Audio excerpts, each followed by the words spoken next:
No more bad government in Nigeria. Nigeria what? The only media that have been consistent speaking against the bad government and for the purpose for reformers. Nigeria what? Yo!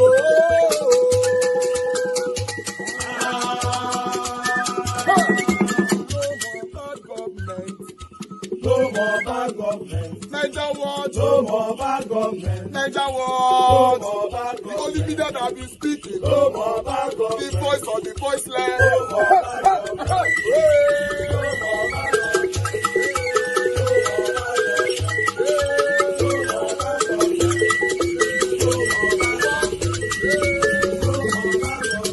Niger what? No more bad government. For the poor. No more bad government. Niger what? No more bad government. Niger what be here? No more bad government. No more bad government. No more bad government. In Nigeria. No more bad government. No more bad government. No more bad government. The only media. No more bad government. The number one media in Nigeria. No more bad government. That have been speaking against government. No more bad government. Niger what? No more bad government.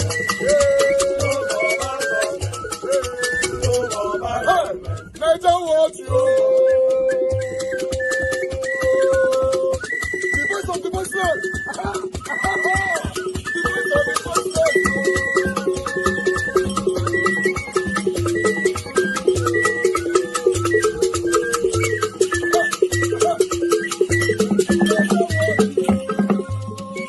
Voice for the voiceless. Voice for the voiceless. Niger what? Voice for the voiceless. Niger watch media. The only media that have been speaking against bad government.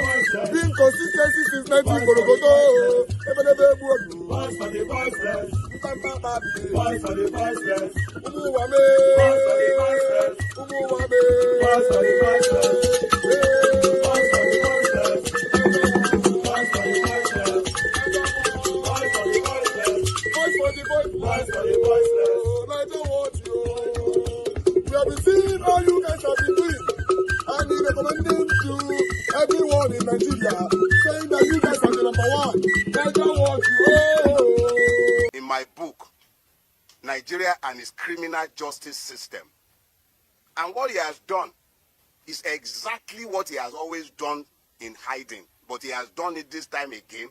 And the calculations were that I would have been picked up, taken before this judge who must have either been compromised or misled in Ekiti.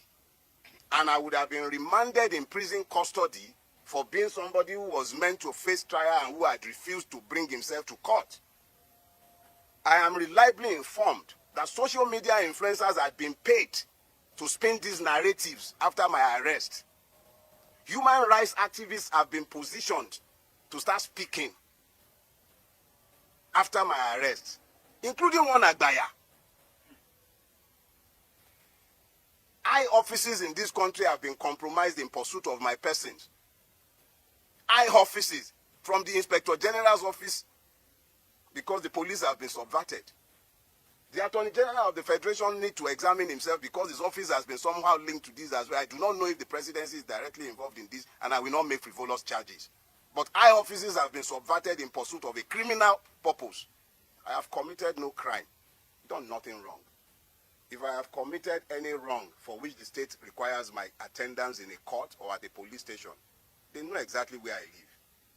I will live only once, but I will not live cowering to any man. Let us be clear. If and when I have a charge to answer before a court, you all know where I live. I'm not hiding, and I'm not running away from anybody. Let us be very clear about that. I will never run away from Nigeria. We all have to pretend that we are in a democracy, and we have to pretend that we are citizens, and we have to pretend that we are a country ruled by law. And by all means, you will pretend that we are. I have done nothing. And if I have a charge that should be preferred against me, bring it on. I'm happy to come to court to have my day. If there is a crime, there must be justice, not only for the person who is aggrieved. There must be justice for the accused. And there must also be justice for the system. This is not how to build a rule-based system, where the system itself becomes so criminal that policemen were engaged in criminality. I was at Zone 2 twice. But this, they never reported in any police station in Lagos. Never. This was a rogue operation designed to achieve a criminal purpose. Gentlemen of the press, I'm a Nigerian, what's and all. I'm not different from any one of you, but I desire a better Nigeria. And in my desire for a better Nigeria, the only weapon I have employed, whilst others have picked up guns, whilst they've picked up lies, blackmail, the only weapon I have ever used is the truth. It is sufficient both as a weapon and as a defense. If you are not happy with anything I have said, whether it is the one that is busy complaining that I say that he's an impoverished rich man, or the one that is angry that I told the truth of his corruption of the society, or any one of them that are angry about what I have done, the only thing that binds all of us, and by which we are bound, is fidelity to the truth. If I have done anything wrong, drag me to court. Stop all this underhand surreptitious move, and let me be very clear. A petition is on its way to the National Judicial Commission. Let it find out exactly who this judge is. I will not dignify this fraud. I will not dignify it. I have already filed a fundamental human rights enforcement suit against all the parties, and I will submit all the necessary petitions both to the Police Service Commission and to the Judicial Service Commission. This is fraudulent and is fraud in the face of the entire nation. Thank you very much. More reactions have trailed the arrest of human rights advocate Dele Farotimi. On Wednesday, the Ekiti State Magistrate Court in Ekiti remanded the activist over alleged defamation. He was arraigned on a 16-count charge by the police. The police accused the activist of criminally defaming Babalola, a senior advocate of Nigeria, in a book titled Nigeria and Its Criminal Justice System. The activist pled not guilty to all the charges, but was remanded in prison custody till December 10th. Well, prior to his arrest, Dele Farotimi spoke to journalists on December 2nd. Well, let's take a quick listen to what he said before we take some reactions. It came to my knowledge that there is a charge that had been fraudulently preferred against me before a court in Ekiti State at the instance of Chief Babalola. This charge had been fraudulently preferred, hidden from view, and the court had purportedly demanded my presence multiple times, and I had failed to appear before this court. And this court had then proceeded to issue a bench warrant for my arrest. And the calculations were that I would have been picked up, taken before this judge who must have either been compromised or misled in Ekiti. And I would have been remanded in prison custody for being somebody who was meant to face trial and who had refused to bring himself to court. If I have committed any wrong for which the state requires my attendance in a court or at a police station, they know exactly where I live. I will live only once, but I will not live cowering to any man. Let us be clear. If and when I have a charge to answer before a court, you all know where I live. I'm not hiding, and I'm not running away from anybody. Let us be very clear about that. All right, Rufai, he clearly had information right before he was picked up, and everything he said followed exactly how it happened. I mean, this country. But let me take some reactions that have also trailed his imprisonment at this moment, because you know that he's been denied bail. Let's take this one from former Vice President Atiku Abubakar, who has called for the release of Dele Farotimi. While reacting in a post on X, Atiku said Farotimi's arrest serves as a grim reminder of the dark days of military dictatorship, when the iron fist of tyranny sought to crush all dissent. Well, he went further to state, I am made aware that Dele is being accused of defamation, an offense that under normal circumstances should not warrant the involvement of law enforcement. The police's intervention in such matters is nothing less than the use of a sledgehammer to swat a fly, an overreach of unimaginable proportions. But we know also that, Omoyele Sowore has been on this case. Yeah. Yesterday, he put out a tweet about a nationwide global protest against the Nigerian judiciary using the hashtags Free Dele Farotimi, hashtag Press Freedom, Hashtag replace Cybercrime Act. Nigerians refuse to be silenced. And he's calling Nigerians to come out December 10th, I believe. Also, the locations are in Lagos and the Babalola chambers, Abuja Federal Ministry of Justice, Ekiti, Police Headquarters, Ekiti, London's King's College campus. He's calling for a protest at this point. Dele is not a coward. Dele stands by his convictions. Dele is a man of convictions. And the truth is, he had seen all of this that will happen to him. And as he said it in the press conference, everything is panning out. Yeah. For defamation, is now being held in custody till the 10th of December, after he was taken away. It's not even the police division in Lagos. It's all the way from Ekiti.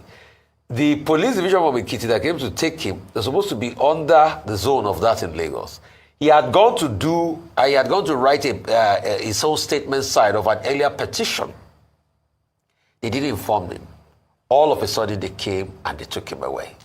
They went to his office, slapped his cleaner that worked in that office. There's an interview.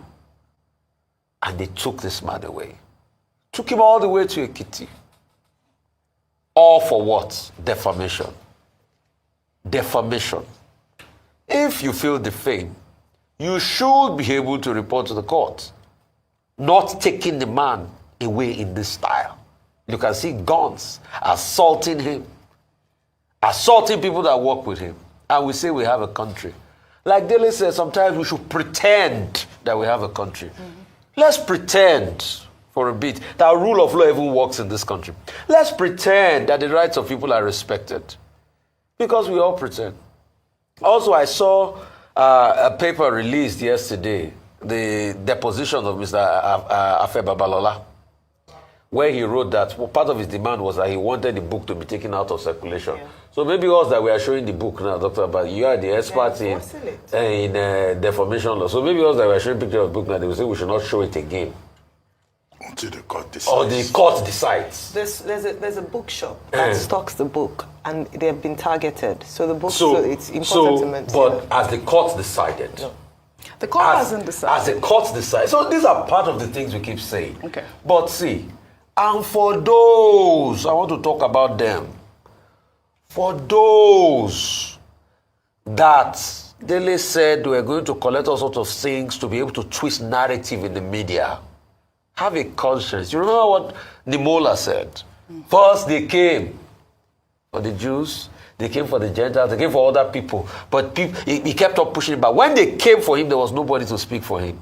It is Dele today, you don't know who it will happen to. All right, Dr. Abati, in that video we heard Dele Farotimi saying that, there appears to be some sort of fraudulent means by saying that, court orders would be served to him. So basically claiming that he never received anything before his arrest. Okay, we discussed this matter yesterday before additional facts came out. And what we said yesterday was that, yes, defamation is an offense. It's a felony under sections 373, 375 of the Criminal Code. We also condemned the manner in which the police invaded his office and turned the place upside down, that they didn't need all of that drama. And we also made the point that the fact that anybody is an activist or has access to any medium of mass communication does not give you the right to defame other people, because other people have the right to defend their reputation. And that's the second leg of it that I would like to add this morning. As follows. Dele Farotimi has already gone to the court in Lagos, I think Federal High Court, led by my former teacher and supervisor at Lagos State University, Professor Imiri, to insist on the enforcement of his fundamental human rights. Now, when you read the matter submitted, that he was harassed, assaulted, abducted, treated without dignity, and under the laws, 33, 34, 45, 41, under the 1999 Constitution, he's entitled to be treated with dignity, whatever the offense may be. So it's for the court to say that he has been poorly treated, because a person is considered innocent until adjudged guilty. So you have a fundamental human rights enforcement case already before the court. And he also has the right to stand up for himself. You say he's been remanded in prison till December 10, where that's the prerogative of the court. And the court says it is on December 10 that it will listen to the plea for bail. It's a bailable offense anyway, but we'll see how the court processes that. Now, the second part of it is the part that is not part of the conversation. That is the right of Chief Afe Babalola.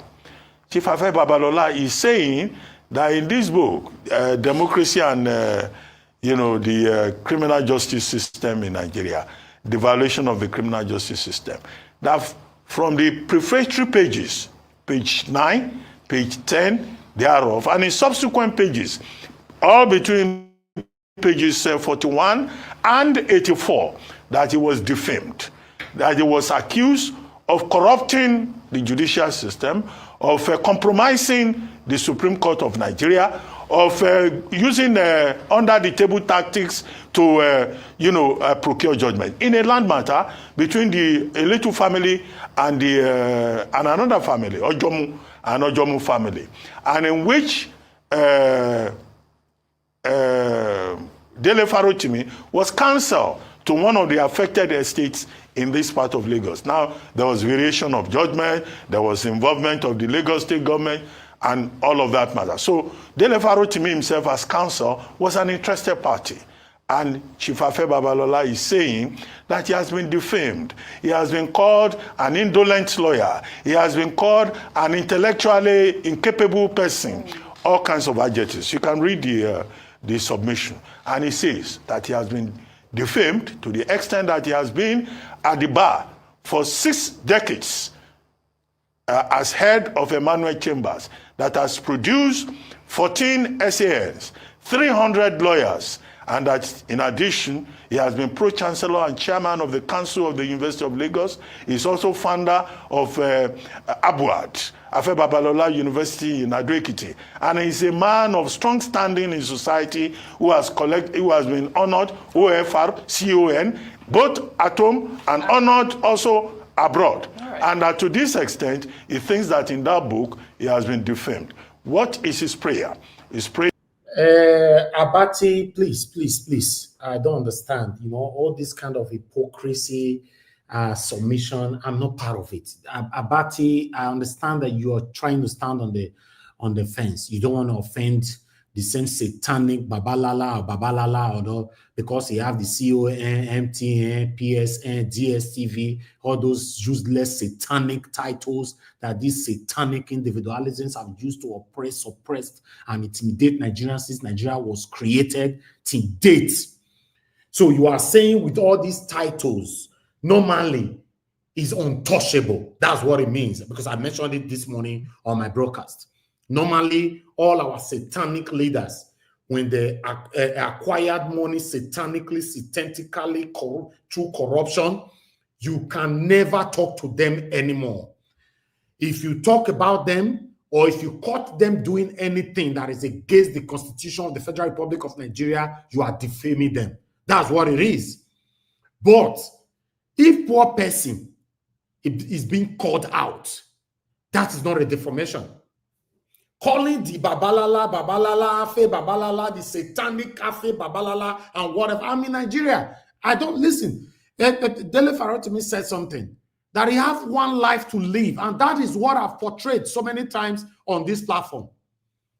Now, because he have CON, CNA, MTN, DSTV, NNA, whatever, nobody can talk to this satanic figure. That is where we find ourselves. You see, when they acquire satanic money through corruption, they go to get satanic title from some of our satanic traditional rulers. Then our satanic religious leaders will pray for them, call them to the altar, and baptize them.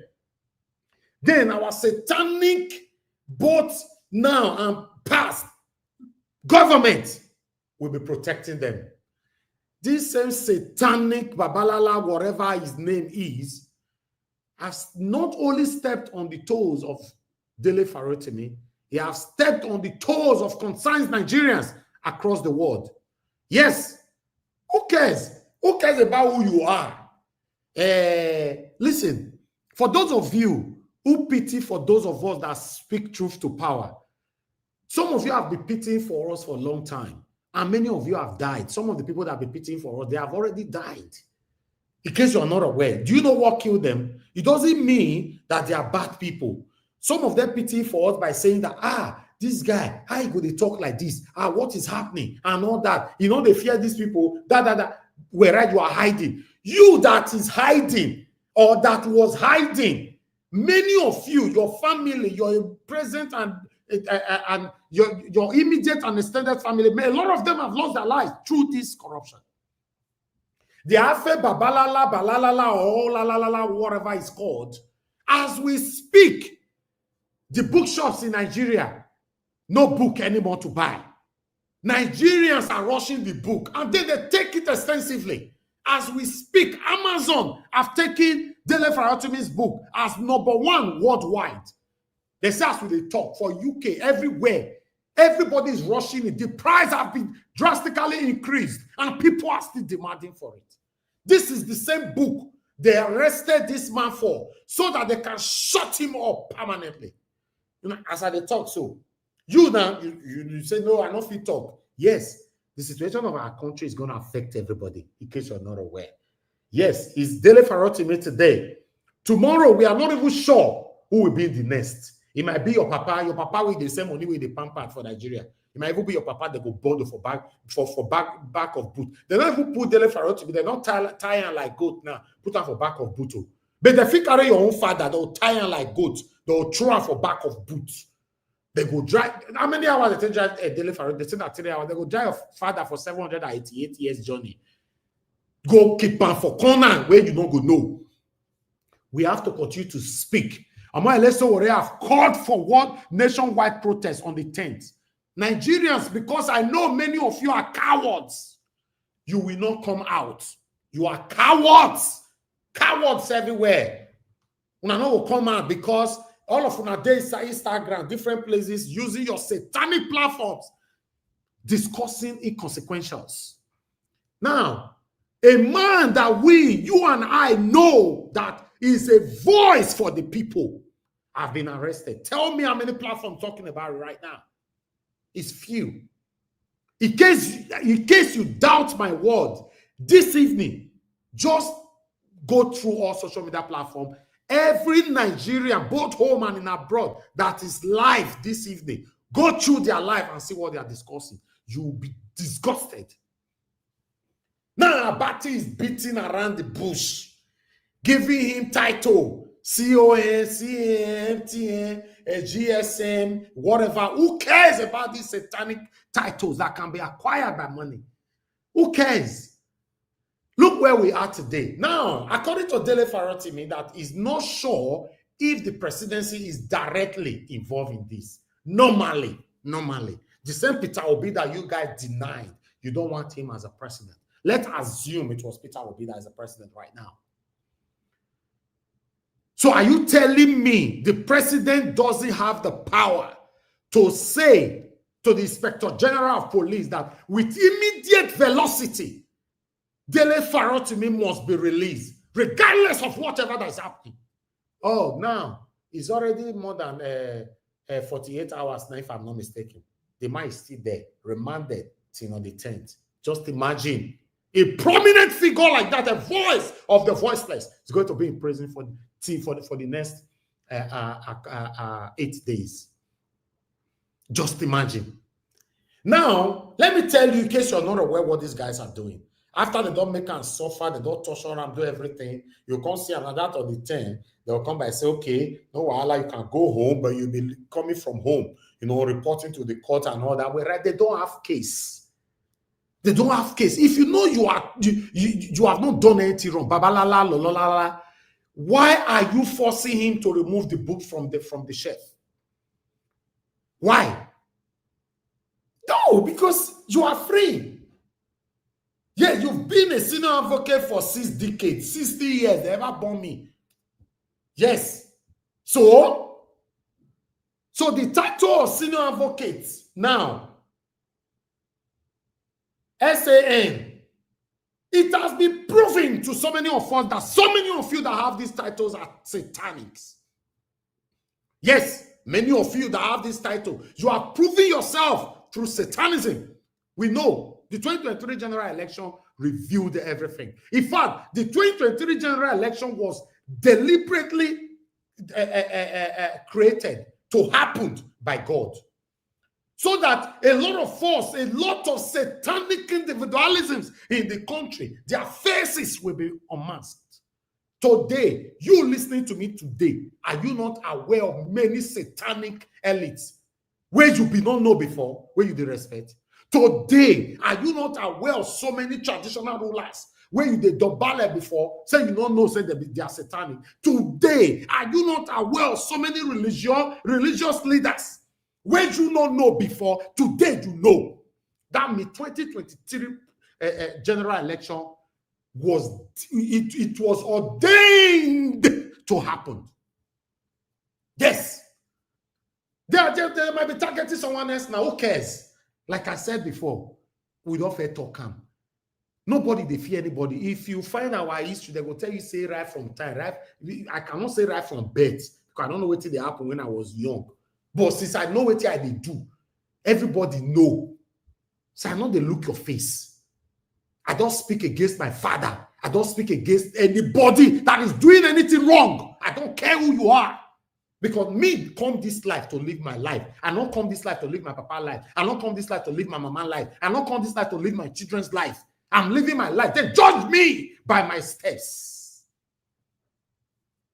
Look where we are today. We all are pretentiously, ignoring the inevitable. Whereas it will surely and continuously happen to us. Good morning, good afternoon, good evening to you all. And so by so doing, we are asking the courts to release him forthwith. The people who feel he has defamed them should go to civil battle and ask for redress. After all, they will ask for damages. And do you know what condition he's in at the moment? He's now in prison custody, and from last I heard is that he was denied everything that can give him a little comfort. Everything that can give him a little comfort. So it's a form of punishment, really. It's a form of punishment. But I think that the essence is for the person to be strong and alive and stand trial. But if you deny him things that are necessary, like drugs and everything, it means you don't want to stand trial. Right. And that is very unfortunate. So the Nigerian people and all those who are watching this case can be confident that the Nigerian Bar Association is going to follow this all the way through. Definitely. Definitely. We will not allow any Nigerian, not only Dele, any Nigerian to be maltreated by the Nigerian police or any government apparatus. We must make sure that we follow it to the logical conclusion and see that justice is done. Well, I want to thank you very much indeed, and to thank you. All right. I would like to quickly come in here. According to the submission from Sebastian Ayer, it was the NBA first vice president before. To be honest, you can see, I think, no, not before. I think it's still current. Sorry about that. His submission, I support him 100%. He kicked against this injustice, and I support him on that brilliantly. But the problem now is that, can NBA be trusted? That is where we should be focusing on. Even though he assured us that NBA will stand against it, no Nigerians can be intimidated by any police and all that. You and I know that every single day, Nigerians are being intimidated by Nigerian police every single day. What the NBA don't do about them? In the presence of NBA, Now they ring 2023 general election. They carry and go court, and court slap every consigns Nigerians. What the NBA do that time? So for me, I will give credit to this particular man, Sebastian. Yeah. But to NBA, that is questionable. But I'd like us to move on with the last video. Daily Farotimi's matter. Right. You know, because when that is also out there, and it's lots of reactions about that to the kinds of persons involved. But you've seen the visuals of how the officials of Ekiti State Police Command came into Lagos, and all the narrative as to Zone 2 didn't even know, as they say, in Lagos, how did this happen? So what's going on? So what do you make of all of this? Well, you know, I think the first place to start is that now we know it's in the public space that Pa Afe Babalola, senior advocate of Nigeria, a legal luminary that we all respect, felt that he's been libeled, you know, and I think there are very significant proof to say that, okay, you know, I mean, if you read the book and what the interviews, you know, I mean, I don't think Farotimi himself made any pretensions that he's actually going after this guy. So there is a basis for Afe Babalola to be aggrieved, and there's a basis for him to pursue redress. What I think is inelegant, if I can use that language, is that you will expect somebody like Chief Afe Babalola, with all of his respect and regard, you know, and we respect him tremendously, you know, rightly so, that he would rather pursue this matter as a civil case. There is a ruling of the Court of Appeal, you know, because I tried to do some homework on this, where the Court of Appeal said that individuals should not, in 1982, the case between Otto Nwako versus the state, it was a matter between Otto Nwako and the former governor of Anambra State. And the Court of Appeal ruled that you cannot use the instrument of the state in the pursuit of your own personal fight. Now, so you expect that somebody that Afe Babalola should know that, and he shouldn't have been involved in, calibrating or instigating the police to harass Mr. Farotimi the way we have all seen on video. Afe is aggrieved, and he should pursue his right. But you expect somebody in his class, somebody with his reputation. What he represents is that Afe Babalola is an icon in Nigeria. So you will expect him to put that in view and rather seek a civil process. And it's interesting the words that you used. I don't want to lose my thought. You said inelegant. Inelegant doesn't mean wrong, does it? Was he wrong? Well, so legally, to the extent that he felt aggrieved, you know, lawyers have said that he had two options. He could go the civil, he could go the criminal. But there's a Court of Appeal ruling, okay? You know, where the justices in 1982 said it is not right to use state resources for a personal fight. You know, initially what we were hearing was libel, defamation. Then we started hearing cyber bullying. Yeah. I think that added bit to the charges that they're bringing up against Mr. Farotimi. In many ways says, okay, well, if that's there, we're looking at it strictly from a legal perspective, then yeah, it may be inelegant, but he's not wrong. No, but why I think it's wrong is that the Court of Appeal said you shouldn't do that. You know, I mean, Afe Babalola is not a more lawyer in this country. And you look at people like that. Some of us grew up in school. You know, I grew up in Ibadan, where Afe practice was. Afe was like a mini god. You know, so you expect people like that to be above board. No, he's at the moment, the Afe is seeing himself as a mini god. So yes, these are other men that are speaking truth to power. But unfortunately, because of time, I have to stop that particular video right there. For those of you that want to continue, you can go to Channels Television to listen to that particular video. Yes, we still have some respectable individuals in Nigeria that still speak truth to power. They are coming on air now to speak currently. You know, concerned Nigerians are speaking.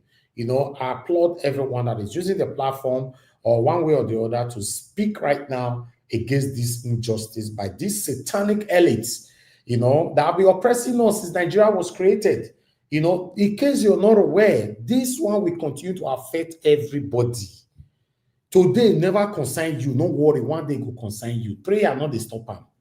Yes, in your hiding place now, you say, no, God forbid. God, you cannot God forbid it. Prayer not there, because what is wrong is wrong. If you notice what is wrong, you should speak against what is wrong.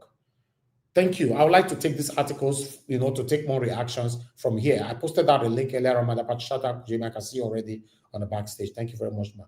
I appreciate every one of you right there. Mother of all Mommy Diaspora, good evening to you, Mommy. Thank you very much for all that you do. I appreciate you always. Thank you, Abo Azi. Thanks for all that you do. Thank you very much, Mother.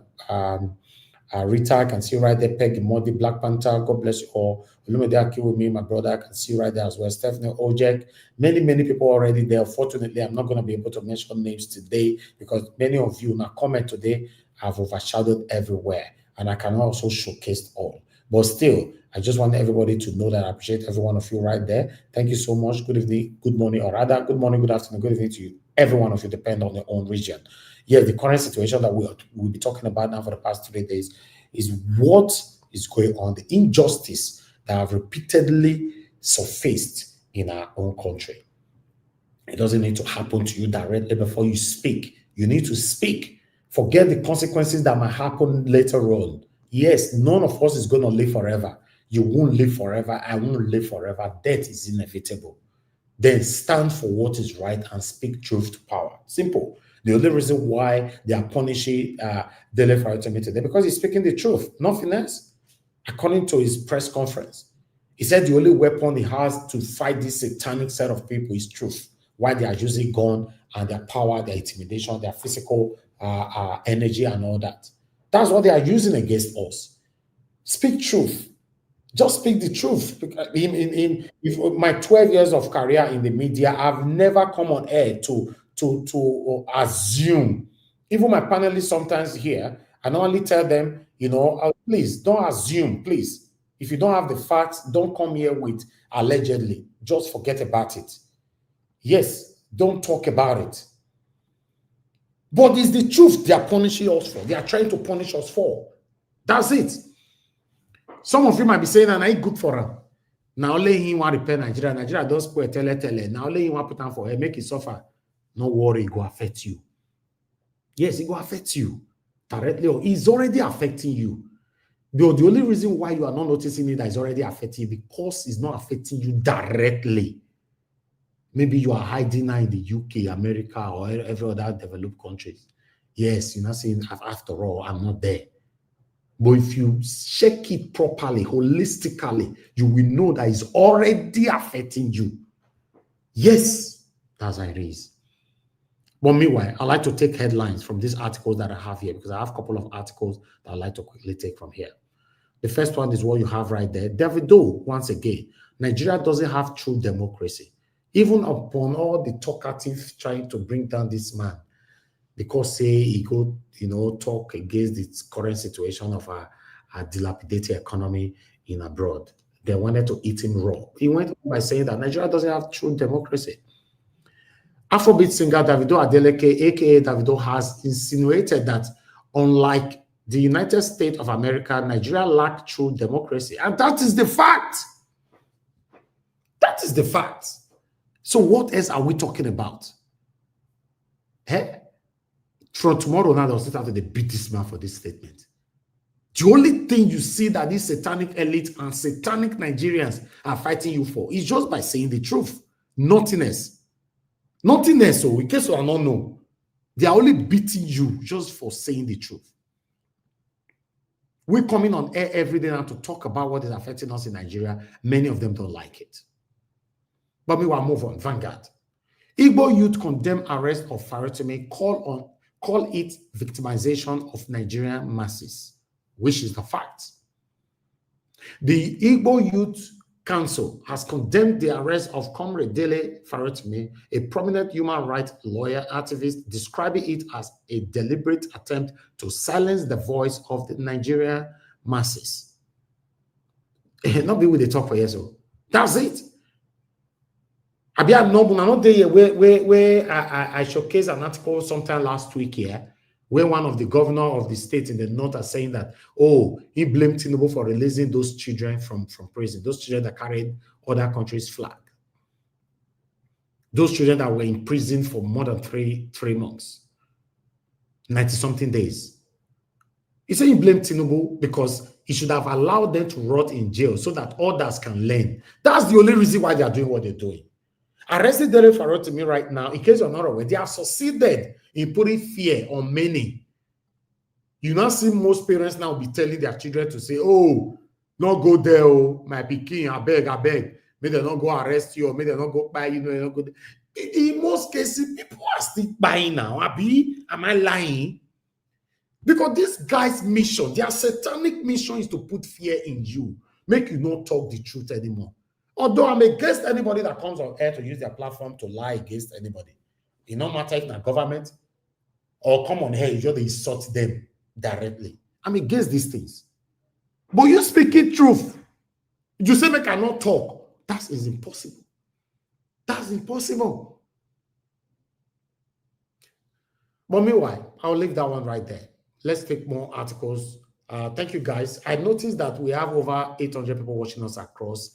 On Nigeria Watch, we have about 600 there, if I'm not mistaken. We only have 100 or something likes. Sometimes I ask myself, we come here, we put our life there, our energy, our time, and everything, you know, then we have to still beg our spectators, people listening to us, to like our videos, to share our videos, to super chat, or to buy us coffee. Sometimes it's strange, to be honest. That's why you see sometimes when I blame other people who use their platform for different other things, but sometimes I have to look it in a different way. So, okay, not to blame these people. Maybe they have tried what we are doing now before. They look at it that Nigerians, you know, they don't actually appreciate their own. That is the truth. We've been talking since for 1 hour 23 minutes. 1 hour 23 minutes. How many likes do we have? 140 likes. So what happened to the remaining 600 people that is watching? Is wrong.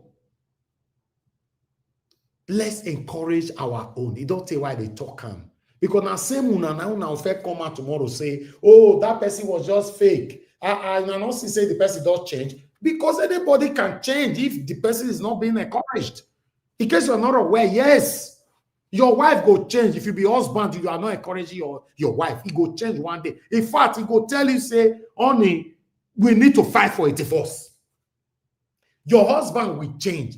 If you know they encourage him, if they work day and night to put food on the table, to make you smile and the children, one day go tell you that I'm done. I need to go. Simple. Press like is becoming too difficult for people. Not knowing that you press it, they like, the message goes far. But some of them don't press it because they think of the benefit that will come directly to you. You know, if they show a video and people go watch them, maybe the guy will get money. No, I'm not going to press him. Yes. It's just like the press conference that they released after the Farotimi was already in prison. Some people will say, I don't want to share and make you die for prison. Now ourselves, what they do. Yes, now ourselves, now what they do. But I like to move on. I have another article here. Let's take this one here. Thank you. This one is coming from Sarah Reporter. A little bit of diversion.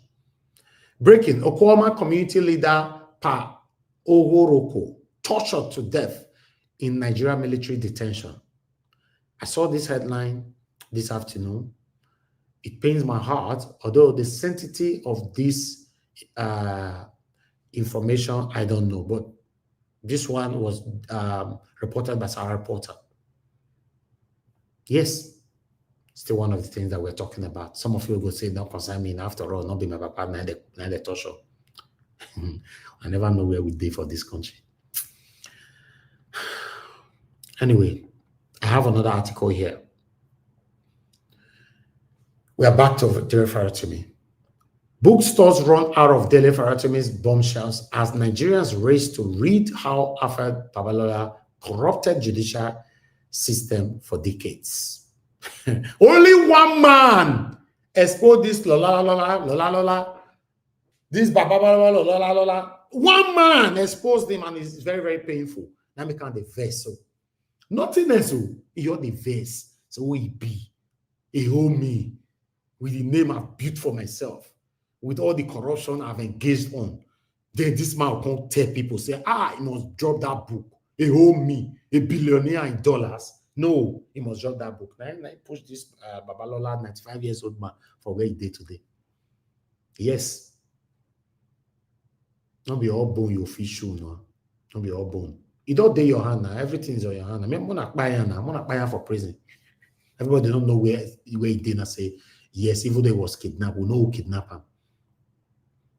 I'll just leave that one right there. I'd like us to take another one. Then I have this one for you. Protesters to occupy Afe Babalola's chamber, King's College, London, over Farotimi's detention. Nigerians in London, and God will bless you now. Nigerians, the concerned Nigerians in London right now, and God will bless you now, because I can see the work what many of them they do already from Twitter and all that. Yes, that's so it's supposed to be. That's so it's supposed to be. Yes, on the 10th of December, nationwide global protest against the Nigerian judiciary. They don't do. They don't do us. The way they will take slap us where you go down for those state now, for the election where they come so for this alleged ringing. You see the way they will take slap us where you go down and PDP people. Everybody will stay in that house.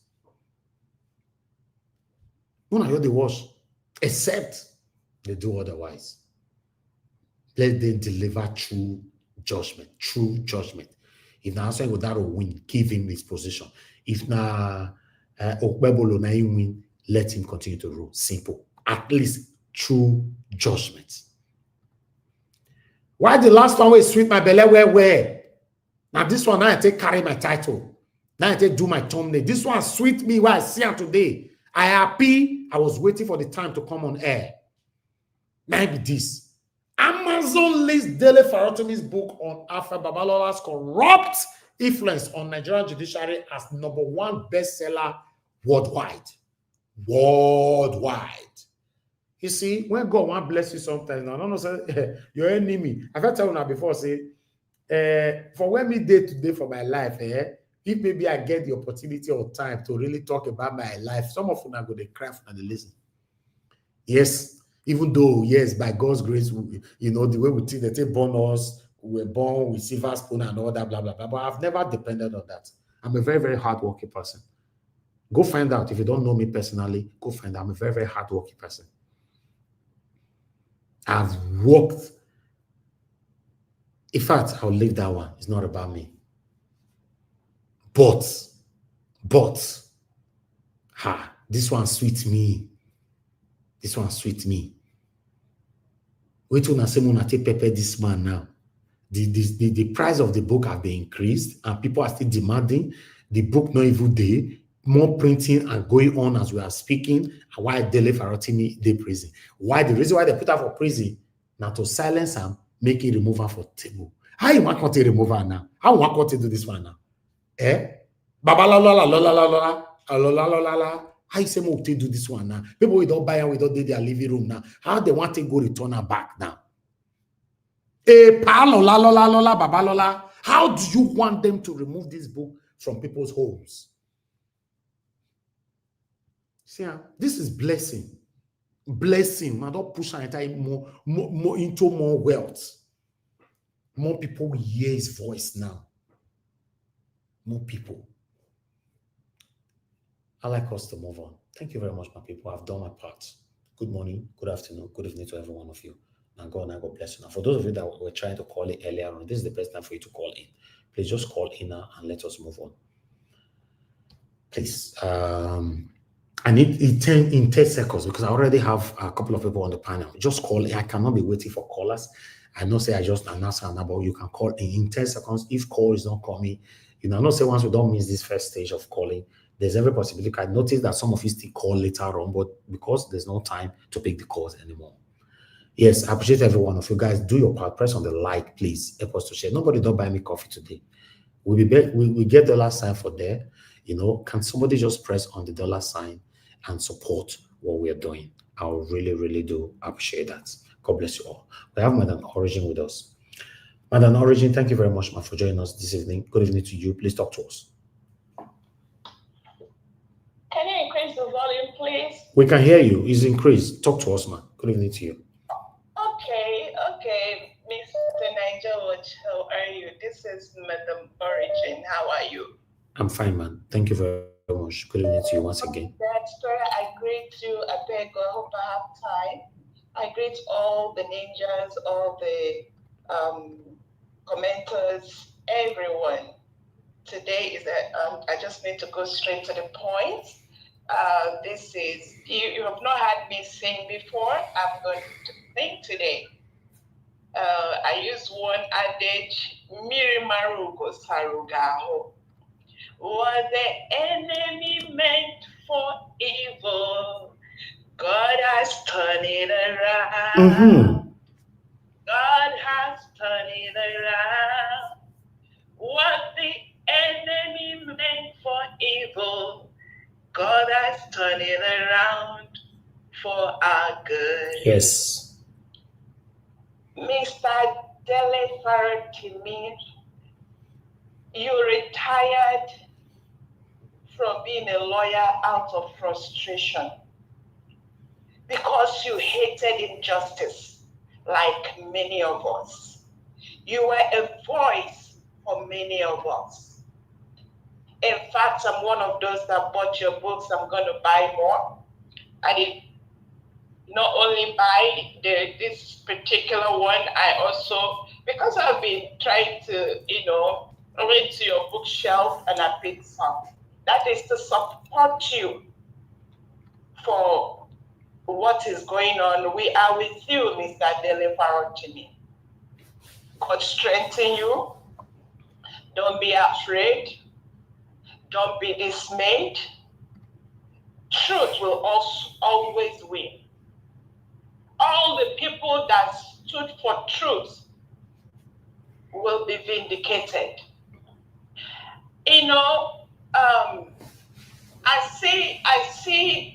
I see the hand that is on the writing. The writing on the wall is now clear. It is clear that all the people that have chosen truth, the truth, no matter how much you suffocate it, never dies. So, and that is where we are today. Someone is talking about national protest, please. Can all the organizers make it a global protest?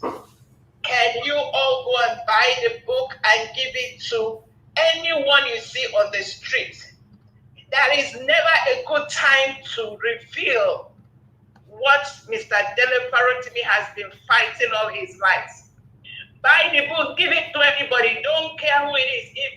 If you have access to, in your country, wherever you are, if you have access to anyone that has a voice, give them the book. That is what you can do at this time, at this hour, because we have cried. Maybe, who knows, this is going to give us the answer we've been waiting for. That the world needs to know what is going on in that contraction, in that place where everybody is running out as though fire, of course. I don't know what to call it if it is not fire burning on the people. Number two, I want to put together that man Abati, Sebastian Anyam, the people that the protesters, they call themselves Coalition of civil society organization against corruption in diaspora that went to Arise. Arise, no cry, you. No cry. The people, they do misrepresentation, but these ones are not the right people to call you out because you all are in the same basket. They not protesters against tax bill. Who are the people sponsoring these people? They bring to us why I tell everybody here, please review everything that comes out of that place. Take it with a pinch of salt. Scrutinize it because a lot is going on. They have the money to buy everything and anything. They give us, they present, they tell us they're bringing mixed salad inside of it. This is the way I stress what is going on in that country. We see cabbage. There is cabbage. Oh, before you know it, when you look inside, you see garbage, you see baggage, you see all manner of trash that they are feeding the people. All manner of trash. But what I say before I hang up, please, everyone, buy this book. It does not matter the type of agitation you're doing. If you have access to anywhere in the government of the world, give them this book to read. We are going to pursue this. Who knows? We are going to have answers. God bless you, Mr. Niger Watch. Thank you for all you do. Thank you, ma. God bless you. I appreciate you too. Thank you. All right. That was a wonderful music from Madam Origin. Yes, God have turned everything around for, most especially for the good of Dele Farotimi. Yes. Thank you very much, Mr. Larry. Thanks for calling in. Good evening to you. Please talk to us. Hello. Thank you. Good evening, Mr. Elvis. Thank you, sir. Good evening, Mr. Elvis. Good evening, everyone. Everyone on the panel and listeners worldwide, and everyone in the chat as well.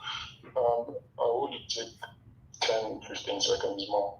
I think it's imperative that we support our own, and the minimal support everybody who is listening, or everybody who is privy to YouTube or whichever platform that you're listening to this from. The least you can support is just to tap the button to say you appreciate the work that's being done. So I just implore anyone who is listening and who is enjoying the content to press the like button. Thank you very much, Mr. Elvis. I will use the time back. I appreciate this call. Trust me, I appreciate this call. God bless you, sir. Thank you. Yes, I like this kind of calls most times. Yeah. You know, someone call in sometimes to speak your voice. I always appreciate that. Because sometimes when they talk and go be like say we have personal interest for it. You know, but still, God bless you. And God bless every one of you. Thank you very much, my wonderful people. Let me come to the people on the panel.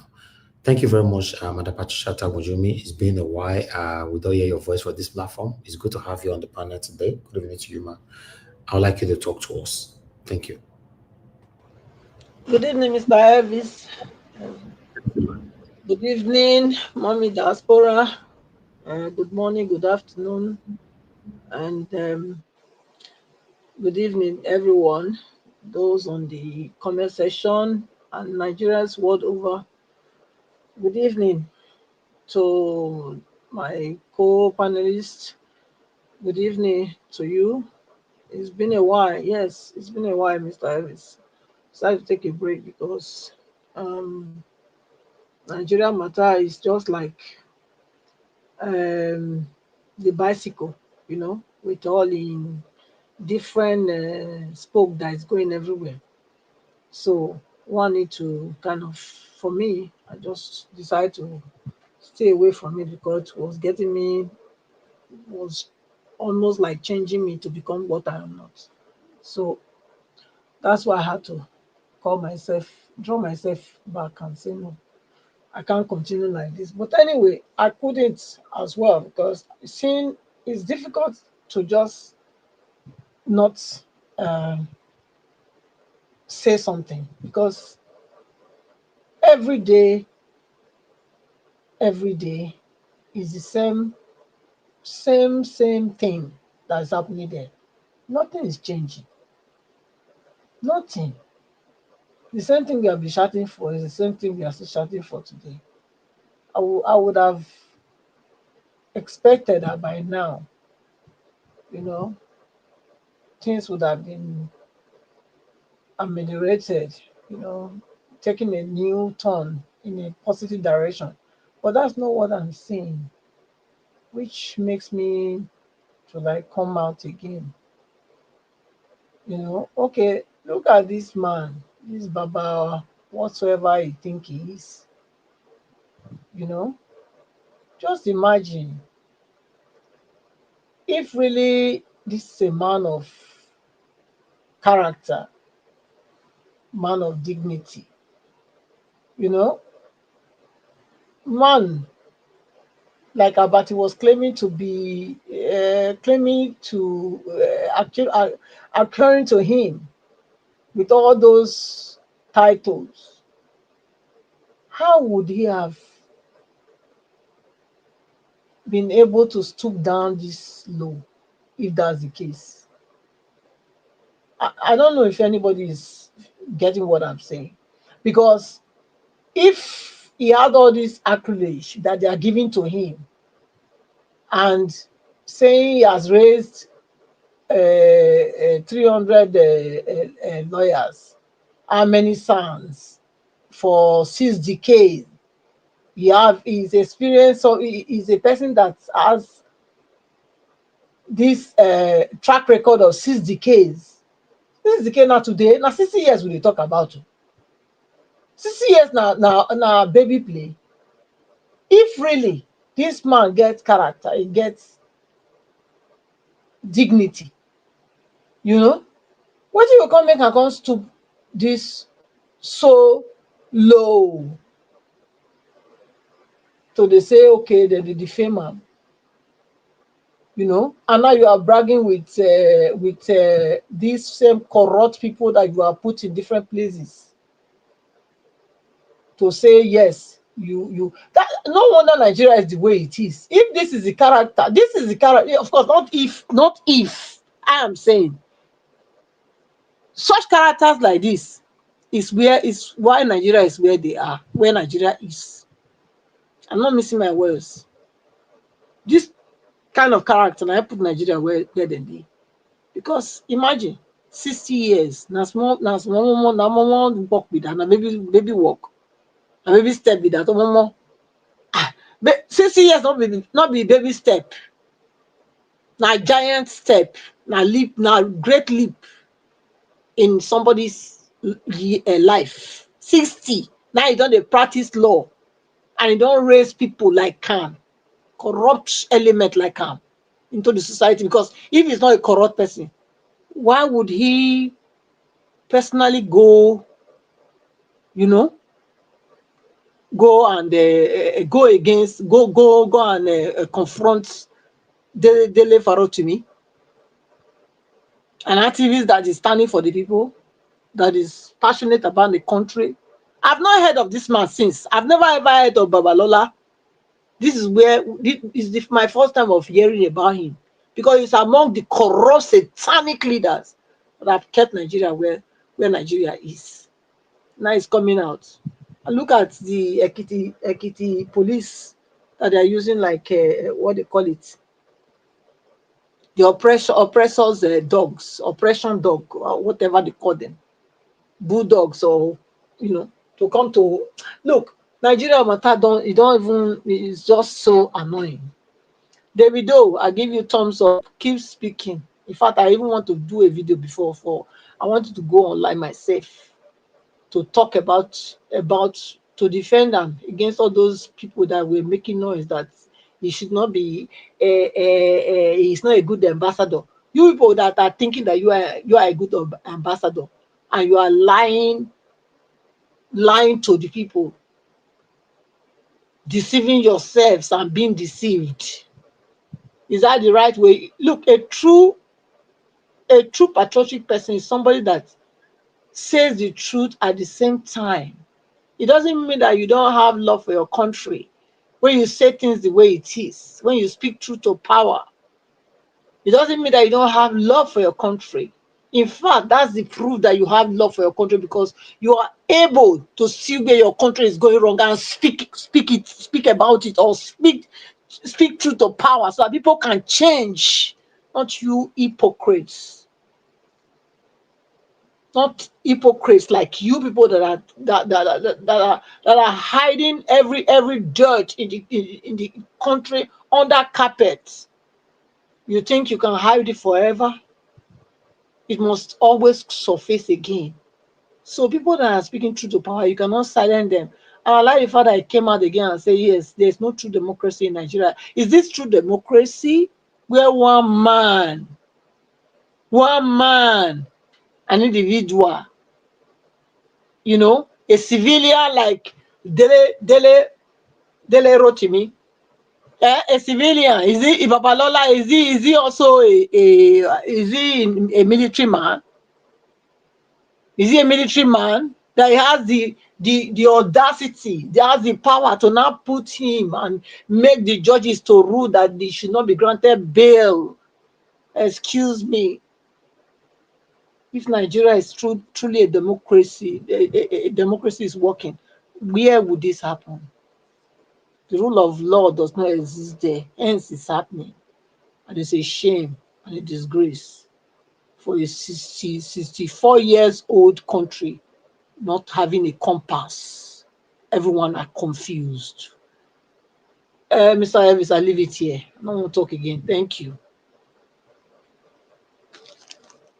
Thank you very much, Madam Patricia. Thank you very much for your submission. I'm very happy that you came in today, at least to put your voice to this. Because yes, a cry for one is a cry for all. But meanwhile, my job for here now to remind you and say with the date they see for screen. On the 10th of December, everywhere should be shut down. Yes, I support this one with everything, both my chest, everything. Shut down on the 10th of December. Come out, you cowards. Cowards Nigerians, come out. Until they catch your papa, catch you, catch everybody. That day you they cry. Have they arrested? Speak. Thank you very much. I appreciate you all. I'd like to quickly acknowledge Dr. Alexander Gomez. God bless you, sir. Thanks for the encouragement. God bless you. Thank you, Peggy Modi, sending girl met there. And Gift O. Thank you very much. And God, I will bless you now. May your pocket never run dry. I'm very, very grateful for the continuous encouragement. Guys, you can do the same by hitting on dollars and encourage our work, like our brokers, share our videos. God bless you all. I'd like to hear from Oga F. Emmanuel. You're the second of the panel today. Thank you very much for joining us, sir. Please talk to us. Oga F. Emmanuel, you are not there. Mr. Jonathan, please talk to us, sir. Good evening to you, sir. It's good to have you on the show. Thank you very much for all that you do. Please talk to us. Thank you. Thank you very much, Mr. Elvis. I greet you today. God bless you for the good work you are doing every day. And the blessings of God will not depart from you and from all that is connected with you. In Amen. Jesus' name. I greet my fellow panelists. I greet you all, and Mommy Diaspora, I greet you once again today. God bless you abundantly, ma. And all the commenters, those that are listening, all the callers, welcome. I greet everyone. You see, this is Nigeria. And I would like to start by saying this. There is now no hiding place for the Nigerian judiciary, the Nigerian police. Right now, there is no hiding place for them anymore. And this is my advice to them. If they have any semblance of wisdom at all, if they do, all those that made up the Nigerian judiciary, they are human beings. They are all human beings. The Nigerian police is made up of human beings. They are not spirits. They are not whatever. They are human beings, physical human beings. All of them, the judiciary, the Nigerian police, if they have any semblance of wisdom at all, they will also know now that this is just the beginning. This is just the beginning. There is no hiding place for them any longer. Either way, see, Nigerians, you are victorious. They can, this enslavement might have been for so long. The Bible says morning, victory cometh in the morning. Morning may last for a night, but joy cometh in the morning. Our joy is on the horizon, is coming. And God works in the because I sat down and I thought about this. And I can only look at it from, I'm sorry to say, I can only look at it from the spiritual angle on this one. I don't want to go really political or whatever. I just know that God is working. And the way God is working, we just don't, the way that God will come or the sides that God will come from, you can't determine it. You cannot know it. That is why He is God. Either way, whichever they want to look at it, Dele Farotimi has been vindicated. Those of us, Nigerians worldwide, that are yearning for a good Nigeria, a country that we can be proud of, we have been vindicated. The continued detention, and the abuse of Dele's human rights is an affirmation, it's a confirmation of everything that he wrote in that book. So for every minute, every hour that you detain him there, you are only affirming and confirming that the judiciary is corrupt. You are only affirming and confirming that the Nigerian judiciary is criminal. Not just only corrupt, but criminal also. That you are just for every milliseconds that Dele Farotimi stays there, you are validating everything in that book. So there is no hiding place for you right now. No hiding place. You want to continue to detain him, and then and in one breath, and then in another breath, that the Nigerian judiciary is not corrupt. This book is all over the place. I must say too. I did not just only ordered for that book, Nigeria and its criminal justice. I ordered for all Dele's book, everything that he has. I ordered for it on Amazon. Yes, and I support the caller, one or the two speakers before me. You get as many of that book. I give it out as a gift. I'm not even stopping there. I'm dropping off at my library. Because in my library here, where any book that is less than 5 years publication, you drop it off. It will be on the shelf. So what are you hiding, Mr. Afe Babalola? You have lost already. What you are trying to protect, you have even defamed yourself further. Because Nigeria is a country of secrecy. They do everything in the secret,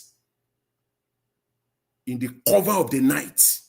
So that this one, but they have forgotten that we are in another age and time, and they have touched the wrong person. Because he has an arsenal in his hands. That book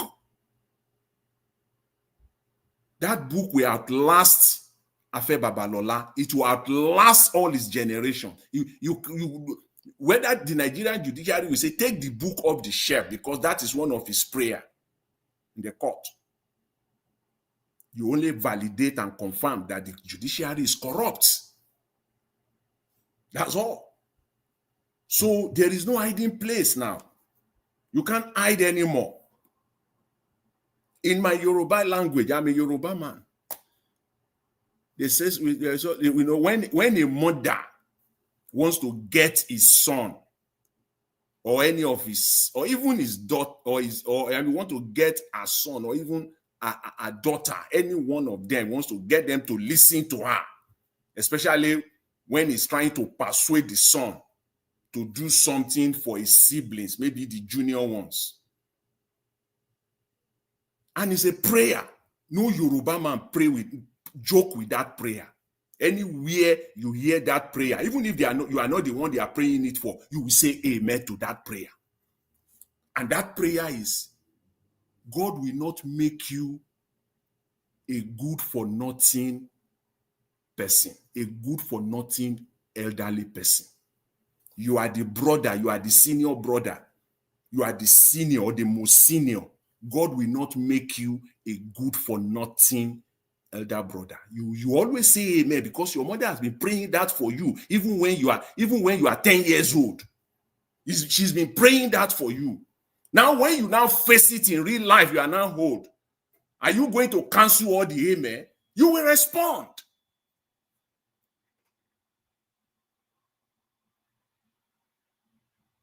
Baba Afe Babalola now. I believe that when a man is growing, he gets more wisdom. Or is it because of your power drunk that wisdom has departed, or what? What will not make you, Baba, a good for nothing old man? Because that is where those that are Yoruba are listening now, wherever you are. God will not make you a good for nothing old man. When you are fighting someone that you are senior, that is what they use to calm you down. When you hear that prayer, you will calm down. And if you continue,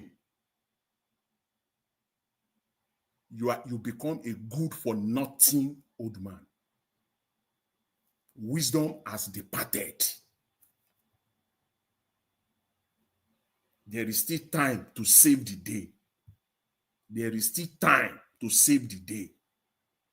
Don't let this one be part of your history, where after all said and done, they will say a good for nothing old man. Agbaya. That's what they call it. When you hear Agbaya, if you really want to abuse somebody, they will say Agbaya. You are a good for nothing man. You are a good for nothing old man. You are senior, but you are behaving like someone that lacks wisdom.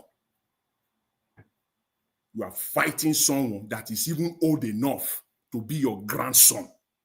Yes, Dele Farotimi. You can be the grandfather of Dele Farotimi.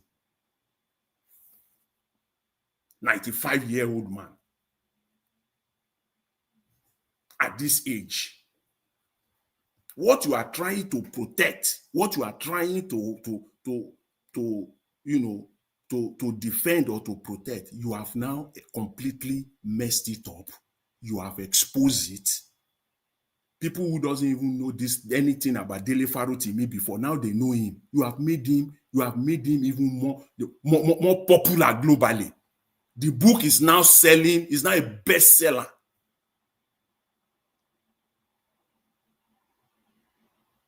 I'm getting the copy of the book. I've not read the book, apart from snipers here and there online. But I'm getting the book tomorrow, which is Friday. And I promise by the time I'm coming to this platform on Saturday, I will have finished. I will read the book in one sitting.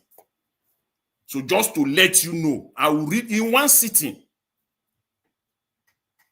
I will read that book.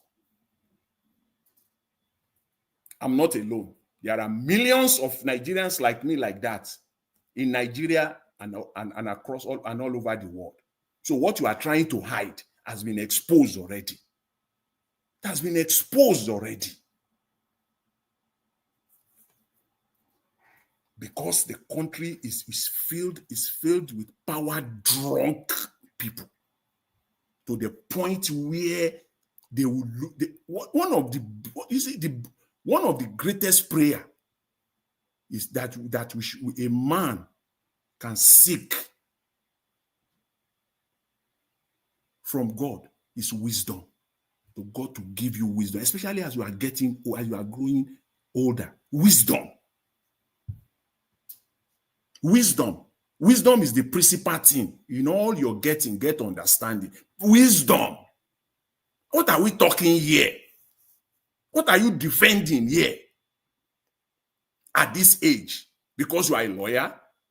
Because you have money? Because you have connection? That's the reason why you are going after him? You have lost wisdom. Sorry to say. This is sickening. They just love to do everything.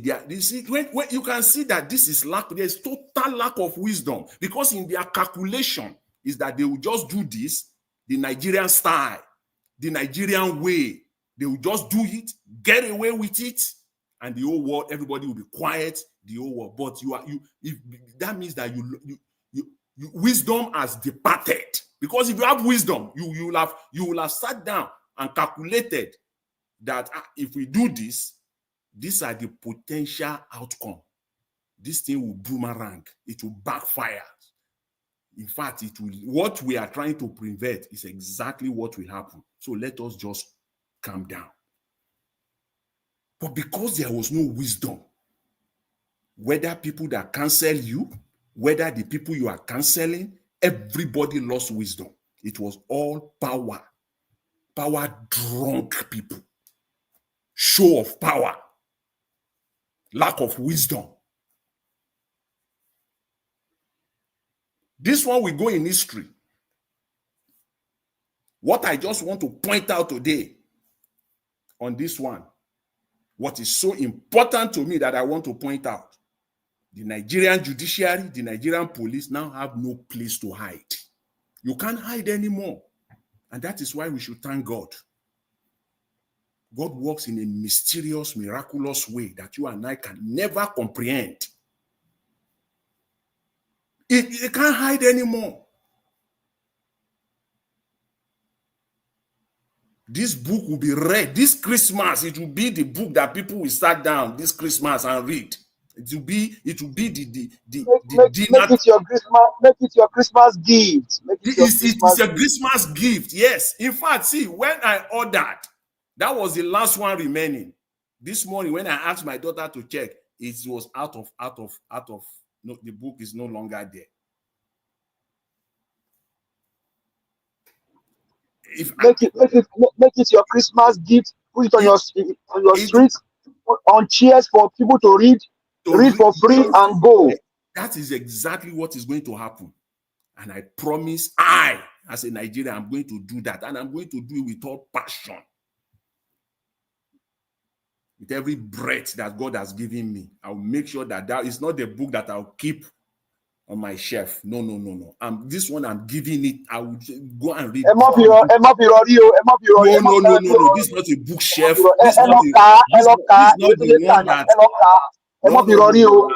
This is this one is not the one that after you read it, you will now display it on your. No. This one is the one that I'll go and read it. I will loan it out. It will be this Christmas. It will be our dinner table conversation. So what you are trying to hide, it is now exposed to the whole world. Not you are trying to hide it within Nigeria because that is the calculation. But now, you go and fight it in United Kingdom now. Go and stop the book in United States. Come and stop it in Canada or go to Germany or go to Europe, all over Europe, and go and stop the book. That the Nigerian judiciary is not corrupt. That your name, Afe Babalola, was not mentioned in that book, and the role that you have played, not just only you, many of you like that have brought Nigeria to where we are today. My prayer is that we will not be a good for nothing old man. As we grow day by day, each and every one of us, we should pray for wisdom. We must not lose it, because when a man loses wisdom, he has become a good for nothing person. The person is as useless as anything once wisdom is out of the window. Mr. Elvis, I will leave it there for now, and I'll continue so that my fellow panelists can take the floor. Thank you very much. I appreciate it.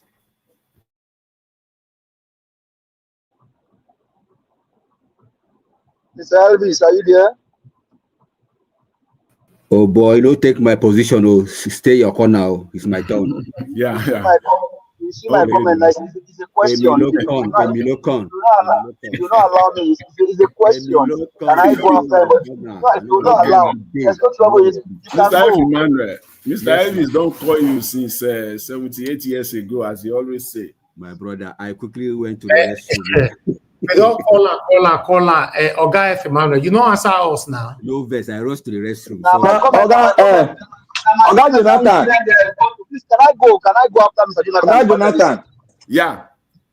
I just bought the candle version. It's right on my system now. Okay, thank you. We'll discuss that your candle version next year. Yes, yes. Please, let it continue. Let them be hearing this. Thank you. Let this across. All right, thank you. Go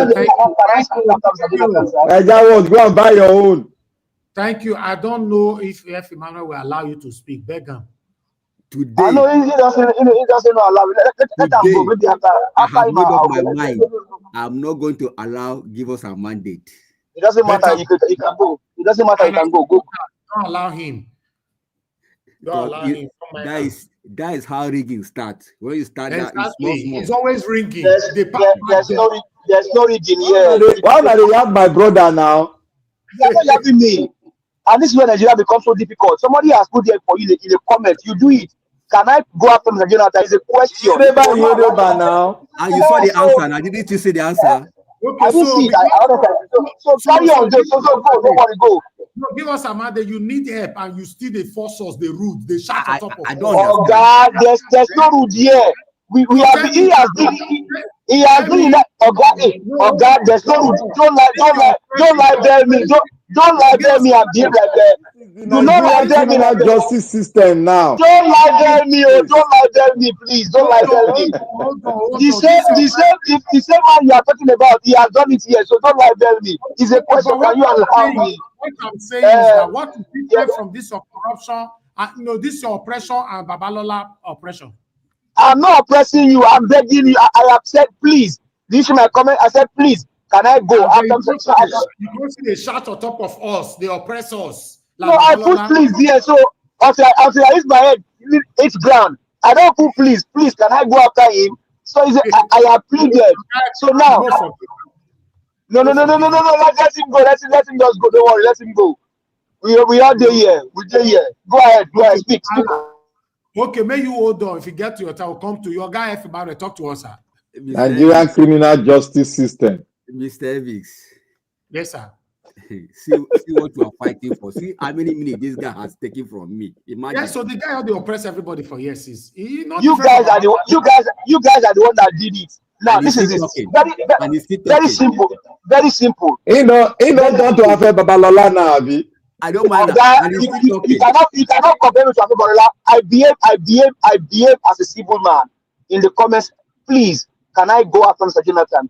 But you can keep quiet now so that the justice will reign. Because they want to lie me now. They want to lie me, so they will not lie me. On this one, Mr. F. Emmanuel, you heard my submission. You have to give us our mandate go. Otherwise, you will not be in that basket of people. You heard my submission. He does scatter everywhere. He's not different from Babalola. Since I don't keep quiet, make him go just keep quiet. Let's give us our mandate go. No. On this one, let him have his. No, but when so that he will not malign me. No, he will not malign me. Yes, sir. Give us a mandate. When somebody have seeded, then you will just take the floor. You two will just take the floor. Then I will not take the floor because I'm in the middle of something. So let him have his day. Have your day. We are all here together on Nigeria Watch Media. Go ahead, sir. Okay. Thank you very much. Oga Emmanuel, talk to us, sir. All right. Good afternoon, everyone. Good afternoon, the panelists. Mr. Evans, good afternoon. Thank you for the opportunity to speak again. Those who have spoken before, I greet each and every one of you. Madam Patricia, I greet you, Miles. It's been a while. We've not heard your voice. Mr. Jonathan, that was a wonderful submission. So I want to follow almost the same thing you just said earlier. and I'm starting in this way. The book of John chapter 8, verse 32. John chapter 8, verse 32. He said, ye shall know the truth, and the truth shall make you free. I'm speaking to Nigerians now. Nigeria will only be saved and liberated by speaking the truth, by acting the truth, by following the truth, and by walking the truth, even ruling, by ruling and leading by the truth. So, Mr. Dele Farotimi has been speaking the truth. He has made us know today some hidden thing that we know nothing about. Some of the high and mighty that we'll be respecting, that we'll be looking up to, thinking that they are holier than thou, or they are so bright, or they are so truthful. We have known that they have a lot of can of worms hidden, some skeleton in their cupboard that we don't know nothing about. You know, so it's unfortunate we find ourselves in this kind of quagmire. Dele has opened our eyes.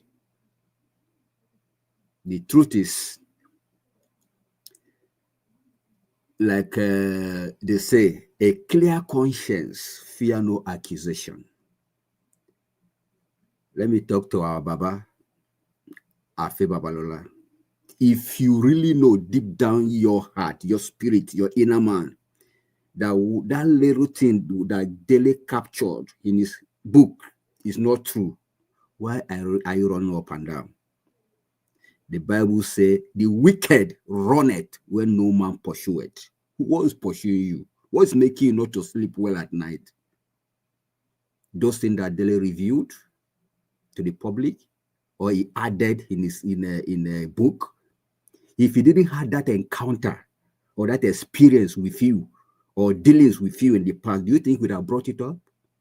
Or do you think it's just a frame? Baba, you are over 90. I learned you are 95. If already, I won't even say you bothered. You're already in the flight already. 94. We are just waiting for the flight to move. Why not make your way clean? Why not live with peace of mind? Follow peace with all men, and holiness, without which no man shall see the Lord. You want to see God. You want to finish well with all the accolade, with all the acquisition, everything you acquired. Please try and finish well. A good name is better than silver and gold. Don't leave a bad name at this point in time of your exit. I'm not saying you're exiting, but we have to say the truth as it is, whether we like it or not. Your days are already numbered. So live well with people. Live peaceably with people. Where you have erred in the past, you can make amends. You can correct it. Those who have gone down 6 feet before you does not mean that they don't have errors. We are still making reference with the likes of Abacha. He has gone down. But he has his bad deed is still being recorded today. Those above me, Awolowo, the likes of Zeke, they have that small errors they have done when they are alive. Does not mean they live perfectly 100% right. They have their mistake here and there. So if this has become your mistake, own up to it. Clear the books, clear the mess, or possibly keep quiet and let the book to go on. It doesn't matter. The most important thing is that at your point of exit, you lived right, you made amends, and that's all. Why dragging the whole nation into mud? Why doing this? As a grandfather, great-grandfather as you are. It's not right. How long are you going to be doing this? What the guy said, wrote in his book, like Rufai said, is it a lie? That's what should be talking. Nobody's talking about that. Everybody just talking about Dele Farotimi, Dele Farotimi. What he captured in that book, or is it a lie? That's the question that we should be asking. And you are not saying that. Anyway, as from Dele, cool down. Just cool down. What the enemy meant for bad is now turning for good. Probably in the last 1 or 2 months, nobody cared to even buy the book. But today, what happened? When the hand of God is on something, so relax. Just relax. Your book is already making the rounds for you. After all, Joseph had to go through prison before he became a prime minister. So don't worry. Nigerians are standing for you because you're speaking the truth. And it is only the truth that can save Nigeria from this quagmire. We are not bagging out. We are behind you. Stay calm wherever you are, wherever they've hidden you, be calm. The whole world is backing you up. The truth is that we are tired of these old men that we are respecting, not knowing that they are the one that has given us a wrong foundation from beginning. So, Dele, we're done. You have just given the printing press more money to print.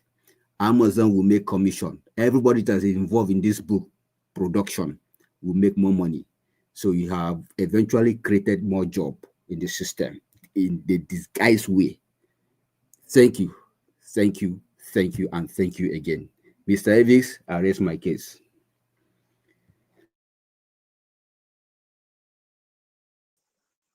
Now, Mr. Evans. Hello, thank you very much, Oga. F. Emmanuel, God bless you, sir. Thank you, I appreciate you. Okay, give us some other. Are you available to speak now? He's not available. Okay. Let me move on to Black Panther. Please talk to us, sir. Good evening to you. Good evening, Niger Watch, and God bless you. I'll say good evening to everyone. Good morning, good afternoon, wherever you are on the planet. I just want to greet every one of you. The comment section, may God bless every one of you right there. You are doing a great job. I want to thank Mommy Diaspora. Mommy is simply a beautiful diamond, a treasure that we cannot but stick to. May God bless you and prosper you.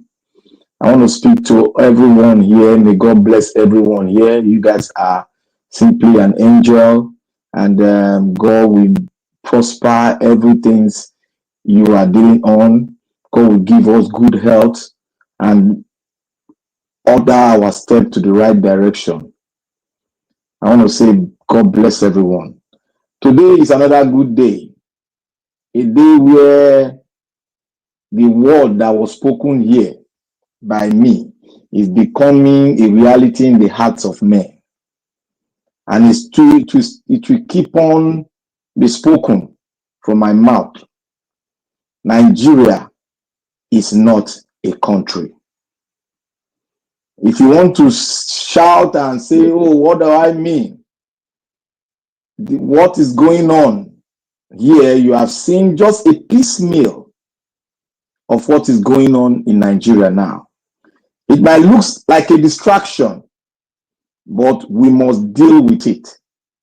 We must succeed in it. And we must come out with the shout of victory in this. Because it takes two to tango. My father said, if you put 2-3 broomsticks together, you can break it. But if you put a bunch of broomsticks together, it will be very difficult for it to be broken. What I mean is that we have to make a rally point of unity. Wherever we are in the diaspora, they are coming after our voice. The weapons of our victory, they are coming after it. We should get ourselves prepared. Like I said yesterday, I said there is what we call Ebola.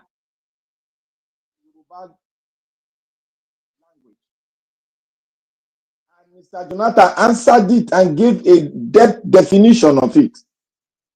In Nigeria, we have a lot of them. Positioned in every regions of Nigeria space. These are called, they are like demigods, that they can speak and do whatever they want to do. Remember, not everybody and not every Nigerian can act this way. Not every Nigerian, whether you are rich or you are super rich, not every Nigerian can act this way. These are people that have positioned themselves, the untouchables, the one that can pronounce, and that pronouncement must come to pass. This is what you are seeing. Where a legal luminary, icon of Nigeria judicial system, the man that gathered himself with other icons that are late now, is one of the last that is remaining. A 95, 4 years old elderly icon. A man that have sat the bench for 60 good years. Now the question we should ask, why is he subjecting himself to a position whereby he can dismantle the judicial system, he can dismantle the laws of Nigeria, and nobody can, even the Justice Department, they cannot utter word. You only have Nigerian Bar Association who are standing that the due process must be taken. After that, the government officials are not even talking. They are not even speaking. This is what I said earlier on. There are Ebola that when they speak, the authority can never subject their word into scrutiny. Never. It can happen. This is the man. Babalola, the great SAN. Doing and passing through the back door. Only God knows how many back doors went through to get justice. So-called non-entity judicial system that have brought down innocent souls that have not done anything against the system. Black Panther, your audio is dropping and picking.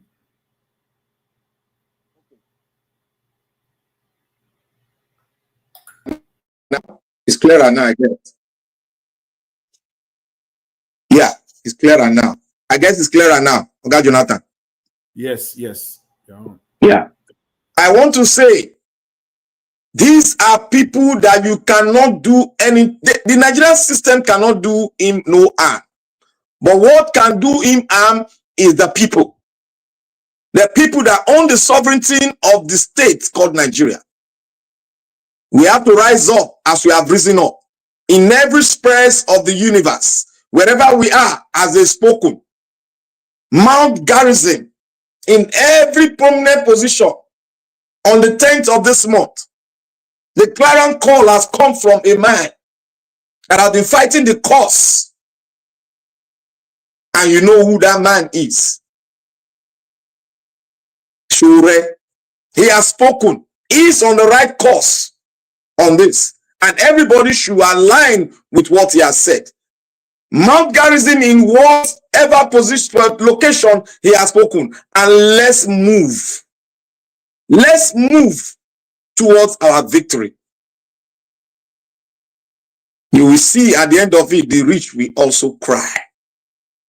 Like I've said, what have gone before us by the three wise men that were holding the foundation of the country. Now we're at the beginning to build the foundation of the country. But they said one thing in 1947 or 1948 and 1964. They said one thing, that Nigeria is never a country. But for we to make it a country, we must fight to make it a country. We must speak to make it a country. We must harness our potential to make it a country. If not, as it was spoken in 1964, we will end up like what happened in the Democratic Republic of Congo. It will be a mere It will be a piecemeal if we don't do this. And I've been speaking this for long. That Nigeria should sit down together and start dismantling the system and start building a new foundation. We can start, as we have agreed, from the electoral law. Thank God there is one on the way now. Dismantling the taxation system that were given to us by the colonial people. Now we are writing our own.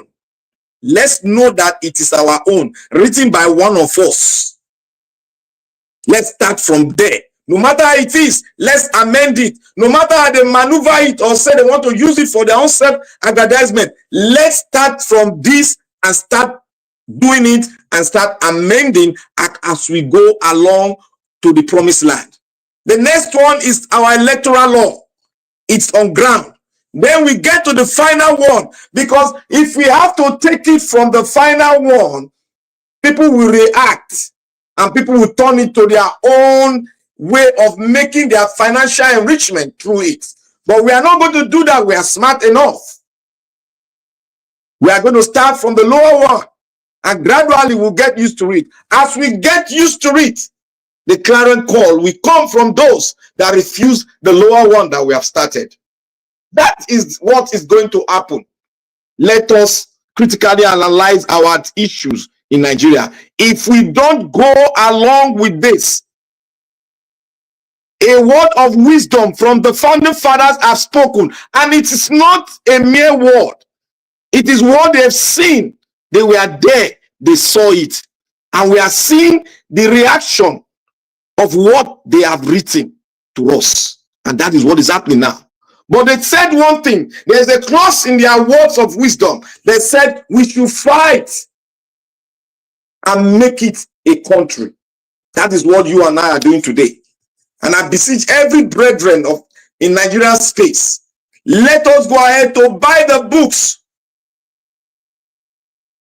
The book that is displayed here, the bestseller all over the world today, written by our own comrade, a great man, a man that is selflessly fighting for the emancipation of the country. He also has spoken this word, that Nigeria is never a country. But we in this generation, we will make it a country if we want to make it a country. But if they refuse us, what was spoken in 1964 by Nnamdi Azikiwe will come to realization. But we are not going to go the arm's way. It is going to be a peaceful one. I beseech every one of us. We love our country. We love where we are born. Let's dig in. Let's know the secret behind how the Ebola in Ekiti land have decimated the Nigerian judicial system. It is the truth. And the man that wrote the book is standing for the truth. He said, take me to nowhere, take me anywhere. I will defend the book and what I have spoken. It is right inside of me. And I will speak it because I have evidence. God bless Farotimi. Let's not pity for him. Let's continue the fight. He will be released. He will be released because we are going to mount garrison in every location. Release our brother in struggle. Shure. Let us mount garrison. We are going to get there. They are going to get into the mouth of the lion's mouth. They are going to put their hands there. And what does the lion do? The lion will tear off their hands with his sharp teeth. We are lions that is hungry to take our country back. Let's row. Everywhere we are, let's row. Let's load ourselves with information. That book should be taken into every home in the diaspora. And let your children, let everyone read that book so that we begin to share the history, how our land has been decimated. We are picking the little one, the judicial system. Tomorrow men are going to rise up and write the police system. One is going to rise up and write The constitution, how they gather themselves in a room to write a constitution for a nation.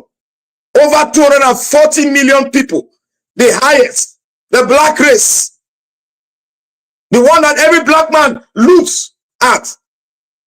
And just about few people, led by Abu Salami. So therefore, we should rise up, my brethren. Let us do the needful. Let us walk our faith.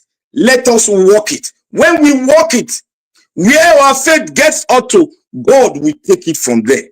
But let's walk our faith. That is the only way to please our Creator. We must walk our faith. We must fight for what belongs to us. Injustice, we must fight. We must take our land back. That the Lord our God has told us, go into the land and dominate it. Dominate principalities. Dominate your oppressors. Because God has given us the power to do that. We have the power. We have the intellectual capacity to do it. My brethren, let us keep the flame, the fire burning. Let not rest until we see victory. We might not be able to get into the promised land, but our children will get there. That will smile wherever we are. Thank you, everyone. May God bless every one of us. Okay, Black Panther, thank you, sir. Thanks for your submission. I appreciate you. Thank you very much. Okay, let me hear from Abdul Malik. Abdul Malik, thank you very much, sir, for your time with us this evening. Good evening to you. I beg, talk to us, sir. Yeah, greeting, Mr. Nigeria Watch. Thank you, my brother. And I greet everybody in the panel. Greeting, Nigeria. Dele, Farotimi, what you said is true, because if you see everything he wrote in that book is what is happening now in Nigeria. But I see no reason this Babalola. It's not Babalola directly is fighting this man. You guys don't get it. There is somebody somewhere instructing this man, Babalola, what to do. Yes, it's not him that fighting this man directly. Just like the other man, or Okukwe, what he's trying to do now, understand? You see, Nigeria today, I don't really understand what is going on in the country. And some bloggers, media, social influencers, they have been paid just to twist the narrative, the arrest of Farotimi. If somebody like that, are you wishing the country good or bad? You think you are doing Farotimi, or you are doing your future? You are destroying your future, not Farotimi. Because Farotimi is fighting for the good of the Nigerian citizen. But you that they are paid, those influencers, social media influencers, you are destroying yourself and your generation in future. Yes. Look at Nigeria today. There is nothing is going on in the country. Okay, now, even though you collected that money, how long are you going to eat that money? How long? Why can't you work hard so that the country will be good for your generation and you? Rather to collect for just a minute, and everything is end. Our Nigerian youth, most of them are from 40 years above. No, 40 years below. They are the major problem of the country. Imagine yesterday, Arise TV, some people carry black cards. They are protesting that Arise TV, they are biased. Imagine. What type of country is this? And those people, they just give them for 4,000 and 4,000. It's not even up to one plate of food. 4,000, you carry black card, you are protesting against somebody, and it's not true. Just to destroy, damage that this television image. The youth, they are the major problem of the country. Yeah, the youth, because they are not united. They are not, most of them, even though they go to school, but just because of peanut, they can be deceived every time, anytime. They can be bought. Look at election. They give you 1,500. Because of that, you vote for APC. How are we going to get it right then? They are the major problem of this country. Farotimi said the right thing. What is happening in Nigeria today? The judiciary, they are not giving the right judgment. And which it is true. Look at the arrest of this Farotimi. Is it how country that practice democracy, is it how they operate their system? From another state, police came. They did not even contact the other state. Just indirect to pick somebody, just like kidnapped, adopt. We say we have democracy. I remember that you have said it before. If there's sweat terrible in, the democracy have destroyed, and they have destroyed democracy in the country and truncated democracy. That is what we are seeing today. They have been destroyed before, but now it's worse than before. Democracy, all those judiciary now, it's just like somebody somewhere instructing them what to do. That is what we are experiencing now in Nigeria. We don't have the judiciary. A whole lawyer like this, when they arrest lawyer in this kind of way, what do you think about common man? What they will do to common man? They are just using the autocracy of government to oppress people. Tyrant type of government, oppression. Just because of they are on top. They are in the government. And now, only few social media, they are talking about this arrest of Farotimi. How can they just keep this man thing on the tent? A praising, and there is nothing like criminal case.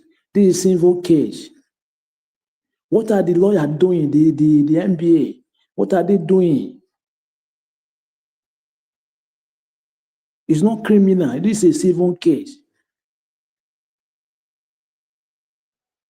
I don't know what me. Sometimes I convince about Nigeria issue. I'm telling you, I convince sometimes because I see no reason why. Because there is part of the NBA lawyer that they not support this what is happening now in the country, right? Okay, why can't they protest against those wrong judgments? That is my question. Why can't they do it? Yes, why can't they protest against wrong judgment so that the judiciary they will sit up? Without that, the country now is sinking every day. It's sinking, it's going down. Anybody that came to speak about what is happening, the truth, they will try to silence the person. They will try to silence, to push fear in other citizens' mind. Not anybody to come out to protest or to talk about what is happening in the country. Okay, what can they do? What can we do now? Who can help? It's not now that according to what I heard, the obedient movement they will protest. They don't schedule protests. They would have how many days now? 2 days that this man have been arrested. Why can't they do it? How can you schedule protests? 2 days, I mean 3 days from now, they have been arrested, right? Okay, what are they waiting for? They will protest. Okay, what are they waiting for? Why can't they protest now? We are not yet serious. When we are serious, I will know. I'm telling you the truth. We are not yet serious. Because when we are serious, everybody we will know what to do so that the country will move forward. You cannot go and arrest a Boko Haram. You are arresting just common law activist just because he's speaking the truth. Okay, why can't you arrest the Boko Haram who are buying every citizen every day, wasting people every day, criminal, all those politicians stealing money, looting money. The IFC detected almost 753 houses duplex in Abuja. Can't you investigate those kind issue? That you are going for people that speaking the truth, just to make the country be better. They don't govern country like this. It cannot work. It can never ever work. This government is worster. It can't work like this. Even though you arrest Farotimi, there is other people that will start from where it stop. Yes, they will start. You cannot arrest everybody, 200 or something million, no.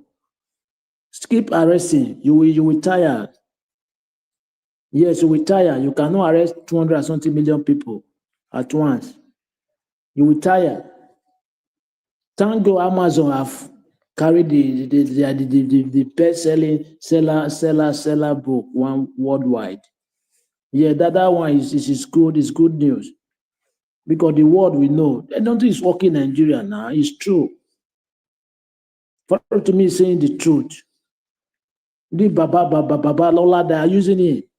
Somebody's behind there using him. It's not with his sense, which is almost 94 years old man. He's closer to his grave. Instead for you to repent, you are still continuing your bad thing. If you go today now, what are you going to tell God? Eh? People are crying in the street in Nigeria because of suffering. And you don't even willing to help. Now somebody is speaking the truth so that people will be better. You are attacking the person. It's a shame to Nigeria government. They don't govern country like this. Let's see how they will do till next year. If it will continue, let's see.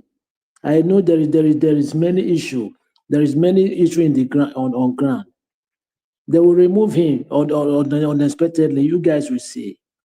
It will not continue like this. Thank you very much, Mr. Elvis.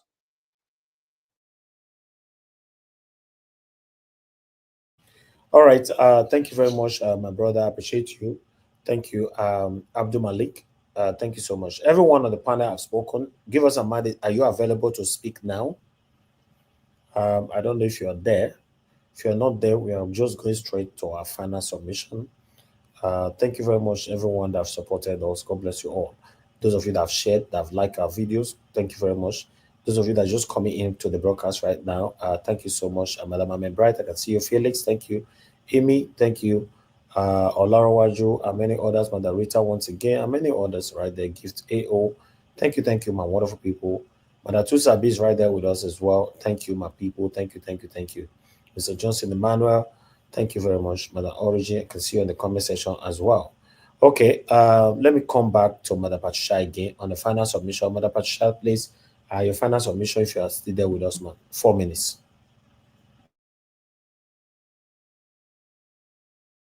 Okay, she's not available. Let me go to Mr. Jonathan.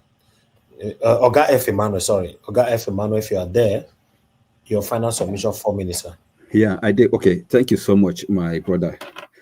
Thank you, Black Panther, for that wonderful submission. The truth is, to Alfred Babalola, if you look at the years it took him to build this reputation, 6 decades to build this, his legal luminary status. But it's unfortunate that it's taking just few minutes to crumble it, to destroy it. Usually they say building takes time, but destroying that same building takes just but few minutes or seconds, and that's it. And that's what he's eventually doing. Reputation that he had built over decades. So I just pray and I wish that people will be able to summon the courage to speak to him as a person. People of good conscience, just be able to talk to him. He's already a Baba, he's already a grandfather, and not just great grandfather already. So you should be able to rethink, not to act with that intelligence, because what he just did for me is just neither here or there. So I would say that let's see how the whole thing roll. But the truth is, which is my major concern, all the things that was captured there Is it true or is not? That's another thing. So I leave that one for time. Say the truth will be revealed by the passage of time, no matter how long the truth is hid rather, it will be made open. Nothing is hid under the sun. Nothing. So it doesn't matter how long it takes. One day it will be uncovered, which we're already seeing it. This is one of them among many lawyers that so-called themselves senior advocates. You know, the kind of worm that is opening these days by the perpetration of lawyers is so disheartening. You know, that they say judiciary is the last hope of common man. Unfortunately, judiciary is the hope of the politicians. They keep, you know, trapping on our human rights. But I know God is hearing our cry, and He's hearing it at this time loudest, and is, you know, coming to our aid as a country. Mr. Evix, let me give other people chance to also speak. The truth is that we will know all the truth in no distant time. Thank you.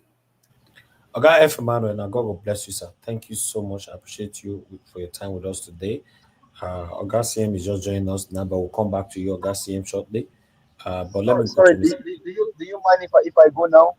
Okay, just go ahead now. Talk to us. Thank you. You have the floor. Okay, thank you very much. I appreciate the time. Greetings to everyone. Not casually observe our comment session. I greet you all. Thank you for the time. Thank you for all that you do. Mommy, Aspra, greetings, and Abuazi, thank you, Modi. Greetings to everyone. I do appreciate the time and what we do here together. What we do here is just basically fighting for the soul of the country. And I think in doing that, so many things will be unveiled. Now, I think somebody was referring to Babalola as great son. What is great in a man that lacks dignity? What is great in a character that feel that when they have power, they can use that power to silence their fellow human being? For whatever you care, whether you think that Dele Farotimi can be the grandchild of Babalola, which I don't dispute, every soul is equal before the Creator. Whether you are old, whether you are young, whether you are a man or you are a woman, whether you are black, you are orange, you are black, you are purple, every soul is equal in the sight of God. Dele Farotimi is a force for good and a force for truth. And from what I understand from the Holy Scripture, the Bible, you cannot do anything against the truth. Why?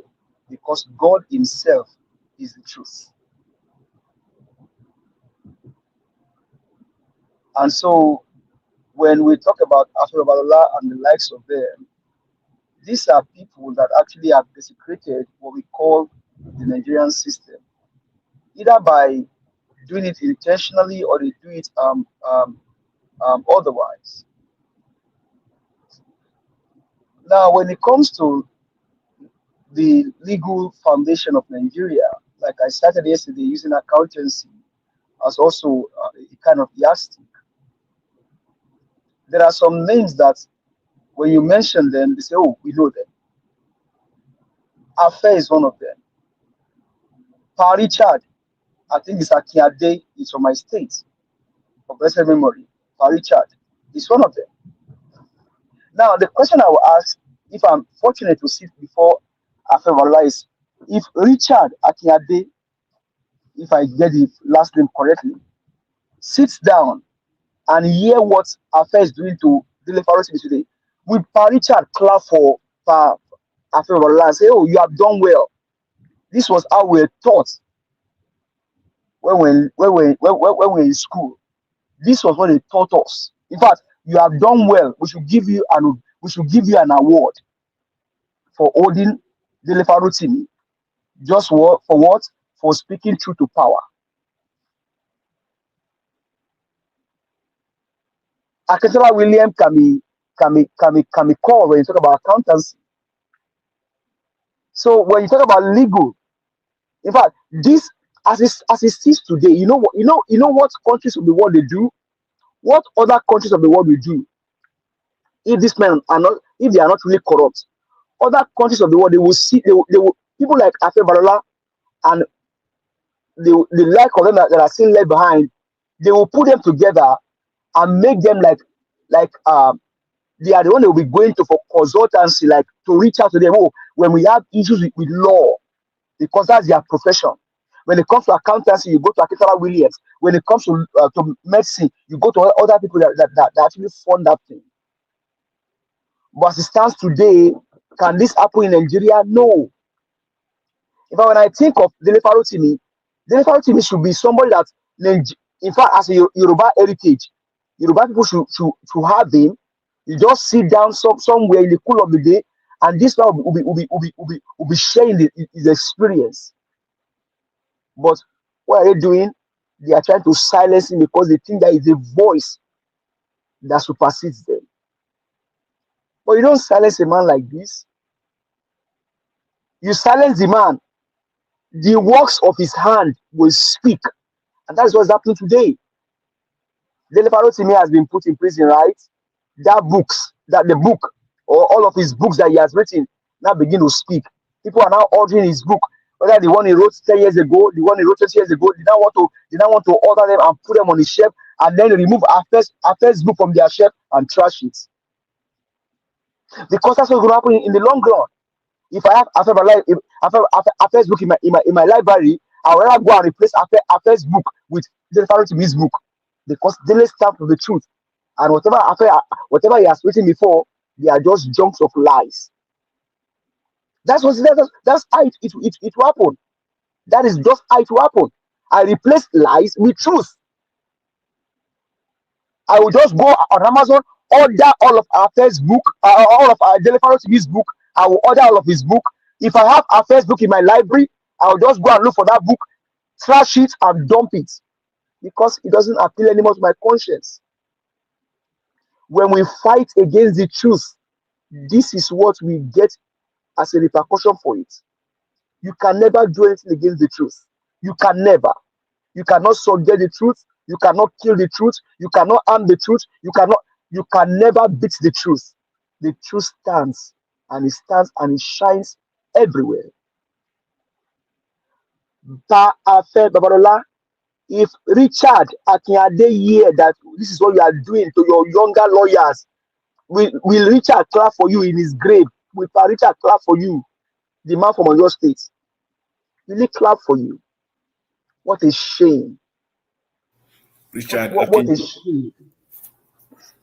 Say it again, sir. Akinjide. Okay. Will he clap for him? That's one of the elders also that I look up to. He's from my state.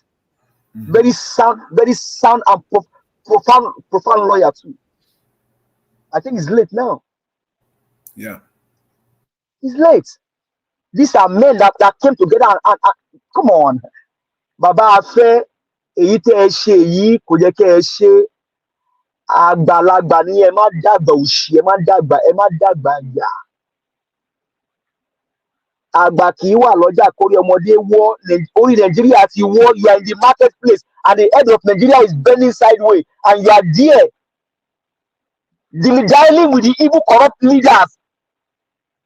Afe, you are there dealing with them. You are 94. You are in the marketplace and the head of the younger one, the head is tilting on the back of their mother and you are keeping silent. Thank you, sir, Dr. Sia, for showing up again today. I will say it. Dr. said, and I quote, Afe, you have gotten your boarding pass. You are only waiting for your road to be called. If Dele goes before you, you will go and meet him. If you go before him, we all will come and meet you. My brother, he has boarded already. We're just waiting for the flight to move. If your maker call you today and you open your eyes, sir, what will you tell your maker? Emma Dagbo Shi, Emma Dagbo Ponu. The head of Nigeria is in fact the head of the neck of Nigeria has broken. Agba Iranu. The head of Nigeria has broken, and we have men like you. You cannot say, okay, let's put the head of Nigeria, let's make it straight. Will Awo will he clap for you in his grave and say, Ape unto Sheyi, Oshedada? Will Awo clap for you? Dele, God bless you. God bless you. I have been looking for where we can bring you and come and speak to us, because whenever you speak wisdom. Your mouth, you don't look for word.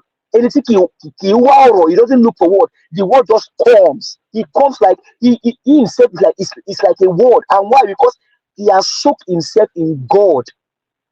He speaks the truth. In one of the things he said, I will not malign anybody. I don't know if this is coming from the president, but as I know now, I know the people that are doing this. That's a truthful man. Is this how the country? See how the country has been turned to under Bulaba or Bulabi. See how we have turned the country to. And we all, some in their 40s, some in their 50s, some in their 60s, some in their 70s, up until 90s, and we think that the country. And I will keep saying it. Now, Akpabio, Shetima, including the druggie, they think that they think the country is working. They will put on their regard and go to Aso Rock tomorrow and say, "Oh, let's go and legislate." Man, sometimes I just imagine, and they will they will start their agenda and they will go to the floor of the house, and they think they have a country. Is this how country runs? Where me I live today, people like Akiade, people like Afebola, people like Dele Farotimi, they will line them up because these are men with wisdom. Come and speak to the younger generation. Nigerians, I encourage you, make that book your Christmas gift. As you sit on your Christmas table, ask your child, which chapter have you read? What was your discovery? In fact, maybe you can even do a snippet on this channel every week. A snippet on this channel every week. Mr. Johnson, whatever you read, or whatever you read, bring it. Oh, I just can you display this? Black Panther, which any discovery, bring up. Every man, bring. Let's make that book a snippet on this channel for the next 1 month. Hashtag, or let's make it a challenge. Have you read the book? A challenge. Hashtag, which chapter you did? And I know Dr. CM is here now. I mean, you will put us on our toes on this. Let's get a snippet of that book and begin with this. Mr. Evisa, please, I beg you, every day on your monologue, ask me, ask Black. When I get my own, I go bring them. I go give you snippets. I beg, display them. This is how we can send. If therefore now show that if Nigerians are willing to do something, they will do it. It's just that if we don't want to do something, we will not do it. See, just one book, just one book. See how we are running. See how we are running everywhere because of one book. Because truth is inside. Please, my doctor, anyone you read, if you find it, please send to service. Let's do a snippet of it on this channel. Thank you very much, sir. I need the mic. Thank you, my brother. I've been want to call Babalola, may help me stop you today. We don't talk since for the past 48 hours. You know, stop. Thank you, my brother. Thanks for your. If you give us about the see any chance to eat these people raw, they eat them raw finish. That's so now. You know, like Mr. Elvis, my call the other day, and the call of Showore, I will take different. Yeah, yes, that I understand. But Mr. Elvis, these guys they are just with us. See, no Nigerian should be outside Nigeria. Every Nigerian is a millionaire. With what we have today, no Nigerian. I should not be in America. I should not be in America. Because here should not be in UK. That's true. That's true. You know, and we have lost a lot of our doctors, nurses, and all of them. They are moving out of Nigeria. What can you say of this man? The best of Nigeria has left Nigeria. My What can The you say people that know of the history of Mr. Nigeria have Jonathan? left Nigeria. What can you say of Mr. Jonathan? Articulate analysis. Man, I don't know. I mean, please. I mean, My close friend just bought a house belonging to a daughter and his wife, nurse, you know, just last week here, you know, because, and the reason why they sold it, because they are moving out of Nigeria. Very painful. And this is a doctor that served for more than 2 decades in Nigeria. Then Netflix have they don't live now. They don't live Nigeria. They have moved out of Nigeria as well, Netflix. You know, so I'm telling you, it's getting worse every day. To be in this country, not easy. Mr. Elvis, I was somewhere here in Dallas yesterday. That place, the view of that place remind me of Abapa. The view of that place, how the white people live in that part. You see black also, our Nigerians also, very serene environment. But I went back to Nigeria about 2 or 3, maybe about 3 years ago. That's in Mapa. They don't destroy them. Thank you. Anyway, let's move on. I appreciate you all. I have Oga Chris with us already, my brother. Good evening to you. How are you doing today, Oga Chris? Good evening, sir. My Garage. Good evening. It's good to be in the program. Chris, my man. I thought I came before Chris. I came before Chris now. We know now. They just introduce Chris now. I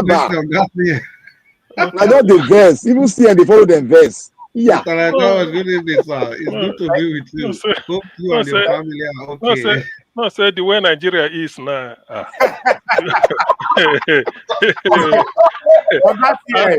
not talk anything. I not talk anything. I not talk anything. I just said the way I not talk anything. Nobody should quote me. I not talk anything. The way Nigeria is now. Give us a magic and reality, Abby. Is that what you're trying to say? I not talk anything. I not talk anything. Don't like Booby, don't like Benny. I know. All those ones now you they talk at me. God knows I not talking. All right. Now somebody called Dele. Now you become tell me the name. I don't know the name. Say na Baba, if you put Gida, now you sabi, na Baba in stop. Na Baba. Thank you very much. I just wanted to know that Oga Chris is with us. As you know, the final submission, he always helped me to take it here. Although some of the people here have taken their final submission already. But Oga CM needs to talk to us right now. No, I'm not taking my final submission. So we still get enough time. Now CM don't come. Jonathan, you don't take your final submission already. Mr. Chris, then I will give my final submission. No, you know that today now sleep and go.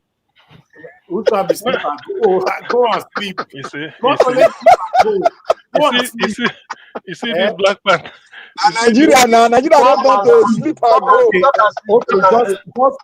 Okay, let me just hold on, sir. Just hold on. Oga CM, please let me take 5 minutes to do this before you speak, you know, because I wanted to keep this to this time. I don't know if our sister Ajio Deborah is with us today, because I've not seen her commenting. Can somebody confirm if she's on the comment section? She's with us. She commented. She greeted me today. Oh, wonderful. Okay, that's good then. For today. Thank you very much. I got another support for her, you know, for today. I got Ajio Deborah, please say hi if you are there and join the panel now. Mommy, please post a link. Let her join the panel to acknowledge this morning so that I know, because I don't know the way the broadcast is going now. We might likely forget everything, and maybe we'll not do it tomorrow, but it's better we just do it now. Ajio Deborah, come into the panel now. A link will be posted, you know, because you got 200,000 naira from Mr. Alex O. Mr. Alex O. Saron say, thank you very much, sir. I will go your 200,000 naira for Ajio Deborah. As you promised yesterday, you kept to your word. God bless you. I'm very, very grateful. Then we got, oh, Mr. Alex, oh, you're just also here with us. Thank you so much. Then I got 21,330 naira. Although I don't know who sent that, 21,330 naira from somebody for Ajio Deborah. Please, Oga Chris, put this money together because I'm not with calculator. Now just put it together, please. The first money, Okay. 200,000, then plus 21,330,000 naira. Abi? Okay, 21,330 naira. Not 1,000 naira. I don't know what they talk. Okay, then I got 10,000 naira from somebody. Okay, the name is here. I got the name for the 10,000 naira is Prince Stanley, but I don't know the person, but name is there. 10,000 naira from Prince Stanley. The money can get as a bill. The money now 333,330. 300. You never reached 233,330. Okay. 233,330. Sorry, 233,330. Very funny. And that one I say make I know. Then I got another 50,400 from one Damilare Rafiat. 248,330. Okay, good. 248,330. So that's additional amount that need to go to Ajio Deborah today.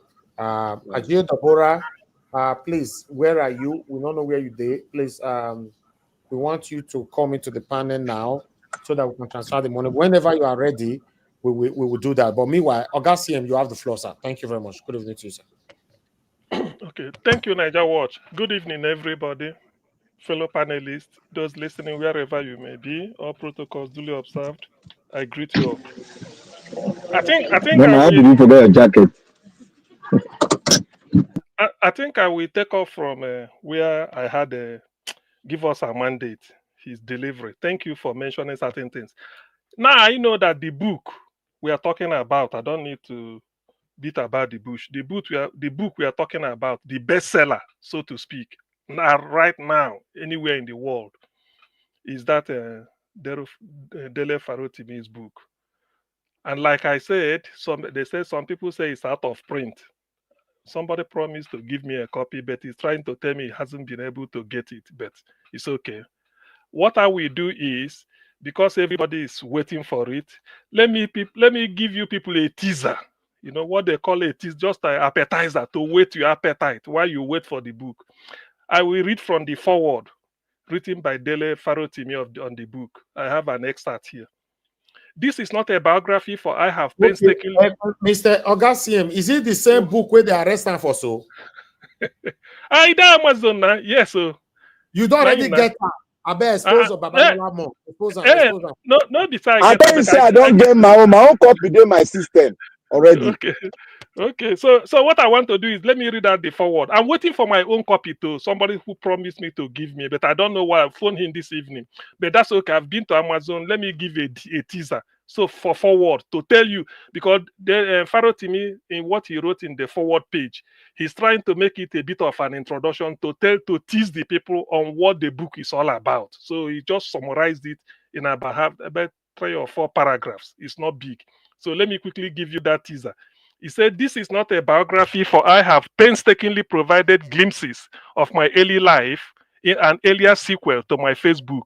My purpose here is to tell you the story of my sojourn within the Nigerian legal system and to show you how our justice system, the Nigerian justice system, is in itself criminal, lending credence to how the criminality of the judiciary is completely reflective of the Nigerian state in its full ramification, and with full evidence of how this rot, having become systemic, is insidious and reaches to the very top of the judicial system.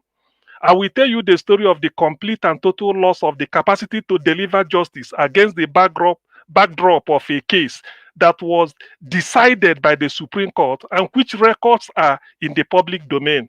I speak specifically of the case of Major Muritala Gbadamosi and others versus His Royal Highness Oba Tijani Akinloye and others, otherwise known as the Gbadamosi Eletu case, It is my contention regarding this case that one, that Are Babalola corrupted the Supreme Court to procure a fraudulent judgment in the service of his clients. Two, that the law firm of S.B. Joseph and Company procured a warrant to execute the said judgment by doctoring the original judgment of the Supreme Court. Three, that Atilade O, justice at the time, that is justice of the Supreme Court at the time, and the administrative judge of the Lagos State Judicial Division unlawfully issued a warrant of execution based on the doctor judgment and without the enrolled order of the Supreme Court. Number four, that Atilade J quashed the fraudulently obtained warrant following an application of counsel in protest against the same. That five, that Are Babalola, Olu Daramola, Olu Faro, and the law offices of Babalola and Company, known as Emmanuel Chambers, compromised the Supreme Court and the remaining semblance of integrity it might have had when they went back to the Supreme Court and got that court to swim in the sewer of corruption and shameful self-abnegation. Six, that Lawal Pedro, S.A.N., at the material time, the Solicitor General of Lagos State corrupted itself, abandoned the interests of the state, its citizens, and any pretense to decency, and became the undisclosed attorney to the Eletu family, thus betraying the public trust. Seven, that Afe Babalola libeled me. That is Dele Farotimi now. That Afe Babalola libeled me, and the fact of the libel became known to me in his suit against Lawal Pedro, S.A.N. That I sued Afe Babalola for libel, and that he leveraged his influence in the judiciary to deny me justice. This is important. Number eight, that I sued Afe Babalola, S.A.N. for libel, and that he leveraged his influence in the judiciary to deny me justice. So there should be score settling. Number nine, that Oyeko Abdullahi J was the instrument of injustice employed to deny me my day in court. Number 10, that the Nigerian justice system is criminal and complicit and can therefore not uphold the tenets of true justice nor the dispense thereof, to which it is sworn. The story I intend to tell is wrapped around these above facts and have been carefully espoused to highlight only the facts of the matter. After all, of what use is a lawyer without his facts? In fact, this is the teaser. So the book is worth waiting for and it's worth reading. You see, in all of it, so there's a score settling, sort of. Farotimi, from what I read in point 8, said he has sued Afe Babalola for libel before. Not slander, that's a written libel. Afe used his influence to stop him from the thing from seeing the light of the day. Do you see it? So that's why he now used it, because he sort of influenced the judges. The thing couldn't come up. So Farotimi, in trying to put this book together, Afe is want to settle score than trying to sue him again for this. But in this case, he's doing it the other way around. So that's as far as it goes. Now, this is my opinion. You see, Dele Farotimi is the conscience of Nigeria right now. In fact, I've been looking at that man with a different eye. I say, Shana woman, I ain't born this one, or ain't just fall from heaven. Very honest, very fearless and courageous. If you follow what he said, I read the Facebook of his I read was, do not die in their wars. In fact, so many things I do not know about June 12th. I got to know, I lifted a lot of things there, some of the things I write. Then the second one, he said the imperative of Nigerian revolution. Yes, some of the things he said there is known to everybody, but that book, the first attempt he wrote, Do Not Die in Their Wars, really showed the type of stuff he's made of. So I'm not disappointed why he wrote this. Now, the disappointing thing about this case is this. You see, one thing with justice is this. Sometimes, as a scientist, I've said it severally, it is not really the outcome that matters in science, but the process. That's why scientists will query you. It is the process. How did you get it? You did an experiment somewhere in the southeast and you got a result. They will ask you, if somebody in the southwest repeat the same experiment under the same lab condition, he should be able to get the result you have. If not, you know that the process is flawed. So in this case, what is the name? Afe Babalola want to protect his name in trying to do it, and a senior advocate, a senior lawyer, of that years, then why is he behaving like a jaguda? He should have been the person that should have said, look, this is in Lagos. I mean, it's a question of tell the police or whatever, whoever, tell your lawyer, you file a civil suit, serve Dele, maybe use Korea, go to his house, serve him. You all know him. He will appear in court. That's why Dele Farotimi is insisting nobody should call for his. He said he'll let them just present him in court because he's so sure of what he did. Now they are doing it like Obasanjo did with Chris Ngige. Police Commissioner Rafi Ige from Abia State has to come up to Anambra and they execute one criminal job. That is what people from Ekiti came to do in Lagos. What really are we? And the fact that Afe Babalola's name is linked to it makes it all the more shameful. A senior advocate of Nigeria, a lawyer like that.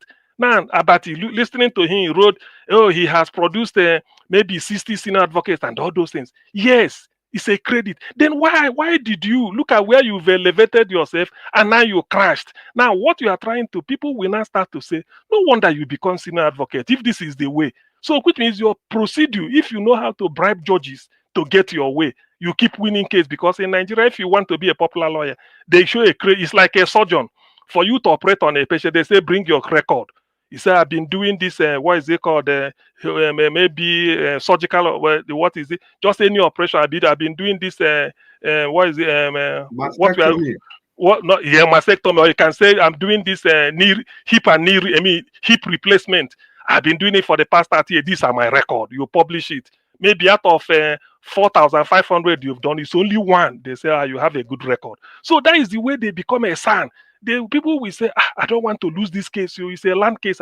There's something to gain. They say, go to Afe Babalola. He doesn't lose case. Not knowing that this is what they do. So that's what Dele is exposing. That's what they call criminal justice system. Criminal law is about offense against the state. There's commercial law. Though I'm not a lawyer, but I was told business law, commercial law is maybe between writing business, whatever, and they're looking for tax, all those things. But criminal law is offense against the state. And that is where you become a litigant and a senior advocate. It's only when you challenge a case to the Supreme Court and you maintain a good record. So that is what they are looking for. So all these years, Babalola saying I have so years as a son, all these things are just paddy with Supreme Court. This book will expose it because Dele has given it as one of the teasers. So he will go and they expand it and then bring it up. He's not afraid.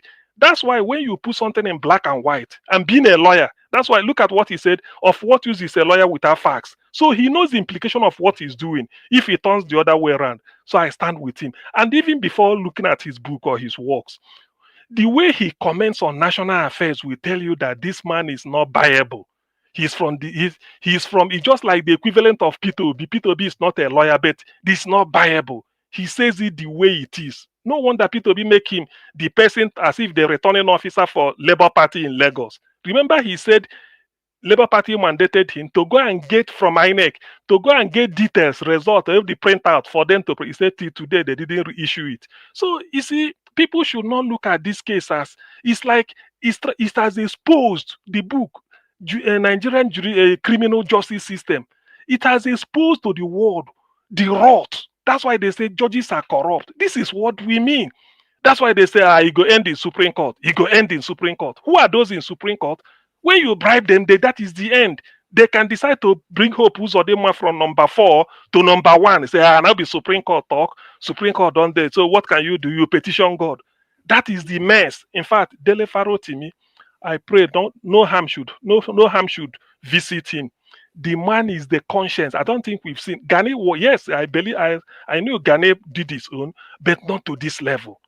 I knew Gani was just Gani can go to court for even a fly that fly past his office. He will go to court to challenge it. So, but in this case, what Dele is telling us is that why the system is rotting from the highest.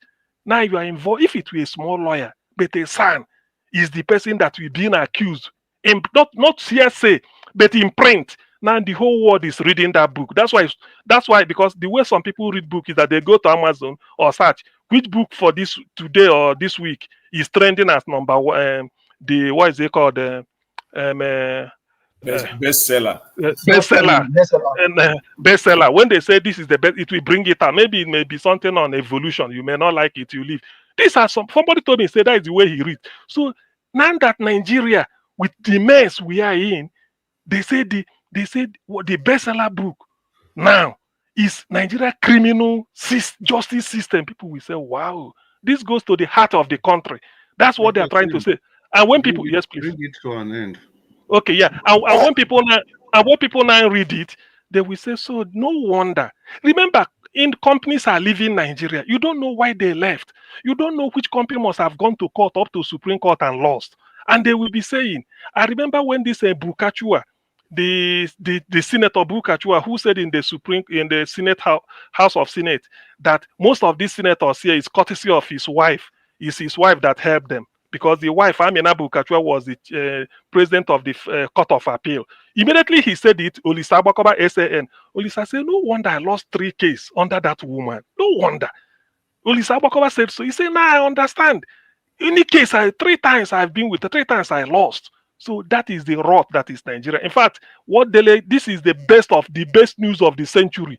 To be honest with you, the way I reckon, this is the best. Dr. CM, it's not only Nigerians that are buying it too. A lot of consular, they are buying it now. They want to know. Yes, because thank you. Let me bring to so in concluding. So please, I will just read out the teaser. People should wait. Whatever we should be discussing, maybe chapter by chapter, like Give Us a Mandate said. We must know line by line what really happened, because don't know that losing a case at the Supreme Court, even governors. So this is how they have people like Rochas or Korocha as governor of Odius or Kalu them. This is the impact. Is not just that because of Babalola, but the people that benefited from that shenanigan and what they now go to do in their states, because it is pure politics. You can't influence the judge. It's not for secondary school principal. It's for the judges. I mean, for the politicians. So that is the mess we are. Thank God for Dele Farotimi. Maybe this is why God created him into this world. Thank you. Yeah, well, Dr. Sam, thank you so much for that presentation. I just allowed you to keep on talking. Mr. Chris. Yes, sir. Mr. Chris. Yes, sir. Give us our mandate. Can you hear that, please? Yeah. Can you hear me? Yes, I can hear you. Yeah, so in that case, because it was I think Dele Farotimi there was a case between him and Afe. I think in that one that you read, he believed that he was to win that case, but because they went to bribe the judge, that's how they lose the case. And for whatever it is, that in pain Dele. This is a glaring case that we won this case, and before you know it, they turn the hand of justice around. Thank you. Thank you very much, my people. Oga Chris, please permit me to come in quickly. All right, sir. I have Madam Origin here, and Ajio Deborah is on the backstage as well. Okay, Madam Origin, I lost you there. You can quickly call back, even though the time has passed. Ajio Deborah, thank you. You can off your camera. Okay, you can't really come in. Okay, let me put somebody on the backstage so that you can come in. Madam Origin, please, Madam Origin, talk to us quickly. You have only 1 minute, ma'am. Please, 1 minute. Thank you. Yes, very quickly. I have a very important message to pass to the nation who is planning this protest or however it's going to take shape. Please make sure there is a plan B. And I also want to say something here to all the youths I come here for. 2 days ago, a few days ago, Mr. Niger Watch, on this platform, one of the things we presented was the last time they said the elders are wasted generation. There is a new name for those that are below 50. They are now calling them arrested development. Why? It's because most of the people that are 50 years below and lower are now stuck. Why are they stuck? They are stuck because the likes of this Baba something, whatever it is, has worked for a system for 60 years. That system was 64 years old this year. And there was an amalgamation of 100 years ago. That means there is a system that has made it difficult. And I am talking to the youths of this. Do not ever let this system, suffocate you. You must not be like your elders. You must not be like the 50-year-olds. You must figure out how to solve this problem. It's no more a matter of building and patching up. There has to be a definite, a decisive solution to this issue. Mr. Showore and everyone that is advocating for a change must find a lasting solution to this quagmire. I rest it there. Thank you, Mr. Najawa. Thank you very much for bringing this in. Wow.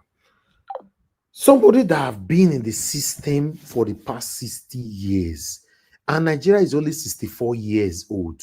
That means our problem have started for the past 60 years.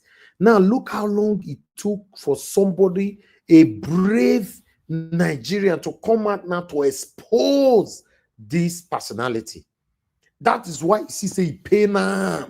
He pay now to the extent say, all that I've built for myself, no way. This man must drop this paper, or he must drop this book, whatever, blah, blah, blah. No, your power cannot exist forever. Nothing lasts forever. There is time for everything in life. And that time is now. That's why you see, amongst, according to what they are saying, 200 to 250 million Nigerians, one particular person came out. He's not a coward. He came out to say, I must speak. The result to this, my talking, is two things. Either I lose my life through the process, or I go to jail. Now they arrested him. But at least he has speaking truth to power. And he's paying them all because, listen, there are many of them. This is not just Babalala, whatever his name is called. It's not just him. There are many of these satanic elites in our country today that have caused the excruciating situation that we all find ourselves today. That are part of the dilapidated situation of our country today. You and I know Nigeria is not working in every angle. No angle. Mention one angle. I've challenged many of you so many times. Come to the panel. Challenge me, at least say, no, Mr. Najawa, you lied. This area is working. At least, because I'm here to learn. To the best of my knowledge, nothing is working in Nigeria. And we have these satanic elites that have made so much money, that have amounted corrupt money to their name. Today, many of them are billionaires in dollars. Many of them are billionaires in pounds. They can fly private jets from one location to another. You cannot dare step on their toes. Now, we now have one particular person who decides to say, I will step on your toes regardless of what. Because I know the repercussion might be either you arrest me or you kill me. And this man, he was ready. He planned this whole thing properly. I'm talking about Dele Farotimi.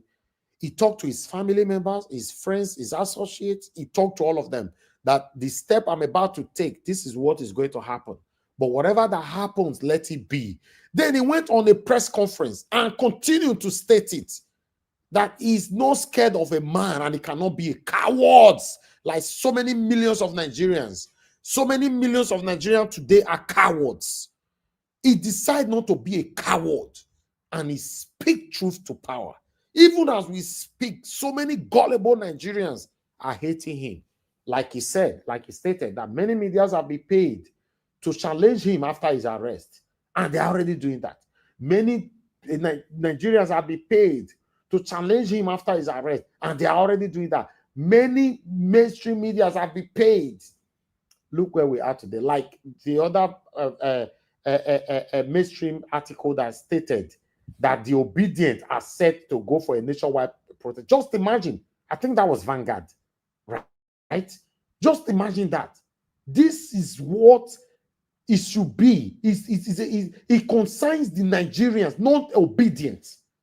Even the people behind that article, the situation, the excruciating situation of Nigeria, are you going to tell me it's not affecting you, your wife, and your children?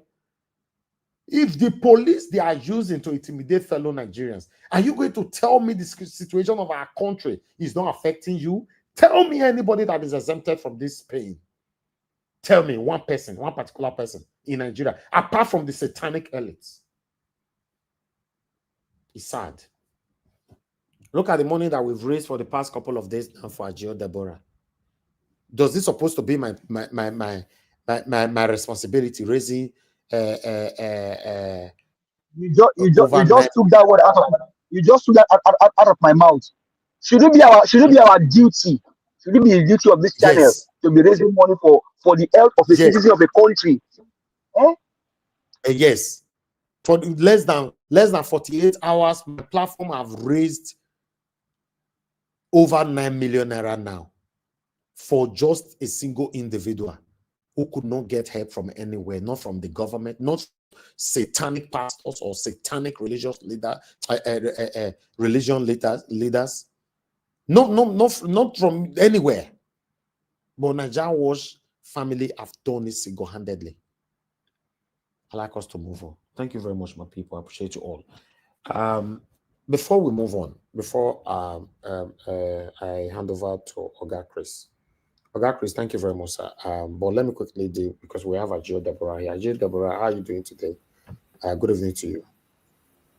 Good evening, Mr. Elvis. Good evening, Mommy Diaspora. Good evening, the panelists, the commenters, and our viewers. Oh, I'm very much okay. I'm fine. All right. That's what you need now? Good. What you need now that we've raised even over more than what you need now is prayers. Please, everybody listening to us now, what this lady need now is not prayer, because remember, she's going to go through surgery and all that. Your prayers is very, very important at this particular time. For those of you that could not support her financially, yes, your prayers is very, very important for her. Going through, this whole thing is going to be done in Nigeria. As you and I know, I have a very, very huge problem of trust. I don't know how to put it on when it comes to anything to do with Nigeria. But with Deborah's case, everything will work in our favor in the mighty name of Lord Jesus Christ. So that's what we need now. And those of you that are still contributing, I want to say I'm very, very grateful. You guys have done excellently well, even though you know that the money we need have completed. Many of you have decided to say, at least we still need money for ourselves, for our upkeep after the surgery and all that. God bless you all. Oga Chris, please tell me the figure again. Let me transfer it so that she can confirm that she has received this one. Yeah, Mr. Njauch, the figure is 248330. That would be 248,330 naira. Just hold on. I'm going to ask you again for the second time. Let me put the account number here because I'm just doing it now. I will ask again. Hold on. Okay, sir. Because I'm right here on a page. Okay, so Union Bank. Please, the noise on your side, Oga Chris, please just pause it for now, please. Disrupt it, or anybody that are muted, mute yourself. Thank you. Let me quickly do this. That's how.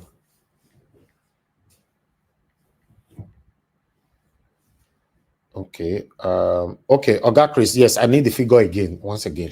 Okay, 248330. That will be 248,330 naira. 248330. Okay, let me see.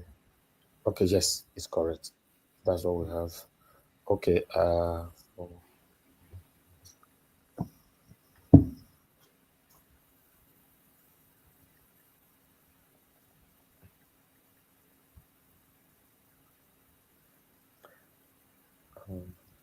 guys, please bear with us. Let's just sort this out. If not, because this broker looks like something that is going to go for a long time.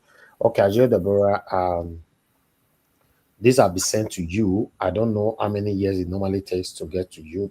Say anything to do with Nigeria, the gas it get. Like the one yesterday, it took some time before you confirmed that you've gotten it. But I still need to put this on the screen. Let me just quickly cover your account number so that I can put it on the screen. How many guys? Let me put this on the screen to show for the purpose of transparency. As you all know that on this platform, we are transparent 100%. That's what we do here. You know, whatever that we've raised for Agio Deborah, we don't need any single percentage from it. We don't need any penny from it. That's what we do. So I need to quickly do this. Let me see if I see what I sent. Wanna bear with me. Sometimes I'm just doing a lot of things at the same time. I guess this is it. We're almost there. Okay, there you go. Let me put it on the screen. I have to take this thing off there so that you guys can see it. Okay, there you go. So I just sent that now 248,000 naira to her. So totally everything that we send, the first amount I transferred to her was 8.241,000. That's it on the screen. The second amount I transferred to her was 560,000, which was yesterday. Then the third amount we transferred to her is 200. Okay, Chris, can you pour the money together, please? Can you? Okay. See it on the screen. Minute. The screen. 8, 2. But 4, you can see it on the screen, right? Yeah, 257. The next one. Okay, the next one is that 560.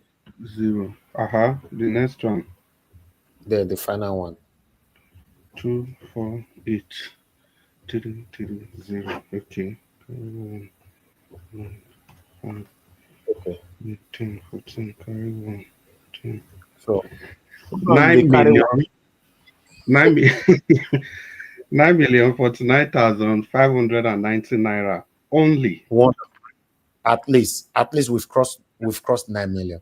So guys, keep the support rolling. If we can cap it to 10 million, that would be nice for her. You know, it's a luck. It's just a luck. That's the best December gift for any human being ever. So, you know, don't worry. Anytime you send money in, even though not 50 naira you send, Nigeria Watch will come here to announce it whenever we have our broadcast. Now, God bless you. Now, Ajay Deborah, you have 1 or 2 things to say, so we can let you go. Yeah, thank you so much, Mr. Elvis. I've received it already. And wonderful. I really appreciate all of you. A Roy that made me to find favor from you all. We also favor you all in Jesus' name. Thank you so much. I appreciate it. All right. Thank you. Go have some rest. Thank you. God bless you. Good night. And George. Yes, sir. I beg, if you don't ask mommy the hospital whether you feel marry second wife, as you talk that day. I ask, nobody answer me. I be asked because Where you can't carry this one they go now. Which can't talk with this one? Okay, show that up, my friend. Second wife. You know, now. Anyway, make Madam Rita know here. Yeah, I don't do there. I don't do here. I don't do here. Where they carry us to go with Chris? I beg. Okay, I beg. You yourself, Mr. Elvis, just leave Mr. Chris Mary continue. Go sit down. Hold on. Let me finish my work. Mr. Elvis, 1 second, please. 1 second, please. I beg you. Number 1, let Madam Rita know hear you. Then number 2, if to marry additional wife, they hungry you, I beg, go Equatorial Guinea. Thank you. All right, mute yourself. They are fighting. There's war in your background. Please. I don't know where that one is coming from. Prince Shiwuba, please put on your camera. Who is that name there? Prince Shiwuba. To Nigeria, this one where they join us, so you know, they come late again. She's Prince Shiwuba. That's the last time I'm calling you. If you don't put on your camera, you're not coming in. Please, when I welcome from I know you are satanic.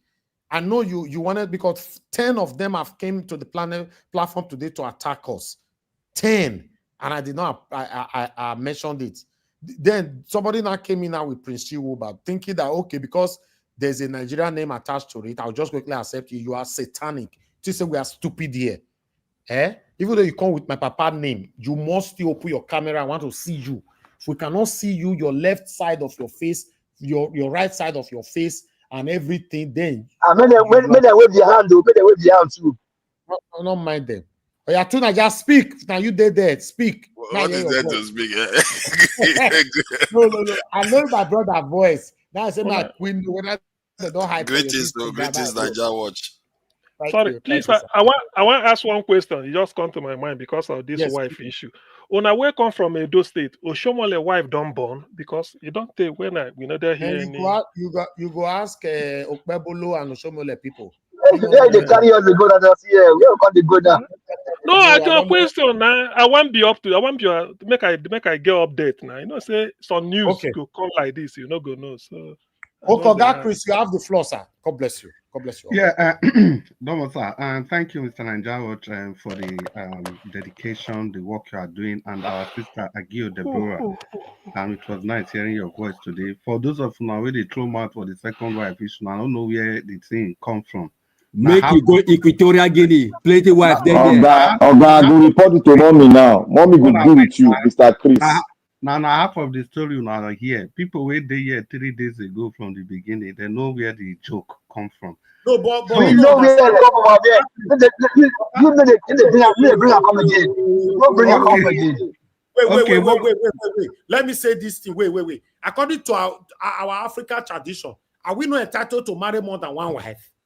No, if I carry your tradition put for the house, for your house first. Then later we'll talk about that. Niger watch the way you talk, Seth. If you put your things outside for night, don't throw away. The way you talk, mind they warn you. If you for outside. Before you come back, before you all those your boxer shorts go there outside somewhere. We get new people for the. Why are you running from your responsibility? Are you not? No. I just advise you. Make you know see where Dele, Farotimi, and Babalola there now. Now they tell you make it. Just because I want to marry second wife. No, nobody second. This one, your lawsuit now for Cambridge. Your call arrest for Nigeria. Carry go Cambridge. Mr. You have just made your intention known, and as you're streaming this Niger Watch now, those women in Equatorial Guinea, they are listening. No, the application is not accepted. I know they go Equatorial Guinea, and they go Yugoslavia. They say that they marry more than wives there. All right. Okay, ladies and gentlemen, enough of the frivolity. So let's continue with the business of the day. Like I was saying, Dr. Sam, thank you so much for that, your thought-provoking submission. And ladies and gentlemen, it's still your #1 broadcast station of choice, this Niger Watch and YouTube channel, an arm of the Niger Watch media team and broadcast. And thank you so much for making it a date with us today, all of you on the panel, everybody on the comment section, and everybody listening to us from everywhere in the world. We want to say thank you for joining us. Remember to use the like, the share button, and the $sign. This is the way you can add your voice to the voices that are trying to liberate Nigeria from these shackles of underdevelopment. And then all of you remember the drive to have 1 million man and subscriber. Now we've crossed the 100,000 mark. We are still working steadfastly towards the 1 million man subscription. So it's one subscription at a time. If you have not subscribed, seize the opportunity to subscribe. Recommend this station to friends, family, well-wishers, and even your not so friendly friends, frenemies, or whatever we call them. Let's just continue on the broadcast. It's good to have you here today. I'm Alex O. I think I'm right. Alex O, thank you earlier for that wonderful contribution. And please open your microphone and talk to us. You have 8 minutes. Alex O, welcome, sir. Oh, Chris, good evening, my brother. Please, you are going to bear with me. Maybe I might be shouting because my ears are not so well. I just came back from Jos. So this pressure, I always have. Before you continue, let me thank you. Thank you, sir, for the money you sent to Agio Deborah. God bless you. Oh, we thank God. We thank God for everything. I just wanted to be sure whether you got it. Thank you, sir. You see, so yeah. Alex, so you Uh, can talk, you can think at the top of your voice. Like people like okay, Black yeah, Panther, because the first it's like, method of yeah, it's talking like is to some, shout at I, their dey- voice. I dey always get problem with this pressure whenever people say I fly. I don't know whether Nigeria or anywhere. So I just came back. That's why I came a little bit late. You know. Okay, welcome. Yeah, I thank God for everyone. Dr. CM, long time. I can't be say you can't come today. That's your sweet voice. I don't miss him. Mommy Diaspora, thank you, Mama, for everything. Mr. Ivis, my brother, every other person on this panel, may God bless you all. Black Panther, to Niger, F. Emmanuel, Oga Jonathan. Then, is Abdul Malik still there? I greet everyone. You see, yeah, continue from where we stopped yesterday. I think we should keep the fire burning like we've always done on this platform. You see, there is no time that darkness has ever defeated light. It might take a while, it might take time, but the light will always outshine darkness. Uh, Heaven knows what we've been through or what we are still going through in the hands of our fellow brothers and sisters, because the people putting this pain on other Nigerians are not foreigners. They are our brothers and sisters, you know. So it's such a shame to have such people amongst us. The irony of it all is that there are so few, this elite and are wicked politicians and their enablers that is putting a lot of pains. I mean pains. I don't know how to describe the pain that you are putting on. When you are in Nigeria, you really okay, let me say when you are outside, you might be hearing and you'll be thinking, oh, maybe they are exaggerating. Brethren, I tell you, they are not. When you are here, you feel it, you smell it, you can see it everywhere, you know. And when you come to see what nature, what God has bestowed on this great nation of ours, you begin to wonder, why are these people so wicked? Why why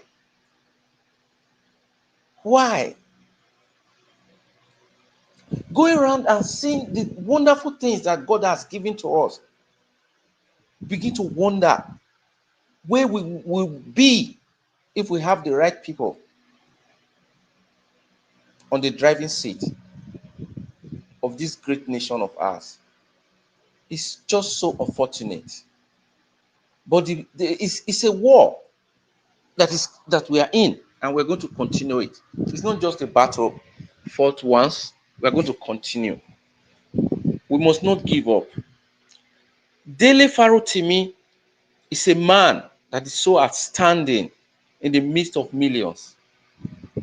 We just have to support this man. We have to give up all we have to make sure the truth prevails. Like Mama Hicho was saying yesterday, these guys, I don't know what they think. When they leave this world, what are they going to tell their creator? What are they going to say? That I made the life of so many miserable?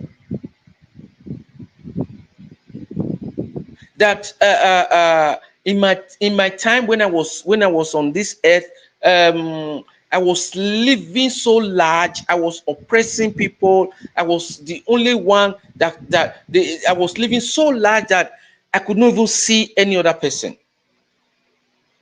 It's just one life. Just one life.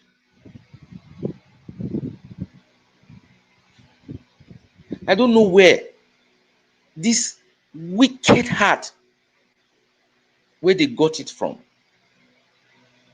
But we have to resist them.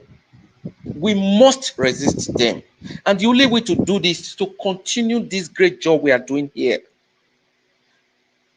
People, believe me, we are on the right path and we are making great impact. We are making great impacts. Let nobody feel, because sometimes they say this weight, there is something telling us, oh, am I sure that what we are doing here, are we doing the right thing? Or is anything going to work? We never and should never give up. Let us continue this fight. This man has shown us the way. This man is telling us that there is hope. For this guy to fight so in this manner, you know they have really been hit where it hurts. So this pressure must continue. Like our sister who just called in, this generation that have been deprived of everything, letting these old guys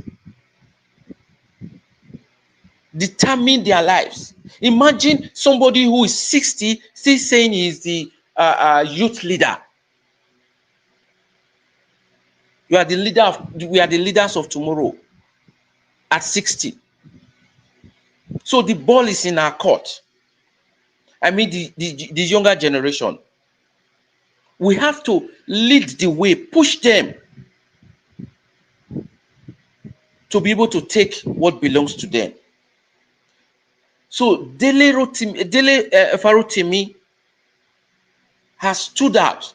We have to stand and make sure his voice, this fight that he has started, is not lost. We can do it.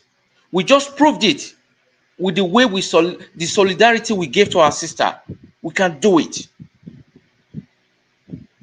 Yeah, the best of people might be outside Nigeria, but those who are here, we can ginger something in them to make them take this fight, because these guys, they aren't going to give up. They are not going to just leave this arena without putting a very tough fight. So we should all be ready and continue on this path we are in. And I believe that we are going to have a better Nigeria. Thank you very much, and God bless you all.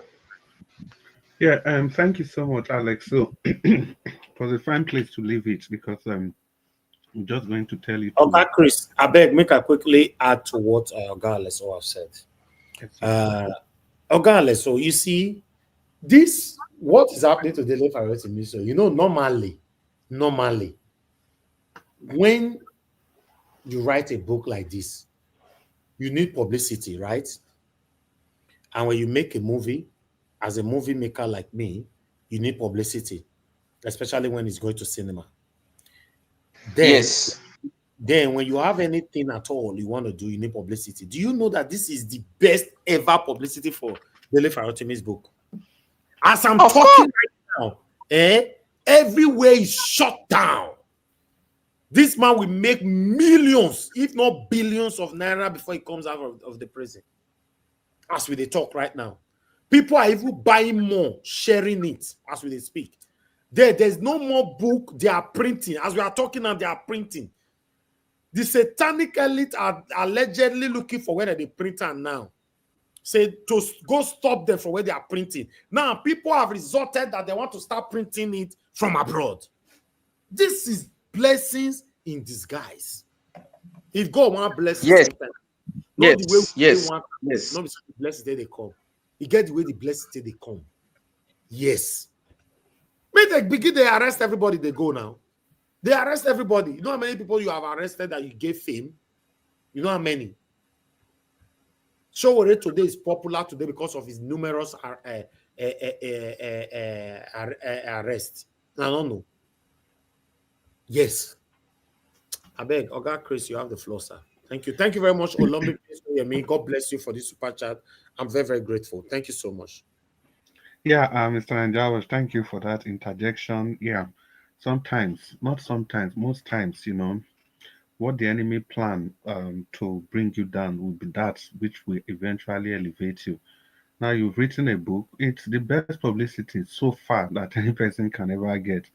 today on Amazon Global, this is the #1 selling book in politics, because there are different genre in Amazon. This is the #1 selling book in politics globally. Means Amazon, US, Canada, Amazon all over the world. So which other publicity does he needs? Well, let's continue on the broadcast. Like I was saying, my brother Alessio, thank you for that wonderful presentation.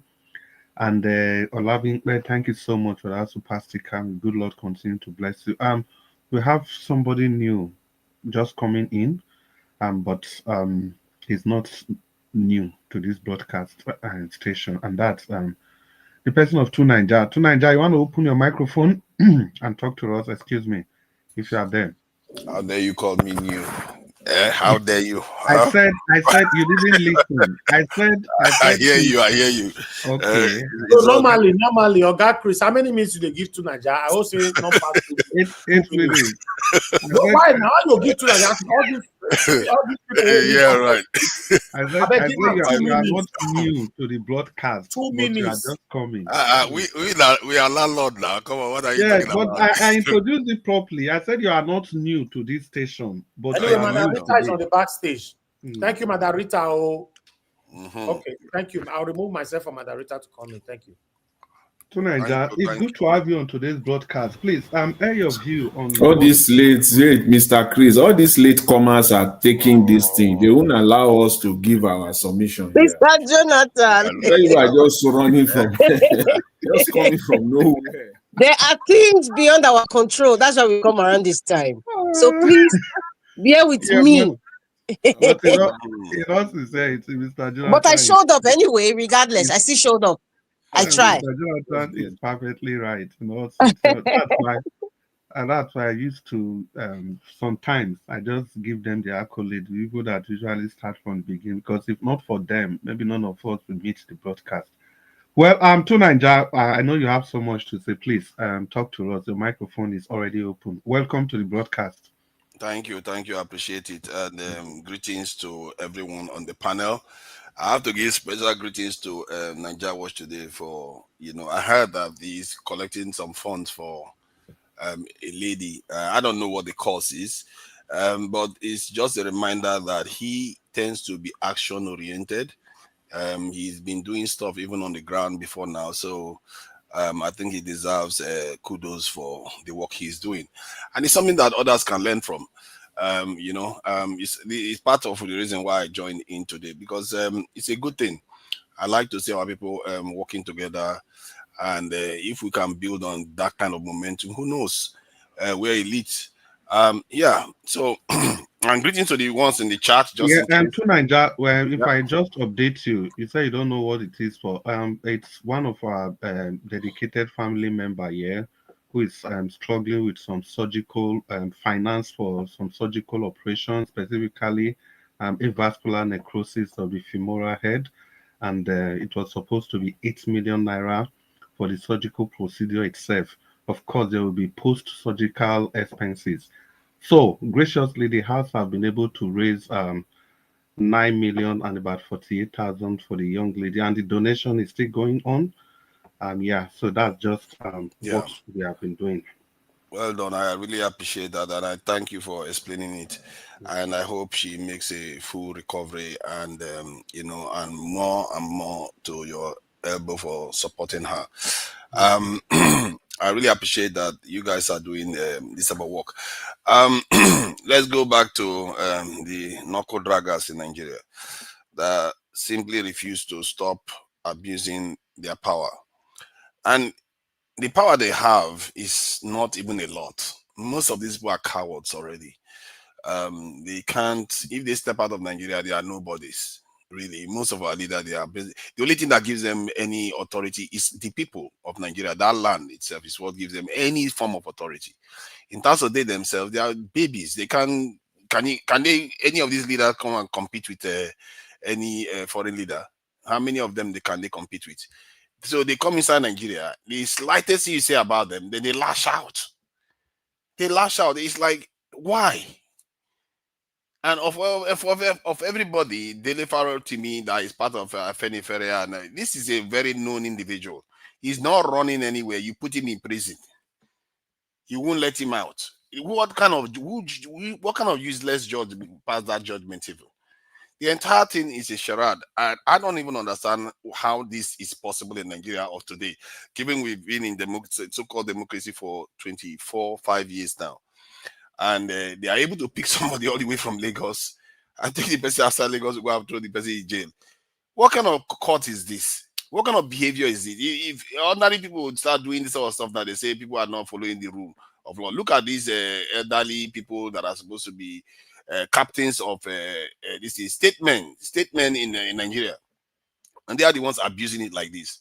They are not going to get anywhere with it. If anything, this man is going to come back and get stronger. God help them if something happens to him when he's there.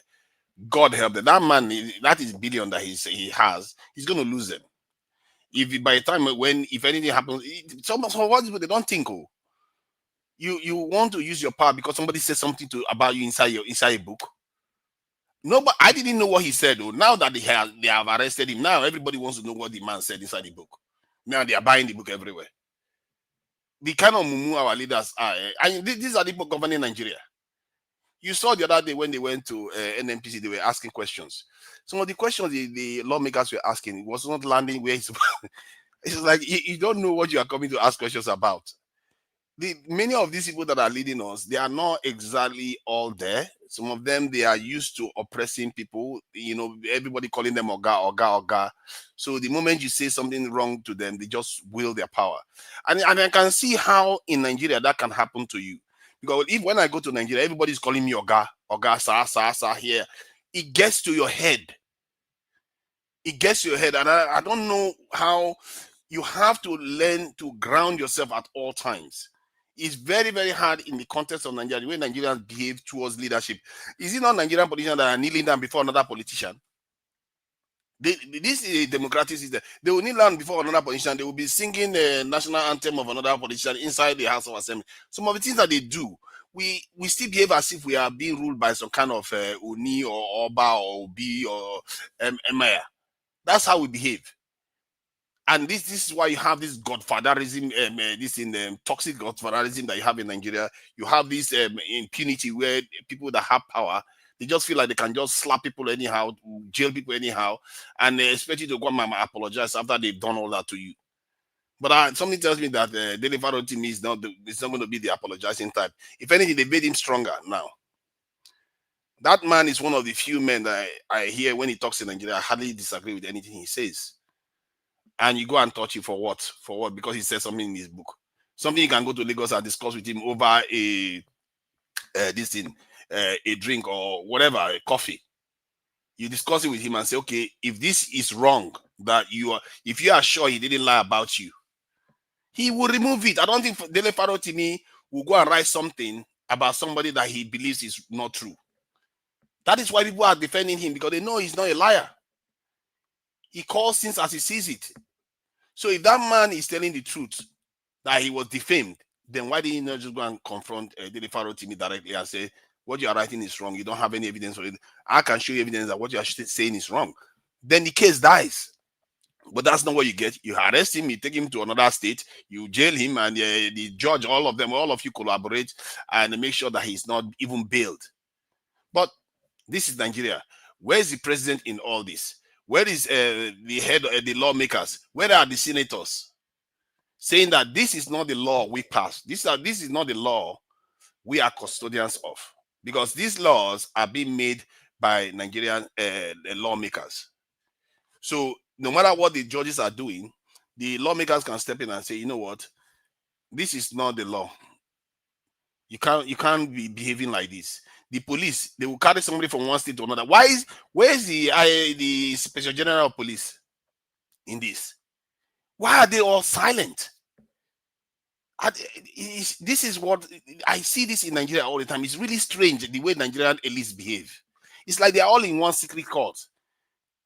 Maybe they will just do something and everybody will keep quiet and pretend as if they are all behind it. They don't really react to it properly.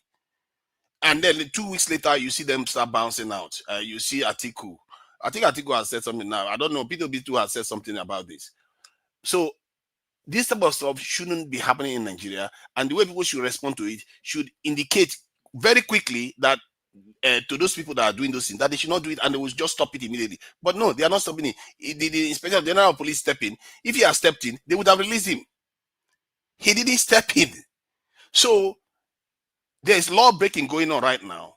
The police itself is not stepping in to stop it. There's law breaking going on in Nigeria right now. EFCC, all the government institutions, they are sitting there acting as if they don't see it. So all they are going to do is just unite Nigerians. And if God help them, if something happens to that man, they are going to regret it. That man will regret it. And it's going to become Tinubu's problem. Because this problem is not only about that, the people that arrested Dele Farotimi have done. It's not only their problem. The problem is bigger than that, because it's a problem that, as a matter of fact, Tinubu is emblematic of what it is. That is what Tinubu represents, Godfather. Whereby if you speak out of turn, he will never forgive you. He comes at you. Although he does forgive, he did forgive Boala somehow though. But he didn't forgive Osibajo. So you can see that there is toxic atmosphere in Nigeria. All I see is people that are weak men that don't understand how to wield power, and they just do whatever they like with their people whenever they think they can get away with it. The other day, there was not a lawmaker that was slapping somebody around, and these are the ones we are seeing. Oh, how about the ones we are not seeing? This is the kind of fear Nigerians have to live with. And I know about what Dele Farotimi was talking about. He was saying that people were trying to kidnap him for a very long time. They were sending messages, they would tell him to come here, tell him to go there. That kind of stuff.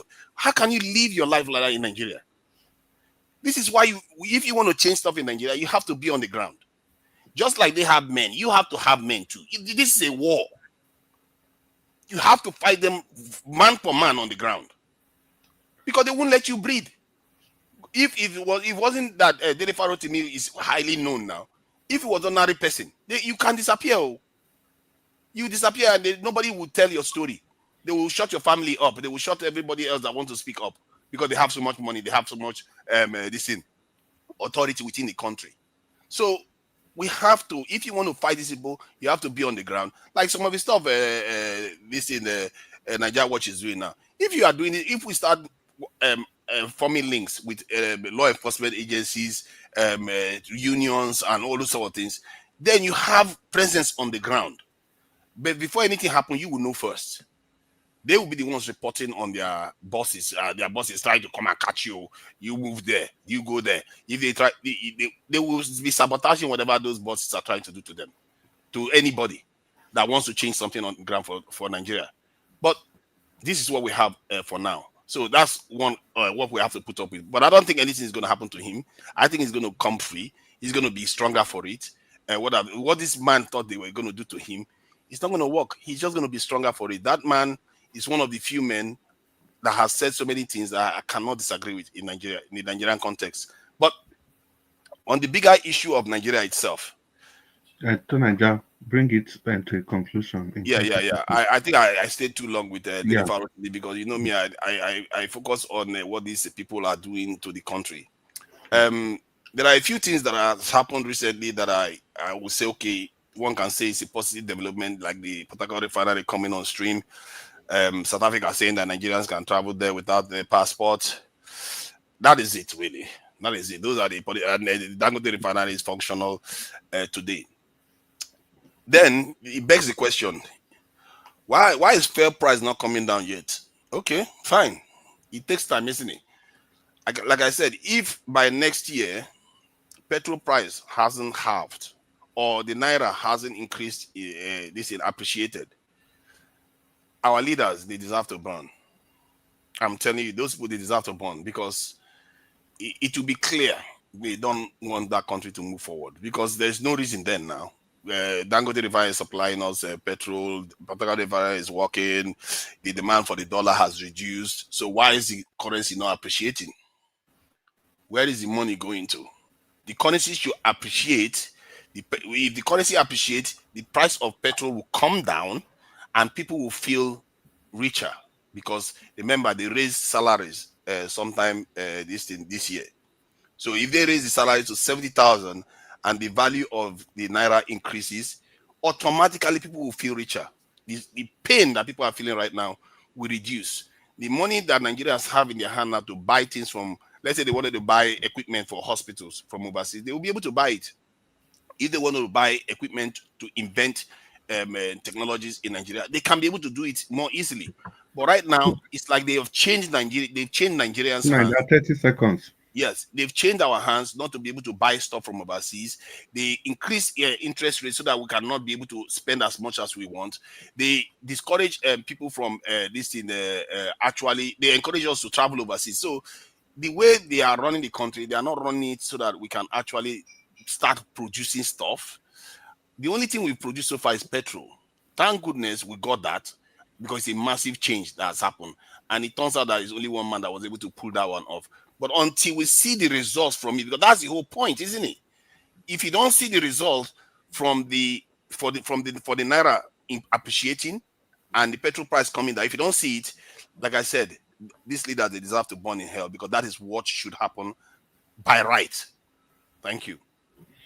Yeah, well, Tunanja, and thank you so much. You took quite a long time there.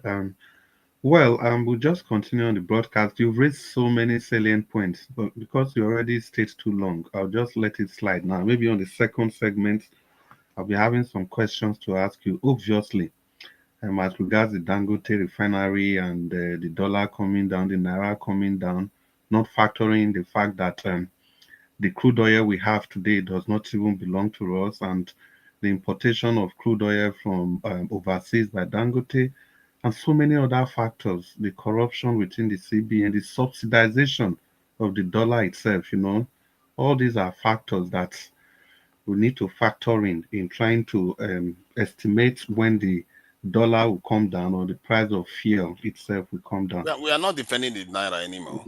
Oh, okay. We get to that so that we can quickly get to the other people.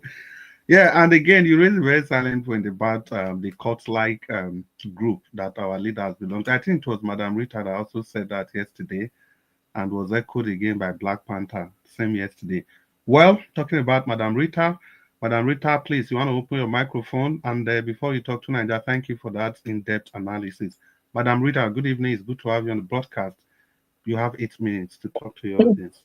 Good evening, Mr. Chris. Mr. Elvis, good evening. Mommy Diaspora, Lamehi. Everybody in the panel and those of you in the comment section. What do I have to say? Okay, I just purchased the book today, Dele Farotimi's book. And because I didn't want to get Kindle. I like to touch the hard copy. I'm that kind of person. So I purchased the book and I'll be getting it on Monday and I'll be reading it back and front. Today's topic, well, so far we've been talking about Dele Farotimi today, and I think, Mr. Elvis, I think your early morning broadcast, I didn't watch it, but I saw the title when you said, the title was saying something like, Dele Farotimi says, do not beg for my release, because it would seem like as if he did something wrong, instead telling him to take him to court. Now, wherever he is now, he's not bailable for some reason. You see, I think now we've gotten to the point where we now understand that Nigeria is being ruled by occultic men and women. Yes, Nigeria is being ruled by occultic men and women. What is so disappointing is the lawmakers are quiet. Even the elites are quiet. I keep saying it. And I got this inspiration from Mr. Elvis. When the elites are shouting, just know that they didn't get their way. And they will use the gullible, hungry Nigerians to fight their war. But when it's somebody that's not in their circle, is going through some challenges, they don't speak. They don't speak. In fact, as a matter of fact, at this point, Olumide Akpata, I expect you to speak up. Even if you're not the NBA president right now, you should speak up. Yes, you should speak up, because if you're under the Labour Party and this man was under the Obedient Movement, I mean, he also was one of the coordinators Labour Party during the presidential election for Peter Obi for Lagos State. So I'm just calling out people. If they have spoken and I don't know, well, it is what it is. I just have to call them out in case they don't know that they need to speak. Yes, I'm expecting somebody who is very vocal, like Olumide Akpato, to speak up. I expect him to speak up, but we'll see. And everybody who is speaking up now, I respect them. Whoever you are, whatever social media group you belong to, and you're speaking out, God bless you. Those are the true, let me use the Black Panther's words, the true patriots, people who stand for justice. What we are seeing right now is a proof that whatever is written in that book is valid. Yes, and I urge everybody, please, if you can purchase, I actually purchased 2 because I'm going to give one to somebody. If you can purchase 2 or 3 or more, you can give it to somebody for Christmas present. You don't have to buy all this junk all over.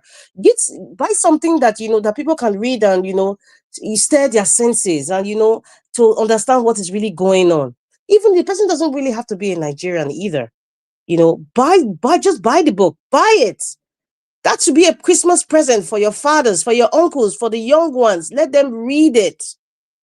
I urge all of you, and I was just reading that Shafi Bello, one of these lovely actresses, she has 20 copies to give for free. So somehow people are speaking up silently by purchasing those books. That's another way of speaking out. Yes, that's another way of speaking out. Even if people don't really come out, or people who are not as influential, don't come out as much. I mean, you have a very low following, but you purchase the book and give it to people for Christmas as a Christmas present, if you believe in Christmas present, or just as a gift.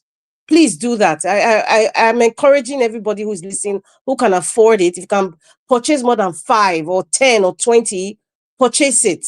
I got it from Amazon. I don't know if any other bookstore is selling it, but that's where I actually purchased it from. So, just looking at everything that's going on, it just tells you why Peter Obi was cheated out in the Supreme Court.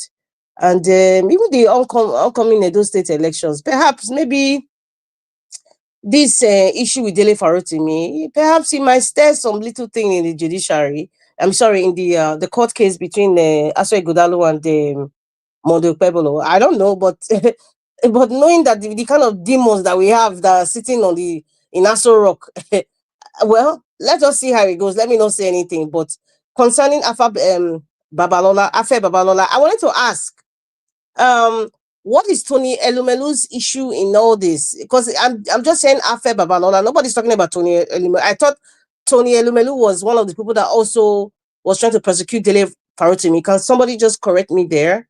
Because the reason why I'm saying it, I just don't want us to focus on just one person when there are multiple entities that are known for now.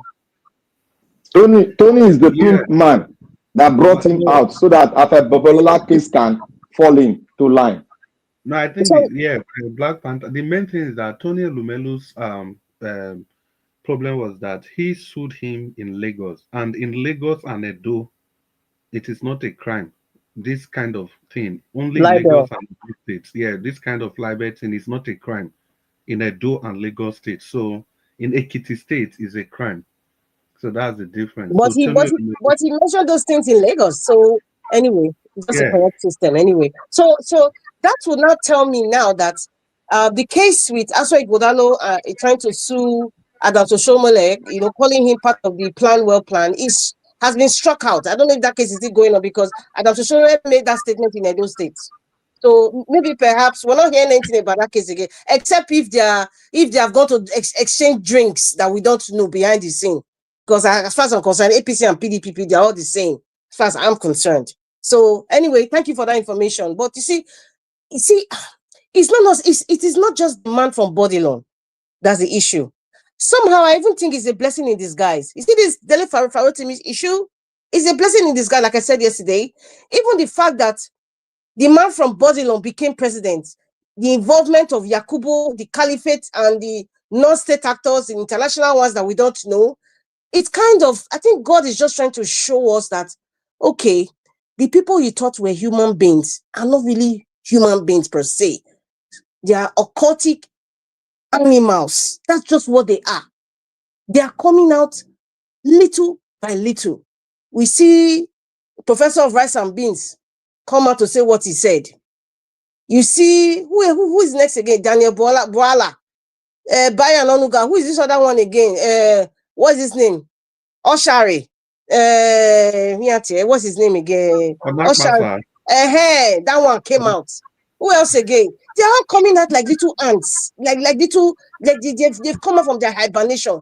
Alfred Babalola is coming out now. Tony Elumelu is that one has been there. I'm not surprised. You know, it's not rocket science. I mean, everybody knows that.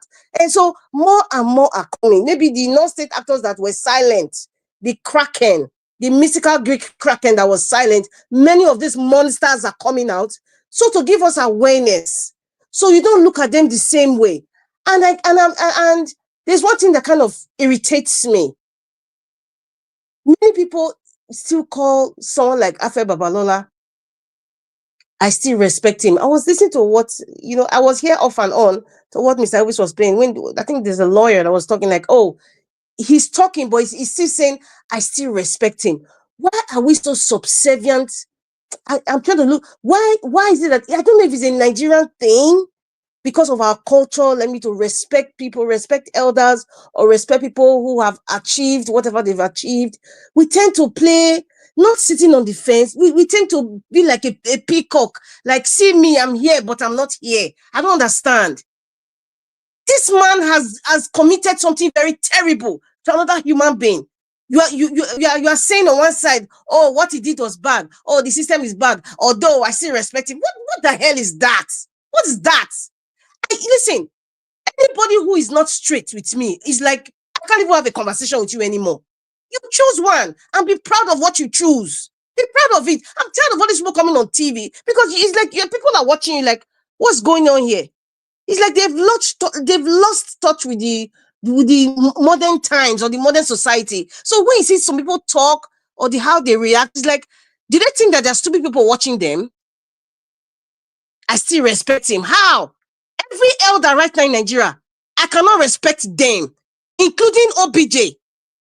I cannot respect. There's some level of respect I can respect, but I cannot.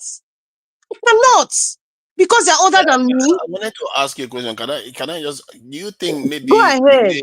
Do you think that maybe this oga mentality that we have in Nigeria may be contributing to this impunity? It has not done, because that sir, madam, is like saying, sir, are you crazy? Or sir, are you stupid? You are putting respect, but you're insulting the person. So what's the point? Just tell the person that they're stupid. Yeah, but no, listen. As time is going, we all know in Nigeria, our moral compass is gone.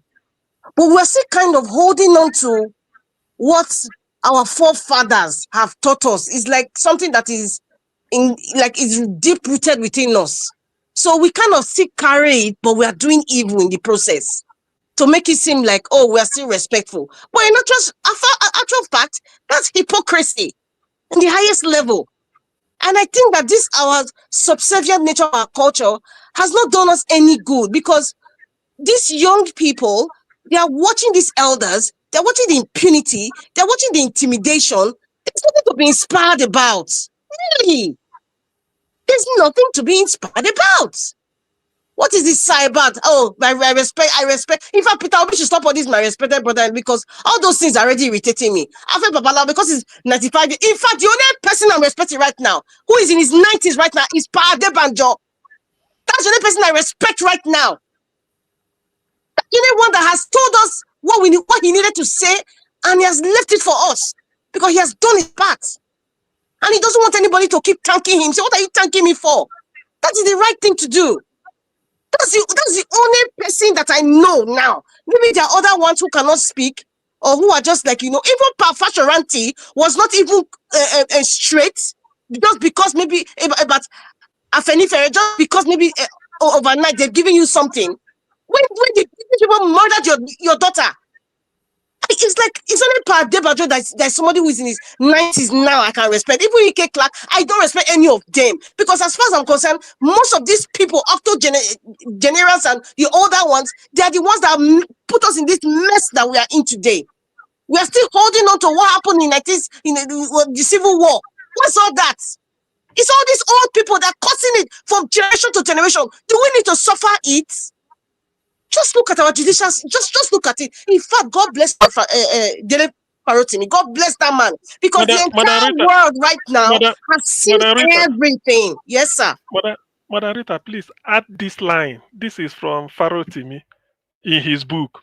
The Nigerian judiciary is not the hope of the common man, but is in truth completely hopeless and unfit for purpose. Pretty much a mirror of everything Nigeria.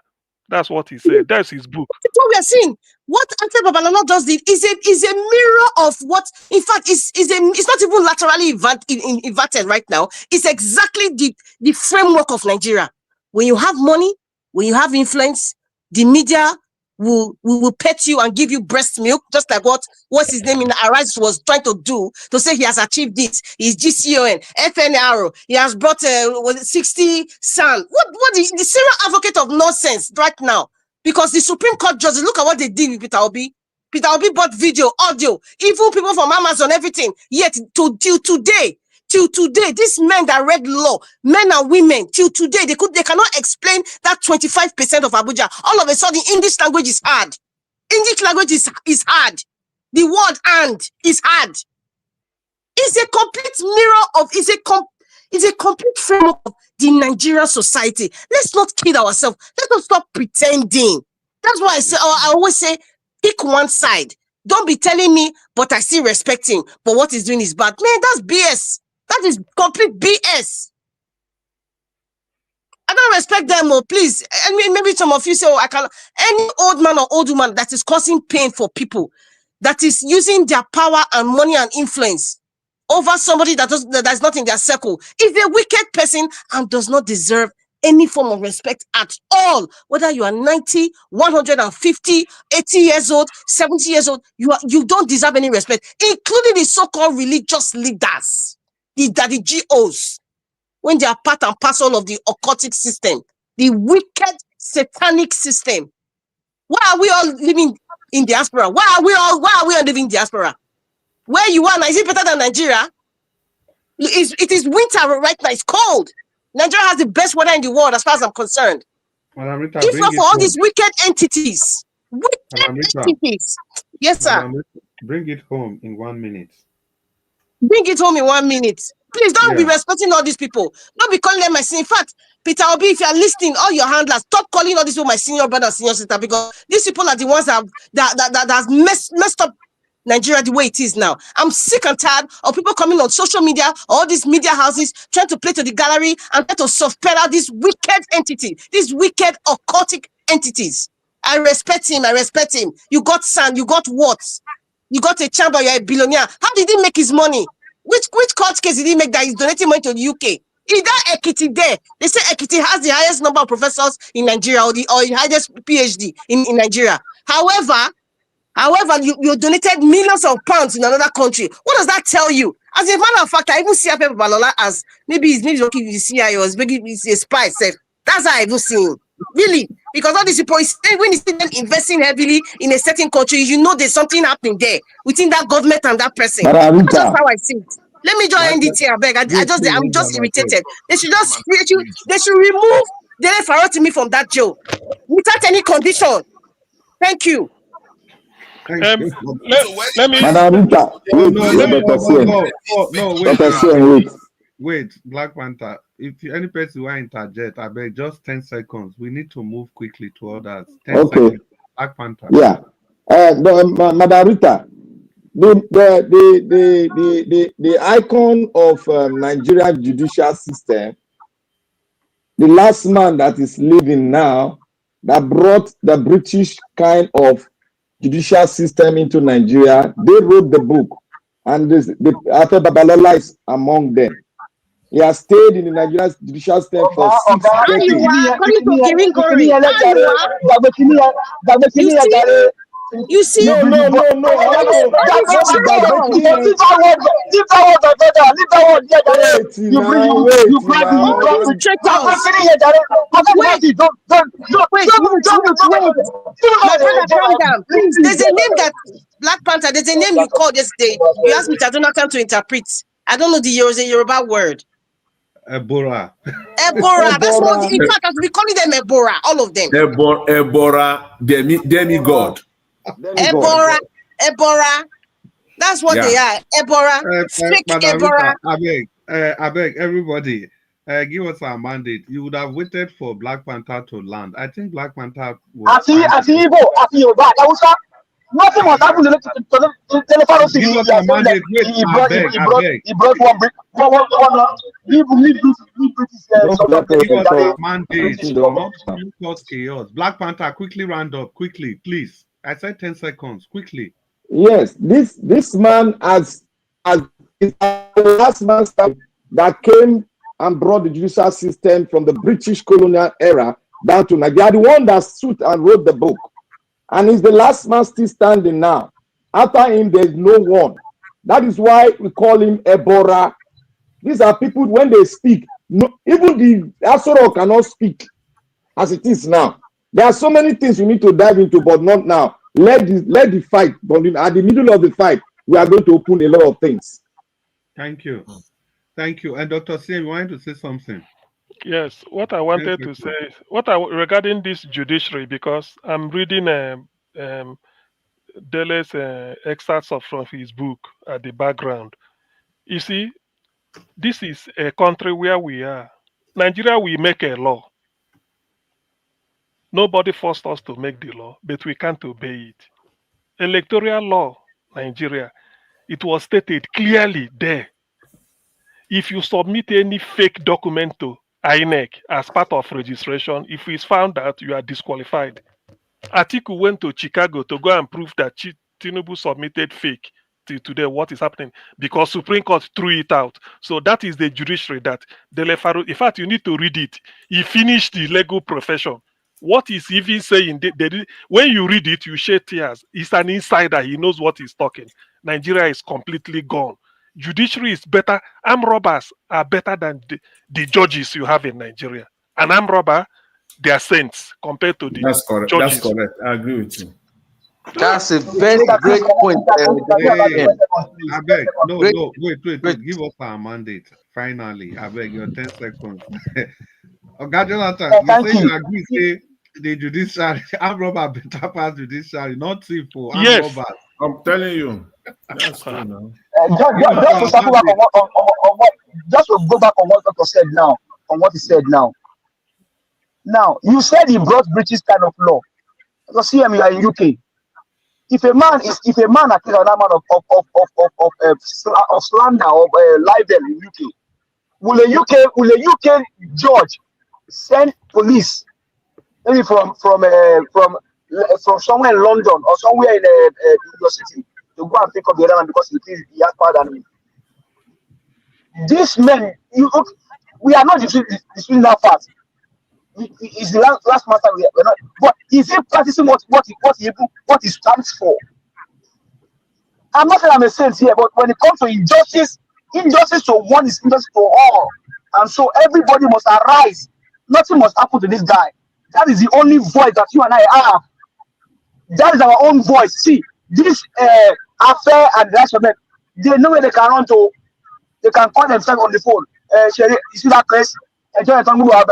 It's my case, so they must win that case. But you and I, we only have Dele Farotimi. After knows where to run to. Tinubu jogging, he knows where to go. Where will you and I go? The voices that we have, they are taking them away. And we are saying he brought one British law. Let him practice what he brought to the country. Practice it. Practice it. Emaya Goshi. Practice what he brought. Practice it. Thank you, sir.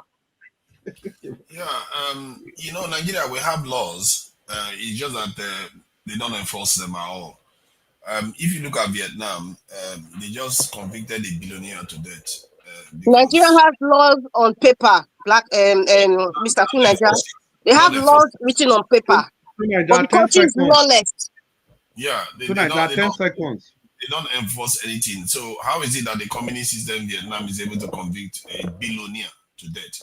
You saw what happened with South Korea just yesterday, where the president wanted to pass a martial law, and the citizens just ran the whole place, cycled around them, and he had to retreat. So our people have been conditioned to accept this type of behavior because it's gone on from colonization. We never really took that colonization shackle off, really, because the process or the ritual that leads the people to do those things is that you have to fight for it, and you have to defy the people that are oppressing you. You fight, you break it off, and then your mindset is different. But we never really. That's why we call our listen. We see elders that are misbehaving badly. Instead of us to call them out, we just leave them to carry on misbehaving. And this culture, and I was in Nigeria and I felt it. People keep calling you sir, sir, sir, sir, sir. And then when somebody misbehaves, you start thinking about using the law against them because you know you can't do that. And the law too. Where is the Inspector General of Police? Where is those ones that are absentee landlord? Why is it that your police officers are going to other states to arrest people? That's against the law. The entire thing is a shambles. It's gone past 30 seconds. Yeah, thank you. Yeah, you're asking about Inspector General of Police. Yes, the people where they go guide money for airports, police people, they thief 3.4 million inside the No be 3 point something, 40 something million. Chris, thank you, Chris, let me ask a question so that everybody go answer them. Quickly. All of you, everybody here said Nigeria have a law. Now, to Nigeria, tell us when the judicial system of Nigeria was written. No, I go ask that question. I don't want to ask that question. Oh, no. I need to ask you because he said Nigeria have a law written by them. Tell us. You don't need to know when now. Ask a more concrete question. You don't need to know when. How many people know that question? Ask a more concrete That is question. what you know why I'm asking that question. You see, most of all things we have something that is called our own. Something was designed for us. Even Tafai Balewa said it. 1914, he said it. Now you are making a solid point. We have a law, something that was brought to us. It was brought to us to put us together. They are breaking the law and they are getting it. It's not because the law authorized them. The law didn't authorize them to do what they are doing now. The law authorized them to do it because it's not our own making. We didn't make it. Apart from that, the law in Nigeria right now does not allow it. You can't just hijack somebody from another state and kidnap them to another state. To Nigeria is okay. See, Black Panther. Wait, when we move on to be factual, Black Panther. You see, Dr. CM submission. This 10-second submission. Dr. CM say, "Why make a law when you know you will not obey it?" He now went ahead to give example. You see, in all honesty, the problem, all these problems they look at, nobody say law never address them in one way or the other. It's just that nobody they obey that law. That is the problem. And the reason why people don't still obey the law still there inside the law itself. Most of the reasons still there inside there. So if you look the law for face value, is there a person do this like disqualification of candidates? If we follow that law, Tinubu then for disqualify Tinubu, not to even talk of say he want go Supreme Court and go to fight for 25%. I think that's the point. Well, good evening, everybody. Please let's move quickly. Some people have not given their final submission. See, let me say this. You know why? You see this book by Dele Farotimi. It's short. Jonathan, I was going to call you. Okay then. Let me just say this lastly today. I thank all the panelists, and pretty much what everyone has said, is in line with my submission earlier. I agree, in totality with what everyone has said, so far today on this subject. You see, I want to say this, that it is actually, having with what Dr. CM read, that forward, of that book. See, Dele Farotimi, I've not read the book. I'm waiting. I know in the next 72 hours, I will be in a much more better position, more enlightening position as far as this book is concerned. the next 72 hours, hopefully. But I can say this, Dele Farotimi was so brazen. It was a total expose. So those that are fighting him now, it's not just Afe Babalola. This is a collective fight. It decimated the entire system. He exposed them for who they are, for what the Nigerian system, the Nigerian judicial system is. So those that are mad with him right now, but they can't do nothing. So they look for an avenue and they have to go through the Afe Babalola route. So they are those that are fighting him. So you can see now that it is the system that is fighting him. And one of the reasons why I said I agree with everybody, what everybody have said so far, is the fact that where will they go now? Where will the judiciary hide now? There's nowhere to hide for them. And somebody said also another thing earlier, that an excerpt of this book should be posted on this platform on a daily basis. Yes. For a long time to come, for a reasonable time. Even if it is just a quote from the book. Now, where will they hide? From the beginning? You see, those that are fighting him are many. Let's wait till we lay our hands on this book. Let's wait. You will see that those that are fighting this man is not only Afe Babalola that is fighting this man. Not only him. Because when you talk of the Nigerian judiciary, you can't talk of it in isolation. You cannot just talk about Afe Babalola alone. From the justice, from the Chief Justice of the Federation up there. That's where the corruption, that's where the whole thing starts from the top to the bottom. Before you can even become the Chief Justice of Nigeria, you must have been in one, what do they call it? One court or the other. So that when the likes of Afe Babalola comes, any case that the man is interested in, he always finds his way. Always. 100% of the time, he will find his way within the Nigerian justice system. Because he will go under the table. That's why I agree when they say they are they are worse than an armed robber. Because they brought us to where we are in Nigeria today, pretty much.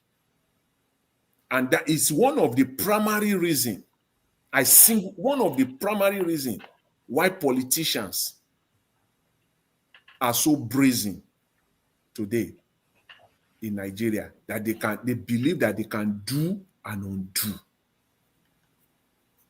It is the court that has given them so much powers today in Nigeria. Let's make no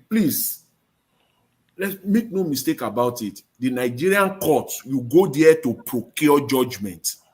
You don't go there to obtain judgment. You go there to procure. When you procure something, you pay for it. They go there to procure judgment. They go there to manipulate the system. This is, in fact, I can't say this. I can't say this enough. I'm waiting for them. All their hiding places has been exposed now. Because anything they do going forward, this is a wake-up call for all of us. Anything, any judgment they do now, ends from this moment, since the arrest, since the adoption, because this one is not an arrest. This is the adoption of Dele Farotimi going forward. Anything they do within the Nigerian judiciary, it will either show that indeed they are impartial, or it will continue to validate this book, everything that Dele Farotimi wrote. So it is now their job is cut out for them. No place to hide. Either you will confirm to us that indeed you are criminals, or you will tell us that you are not a criminal. So if you want to continue to wear the criminal clothes, continue to wear it. We already know now, because in Nigeria, they believe that they can always do it and go away with it. Now you can't do it and go away with it. Everybody knows. They are aware of the fact that majority of Nigerians are ignorant. Majority of Nigerians are not enlightening, even despite the fact that we always say that Nigerians are educated, Nigerians are all over the world doing this. Still, the fact is that majority of us are uneducated, majority of us in that country are unenlightening, and they play on that. That's just the fact. People are not enlightening at all in that country. That's why the Supreme Court they can tell us that Abuja is a state, despite the fact what the Constitution, contrary to what the Constitution says. That's why they can tell us when the rules states, which is the electoral law. If you present a document, a fake document, and it is proven, you will be disqualified. They still went away with it and make a judgment, a kangaroo judgment, because they know that majority of people are not those that are enlightening in Nigeria. They are already they have divided us so much so that we cannot coalesce together. We can never speak with one voice. We can't. Even those of us that are even enlightened, if we find it difficult to come together. How many of us in Nigeria? Let's come to think of it. Let's not be deceiving ourselves. Over 200 million people. Can anybody stand here and tell me that they are in Nigeria of today, that you can count 1, 2, 3, that over 100 million Nigerians are enlightening? I disagree with that. Millions of Nigerians. That is why today in Nigeria, see what is happening. For crying out loud, people can still be collecting 3,000 naira to carry placards and go in front of a TV station protesting because they have been given 3,000 naira, at which at the end of the day, most of them were not even paid the 3,000 naira. They started fighting in front of the media house. Look at us. Look at where we are. What does that say about us? People can literally kill with 1,000 naira. There are people in Nigeria that you can give them 1,000 naira now to go and buy. They will buy just because of 1,000 naira. That is why politicians can come out on election day and start distributing 10, 15,000 naira. Thank you, Mr. Jonathan. So this is a wake-up call for us. And I just want to say this. I said it earlier. I will repeat it again. There is no hiding place for the Nigerian judiciary. There is now no hiding place for them. The Nigerian judiciary and the Nigerian police. And if they have any semblance of wisdom at all still remaining, at all, they should know this one. This is just the beginning. This Dele Farotimi meeting is just the beginning. If truly they are smart, if truly they are not mumu, somebody called them mumu. That's why I said I agree with my fellow panelists today entirely. Somebody said these are our mumu, whatever you want to call them. If they still have any semblance of wisdom at all remaining, at least they will know this, that this is just the beginning. And when they realize that, they will start doing the needful. Thank you.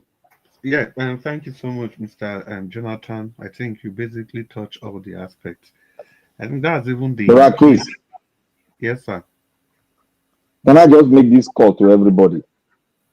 Okay, quickly. Please, I just beg of everybody to go and buy this book. Please. Nigeria, to Nigeria. Yes. To Nigeria. Yes. Please, go and buy the book. You know, Go on. I'm a humble servant of His Majesty here. Have you got money for me? You know, Please, not the talk say I dey get money. Go and what buy is the that? book. What is Black Panther. Let me Black say, Panther, I beg. Black no, Panther, I let, beg. let Your me let 10 me finish seconds it don't up. finish. I beg. No, let me just round it up, please. Let me just round. The reason why I'm telling you to go and buy the book, you are going to see how the judiciary was purchased. It's right there. I'm with the book right here now. You are going to Yeah. see it. You will Lift enjoy it up. it. Let's see. You will read it like you will read it 10 times. Okay, now Black Panther. Thank you. He's saying here. To Your lawyer Naija, that servant. book. To Naija, that book no go cost £10 for London. No. Maybe. I will check it out. I will check it out.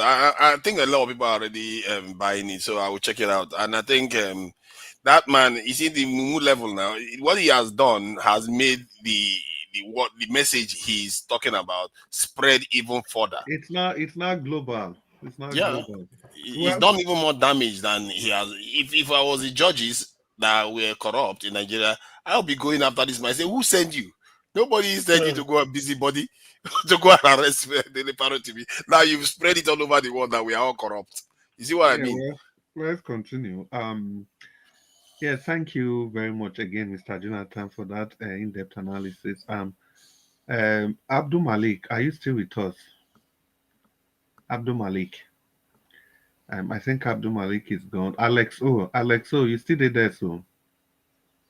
I did listen to everybody. Oh. Okay, Alex O. I did there. How your ears? Hope it's better. Maybe talk to us. You get 4 minutes. Okay, I'll do that. The time starts now. Most of these things that we are talking about here, sometimes it's like, no, let me not say we have short memories. We don't have that. But do you know that we've been talking about these things since the election? If you can recall, after the abracadabra that INEC and the judiciary did after the 2023 election, everybody became an expert. Even those things that I didn't know that has to do with the law, I was so much inquisitive.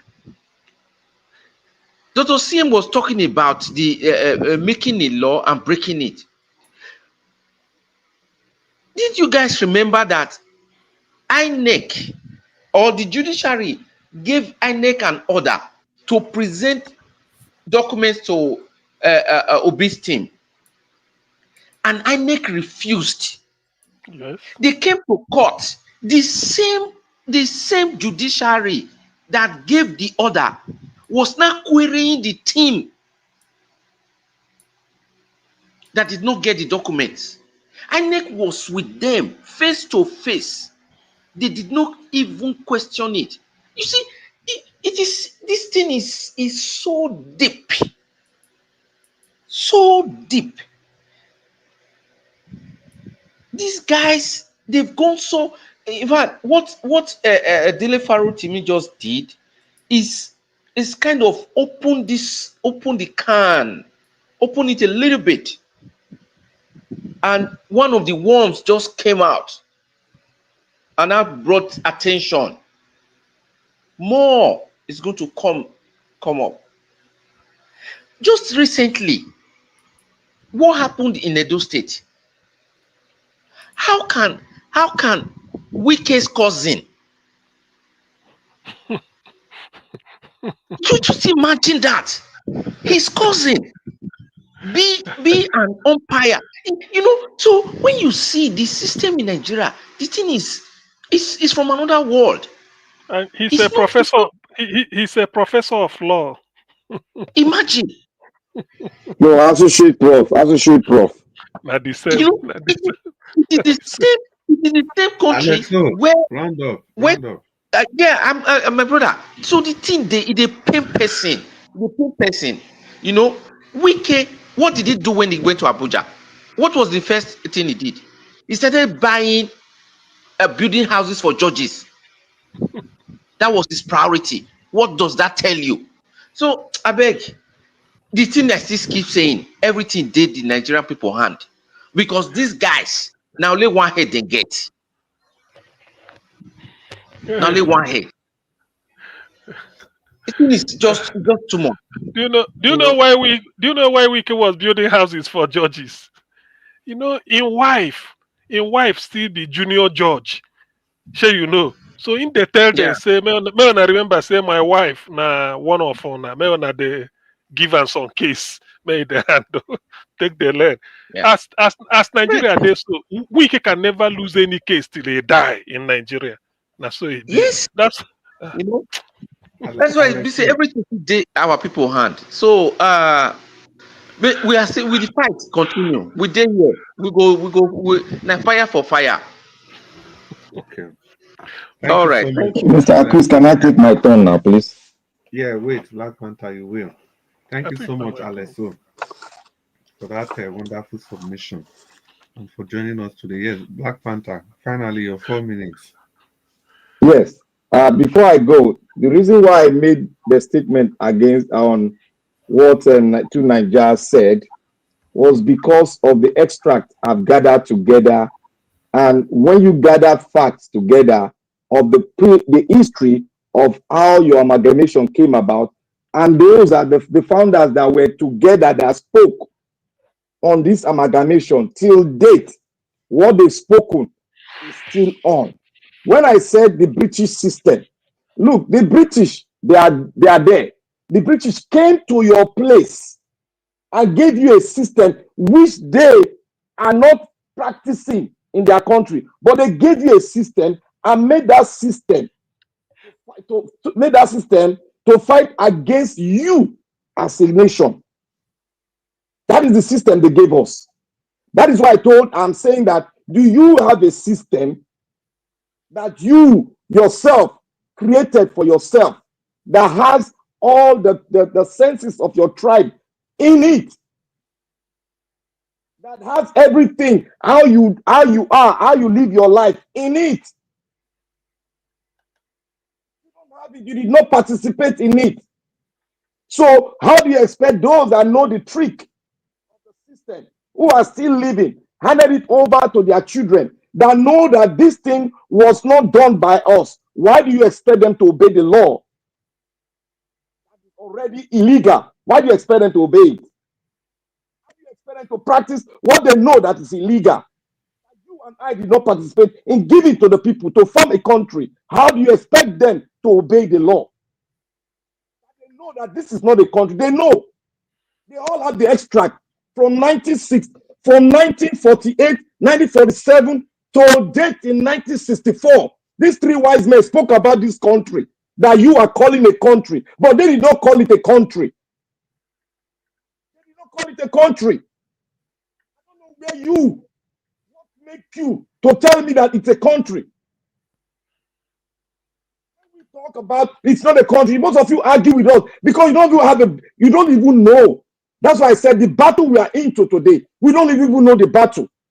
If you are bringing people to a battleground, what about the schematics of the battle? Have you told them? Do they have it? You just want them to go and die for nothing they don't know anything about. That is what I'm talking about. Most of the Nigerians you see today don't know anything about their history because they refuse to know. They refuse to know. It's all out there, but they refuse to know.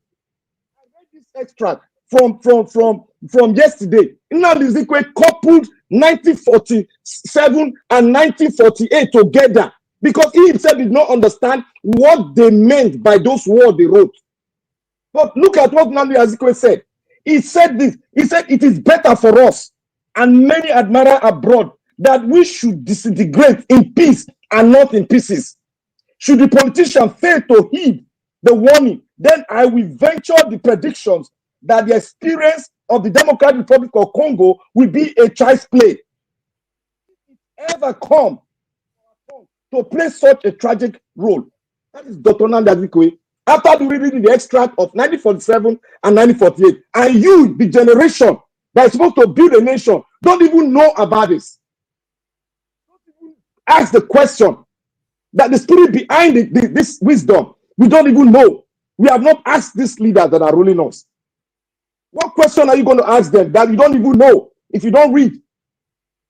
Ask them this question. Let them define it.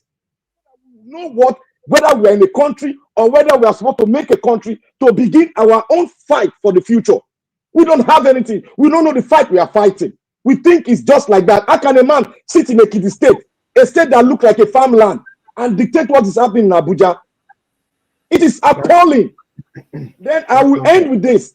I will end with this. The reason why I said to Nigeria, please, I beg you, I want to read this extract from that book, The Purchase of the Judgment. I just want to read 10 lines there so that you understand what I'm saying.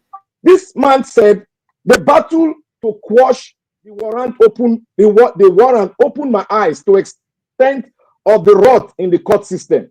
I came to the knowledge of sickening realities of the systematic putrefactions. The Supreme Court judgment was doctored by the Confederation of Lawyers in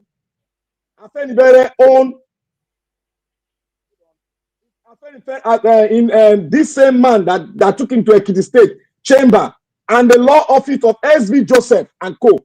An end desired by the Confederacy was sorted out with the active convenience of the head of justice of the Lagos Division. The name is there. Submitted a petition to the police, and I soon found out that the electors, that the people that their crooks lawyers had co-opted the police into the scheme to steal justice. We need to. This place is very beautiful. It shows how they gang up to steal our vote during the election. The system. This is the umpire of subverting justice. It's a big one. So I beg every one of us to read it, because we are going to find solution in this cartel that he has spoken to us through the book. Thank you. Yeah, sorry, Black Panther, Mr. Chris, Black Panther, please, when you are saying something very educative like this, the gadget that you are using, your voice goes off and on. So some of the words that you say is not heard. Do not use any gadget. Next time you want to make this kind of educative expose, it's very important. If you go back and listen to yourself, whatever it is that you're wearing, it's taking out some of your words and it's wavy. Let me use that word, it's wavy. Thank you. Yeah, I was also thank you, ma'am. Thank you, Madam Rita. Black Panther, you know your voice usually rises and falls when you, I don't know, it just happened almost on a daily basis. So, Black Panther, I think something you need to work on. Thank you. So let us continue with the broadcast. Dr. CM, you wanted to talk to us? Okay. Just use your 4 minutes and let's hear your voice. Okay, in my 4 minutes, I'm trying to, maybe I will still do 4 minutes. Okay, yes, I will. I prefer armed robbers in Nigeria to judges. The reason being that an armed robber is afraid. Though he's robbing you, but he's afraid something may cut up with him because of comeuppance. And why doing it? He's doing it in the dead of the night. Even himself, he go cover him face, they rob you. Knowing that he may be caught in the next minute. And again, an armed robber robs. Not really, because it's a delicate job. Imagine being awake in the night, being that courageous to stop a car at the middle of the night. In those days, maybe you are moving from Lagos to Onitsha, they stop you somewhere around or after or anywhere in the middle of nowhere. He's taking a risk and he's not happy. Do you understand? He won't advertise it. All the time, all he's trying to do is pretend.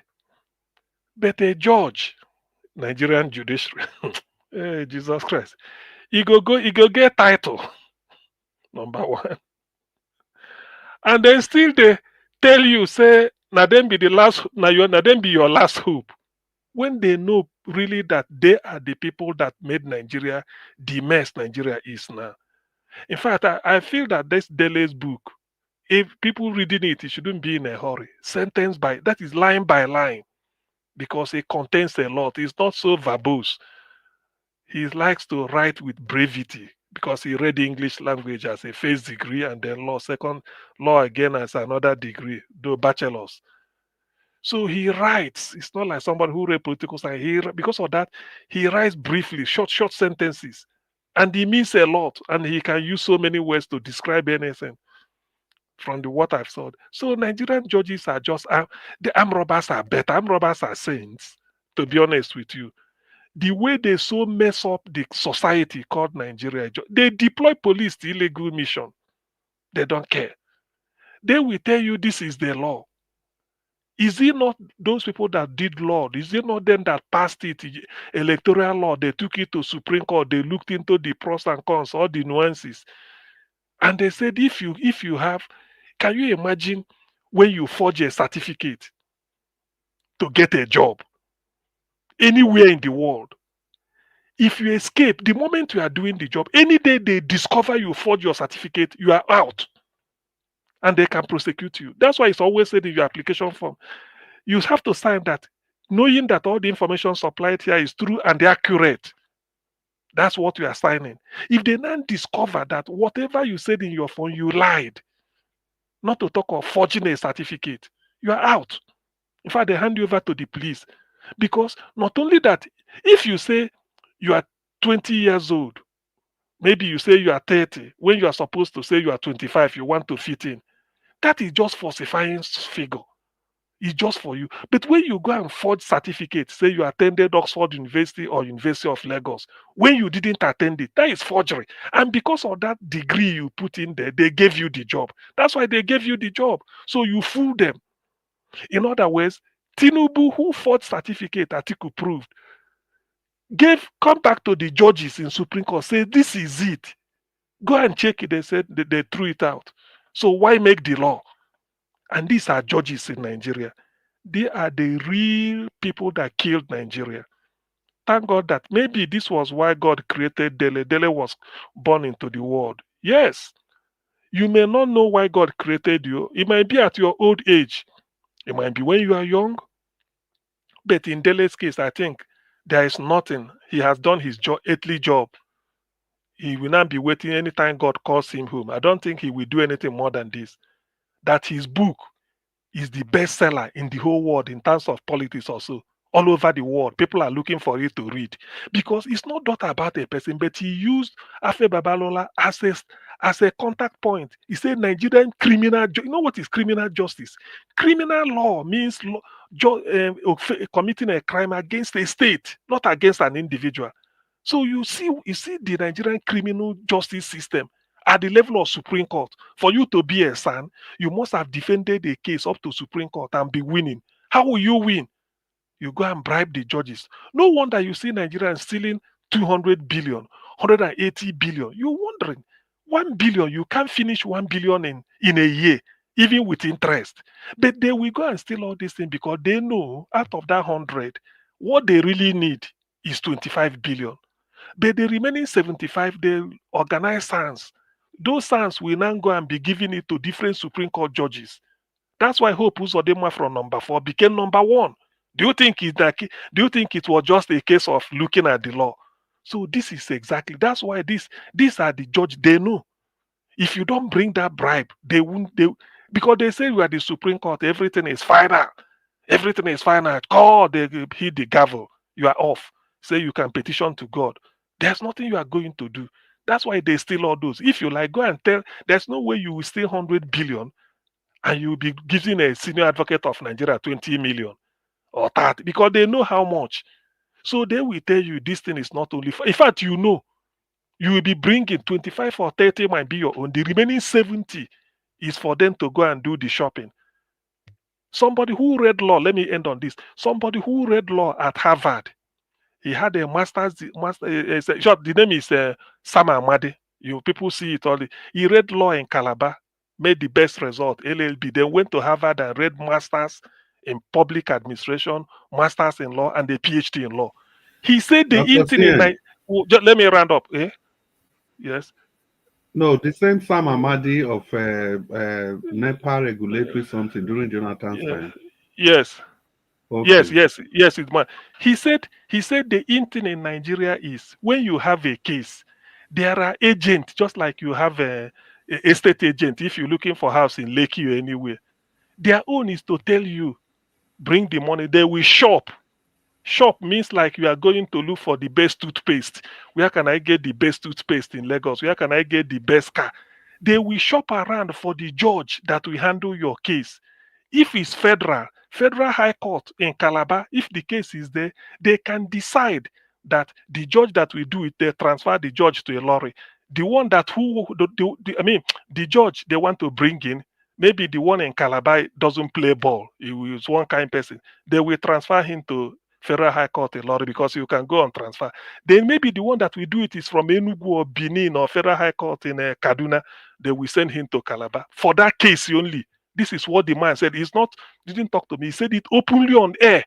He said that is it. He said that is how they do it now. You go and shop for a judge. And before, if you do one or this or do or that, tomorrow they will put you in Supreme Court. Look at Wike's wife has started. So Nigeria, armed robbers are better. Armed robbers are, you see the analysis I've given. Armed robbers are better than Nigerian judges because an armed robber is only dealing with you direct, one on one. It doesn't concern. If armed robber is dealing with me, Chris, they in house, Black Panther, everybody they their house, they sleep. But a judge is that he's influencing the society. A case whereby you give Imo State number 4 as number 1. Look at the situation in Imo State with Hope Uzodinma. So that is what we are saying. Armed robbers are better. Far, far better. Armed robbers are saints. Nigerian judges are the real people that killed Nigeria. With this Dele Farotimi's book, I don't think anybody will doubt it. They are the people that murdered Nigeria and they are still doing it. When you can't have faith, you are going to court and somebody is collecting money to go and set and a criminal free or even to convict somebody who is innocent. Thank you. Let me stop here. Thank you very Oh, much. round up in 1 minute. Okay. Well, the only thing is that for us, let me just say this as a plea. We should all read the book, of course. That will not be a case of, and I buy the idea of the person who said we should place in some extracts, here every now and then. That book is like an encyclopedia, very small but very powerful. It gives you an inkling.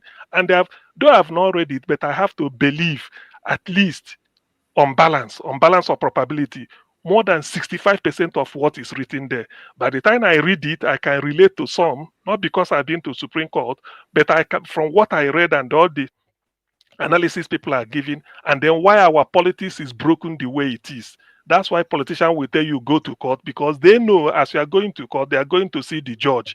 After seeing the judge and bribing your way, so how are you gonna win? And in Nigeria don't use trial by jury like they use in America or UK anywhere.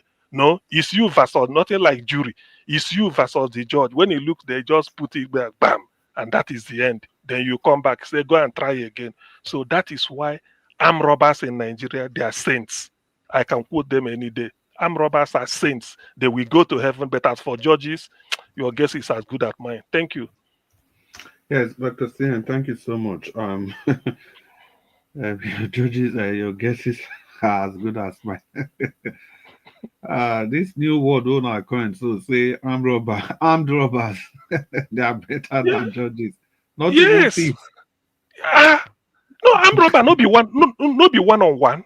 Armed robber na you versus armed robber. Yeah, I get the point. I get the point. But a judge, look at you. Look at it affects generations. Their pronouncements affect Dr. generations. CM, I beg Yeah. you dey correct. They don't dey drag that one. Your analysis, the thing hit more than 100 and more than 100 points.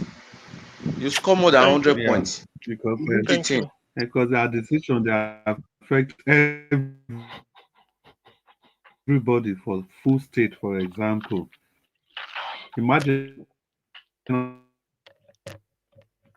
system is cut in Chris. Remember. So there we see there. Madam Rita. Yeah. Okay. Yes, I'm here. Okay, Madam Rita. Okay. Please talk to us 4 minutes. Okay, my 4 minutes. What I have to say is, just listen to everything so far and looking at what is going on, it just tells you that Nigeria is kind of captured and ruled by an occultic group. And we can only hope that people like Dele Farotimi can come out now and give an expose so the world can see it, and then the ones who do not understand what is going on can say, okay, this is really what's going on. There gotta be some kind of solutions of some sort. But really, what we are just like, it's like as if we are hexed. Yes, that's what Nigeria is just hexed. What is the solution to all this? More exposures? But what happens after?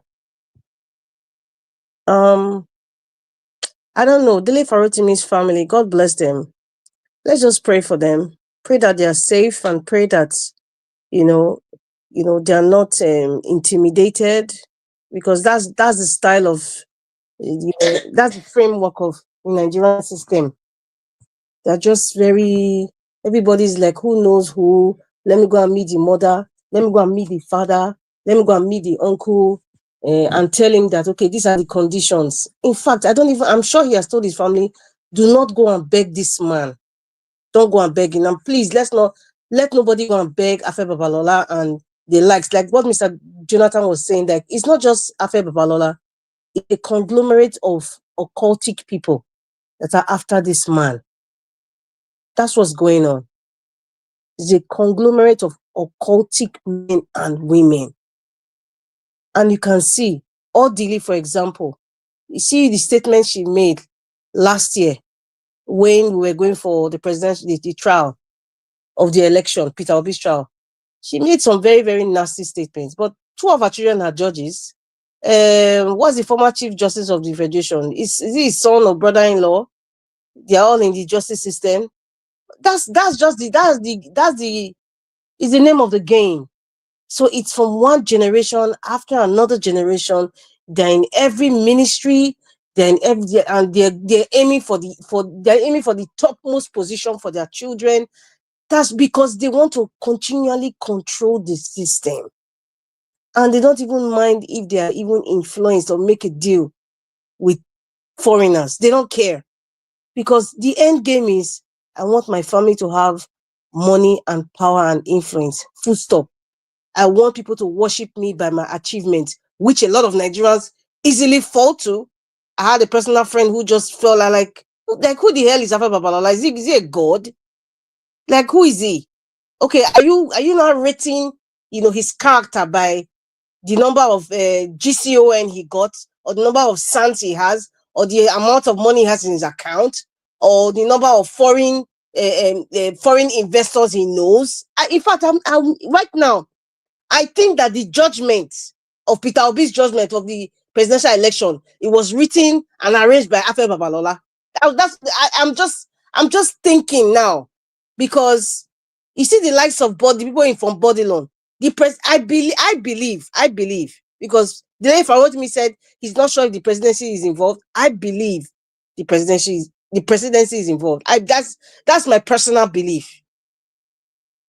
Everybody who is silent now, just know that they are in the same occultic group. I am saying it again. People might be offended that I'm saying it. Olumide Akpata, I need you to speak. Because if you don't speak, it says a lot for me. I need you to speak. It says a lot for me. And another thing too, when you have an entity like Afe Babalola and the other ones that we don't know yet, many lawyers, even some judges, they're afraid to talk because either their career will be in jeopardy, automatic retirement, or they'll just go and put them in one village, one court village. So everybody is working on needles and pins because of entities like Afe Babalola. And that's why you see, what's the Ruben Abati talking from every pore from his body as if he's kind of praising the guy, but trying to make it seem like, oh, it's illegal to do that. That's why I said people like that, it's like I don't want to have a conversation with you. Pick one side, tell us who you are, and be proud of it. If you're a traitor, say I'm a traitor. If you're an oppressor, say I'm an oppressor.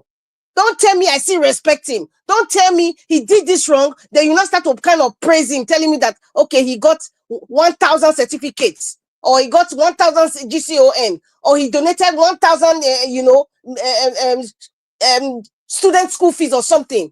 that pontificates him or make him some sort of royal deity of some sort. That is our problem.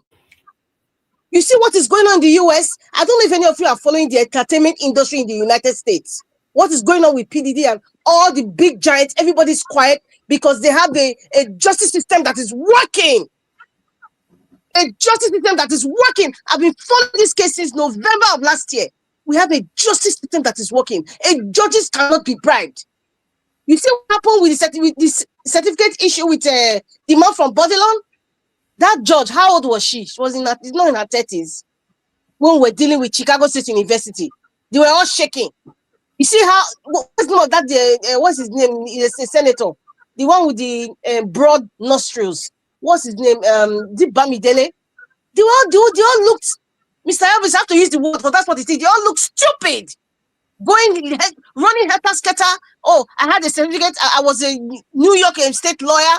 They could not do nothing because that judge is straightforward. The system is working. The system is working. That's just a typical, that's certificate issue. They were all running helter-skelter like ants.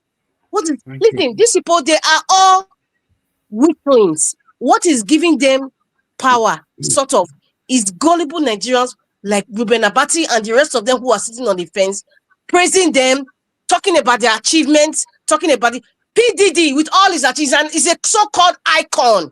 Wait, who is what icon? An icon that is full of ashes, wicked ashes. They're telling me Babalola who's the next one, Professor of Rice and Beans, and nobody should come and tell me. In fact, I'm ready for anybody to tell me, oh, respect these men, they are white hair. They are not respecting Nigeria. They're making life miserable because these men, they have lived their life. They have enjoyed Nigeria to the fullest. But you are suffering.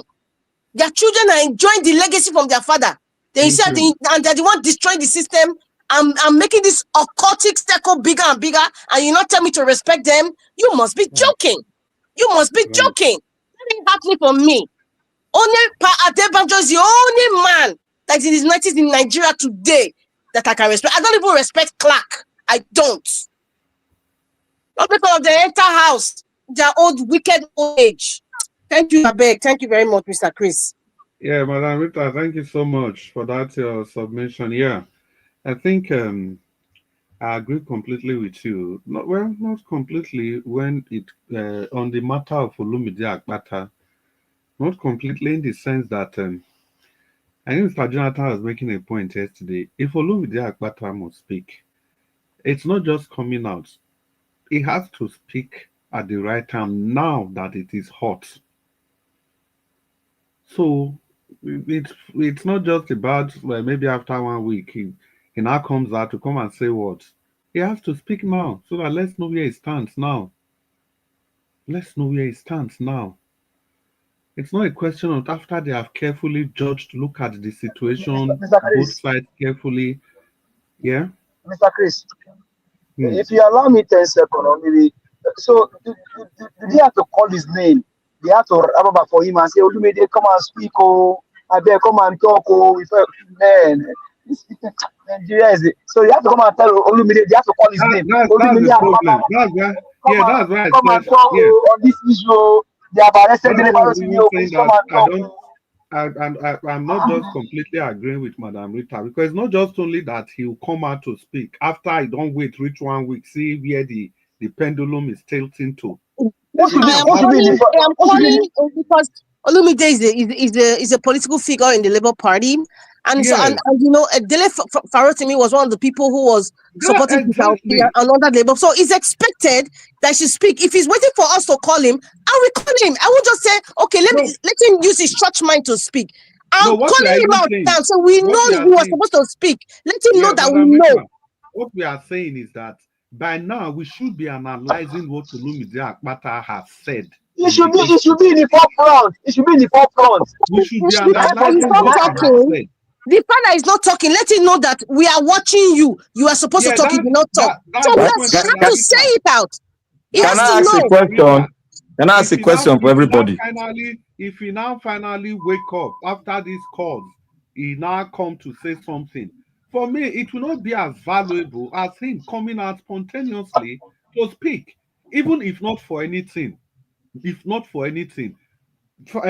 a chieftain of the Labour Party. This same person was out there for the Labour Party when he had the opportunity of working freely, considering the fact that he was seconded by Afenifere to go and join this man to rescue Nigeria. Imagine if he had offered his service to Tinubu. Just imagine his credibility if he had taken that to Tinubu's camp. So it's not just about him coming out. He Yeah, has but to who was the immediate former president of MBA? And another thing, please, Mr. Elvis, I know you are there. With all due respect, I know Michael Zekome, I expect him to also speak as well.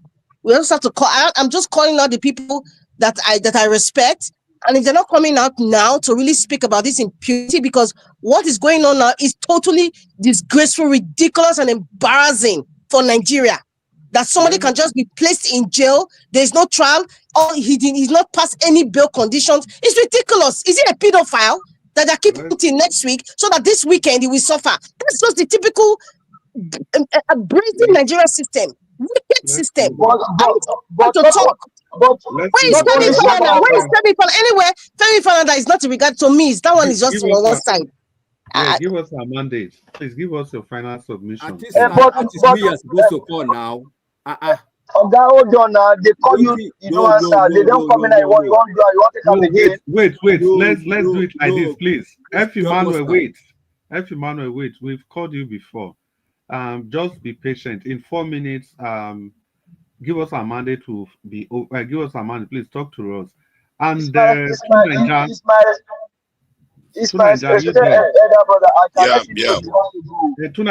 for some reason, you are going to give the final submission today. And I would like you to have 2 minutes extra.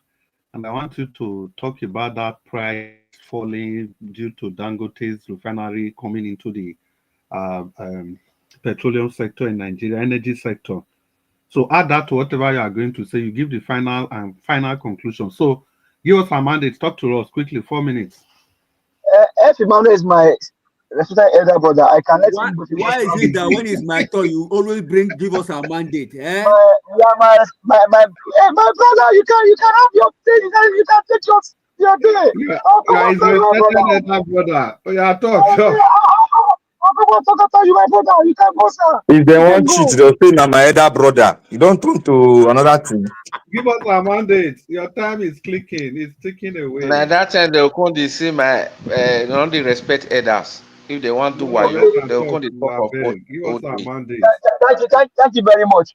Well, I think Madam Rita, your call for prayer for Dele Farotimi is very, very vital, knowing fully well that we war not against the flesh and against the blood.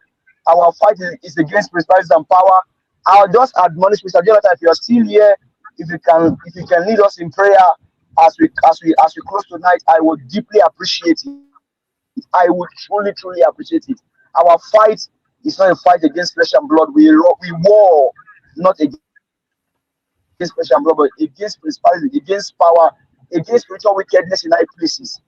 Every spiritual wickedness against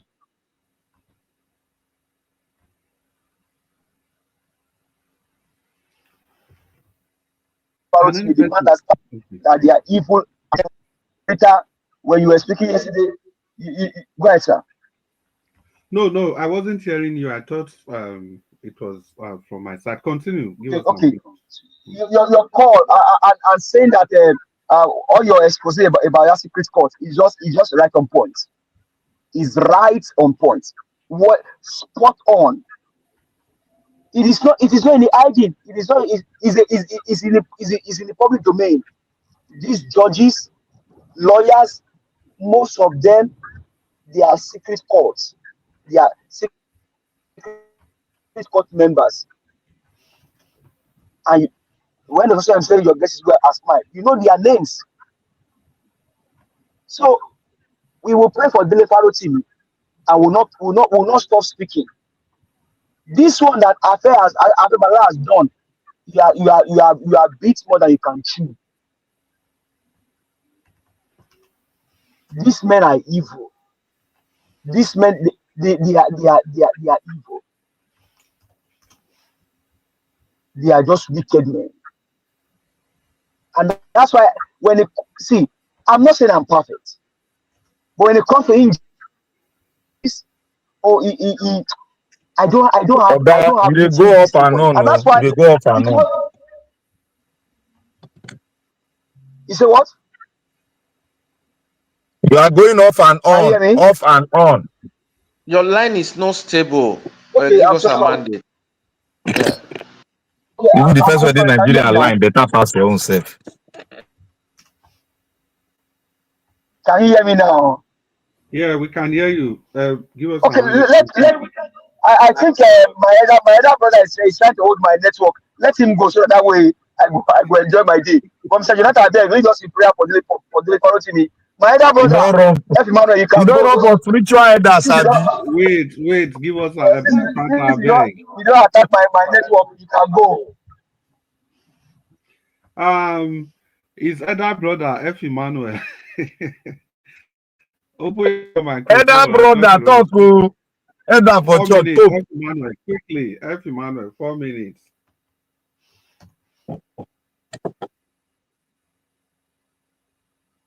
F. Emmanuel.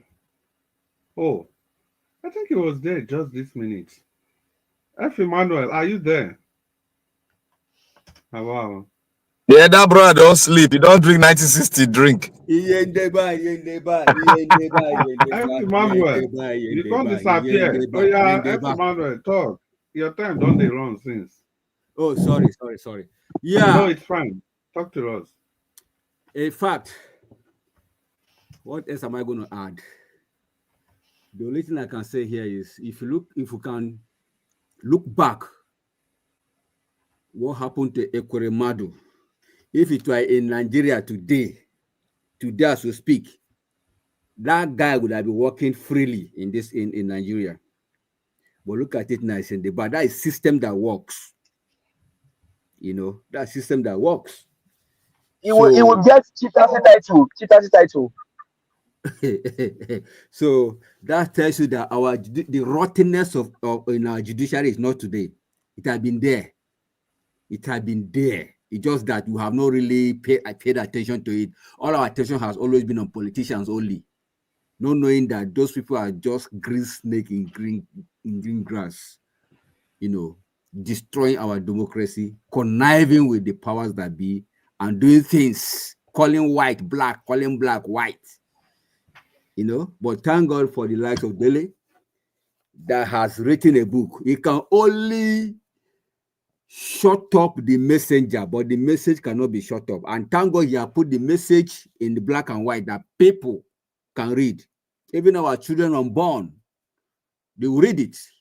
If they lay hand on this document, they can read it anytime. Even though we are not going to hear his voice, I know we are still going to hear his voice. If today Dele become maybe 100 years and maybe pass on, his message is taken in black and white. It cannot end. So it's a good thing we can lay hand on this material and see the truth in black and white. And I thank God that Nigerians within and without are now laying hand on the material to read, to know the truth. At this point in time, everybody in Nigeria has become a lawyer. Politicians have made everybody to become a legal luminary, self-imposed legal luminary. Even the things they don't even know about law, everybody knew a bit of law somehow in Nigeria now. So it's an eye-opener for each and every one of us. I just pray that he finds some sort of, how will I call it? Because I heard that they are not even allowing him access to anything at all in that jail or prison, wherever they kept him. So that's just unfortunate. So he's praying for him is very necessary, in as much as we are shouting, screaming to the powers that be. In our own closet, we should also put him in prayer so that at least at the end we'll be able to get bail, then see how the fight will end. All right. I think Chris Domo, thank you for the opportunity. Once again, I want to say to you, Chris Dublin, Domo sir, and to my beautiful our beautiful queen here, the only lady that has the voice to speak to power, Demuma, Madam Rita. I think she has left. Anyway, then Black Panther, the bishop in the house. I think your church. Now you know this sermon today. Oh. Your church will go places. We'll get bring it the tithe. Bring it the tithe. Don't worry, I will pay it tight. I will even add offering on it, no problem. You know. So we need to build 4,000 capacity. We need to build it. No, Thank you. we will donate. Hello.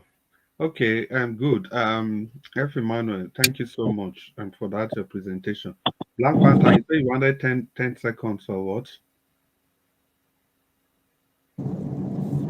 The thing where I want to you know, allow me to talk now. I don't forget them. You know when discussion they go on, somebody bring points, somebody want to elaborate on the point. You cut me off now, I forget. Later today you go talk on. So finally we've come to Mr. Chris. Yeah. Please don't forget. Let's have a prayer for Dele Farotimi. If we can ask Mr. Jonathan to please lead us, let's just pray for this man and his family, because it's very, very important we do that before we leave here tonight. Thank you very much.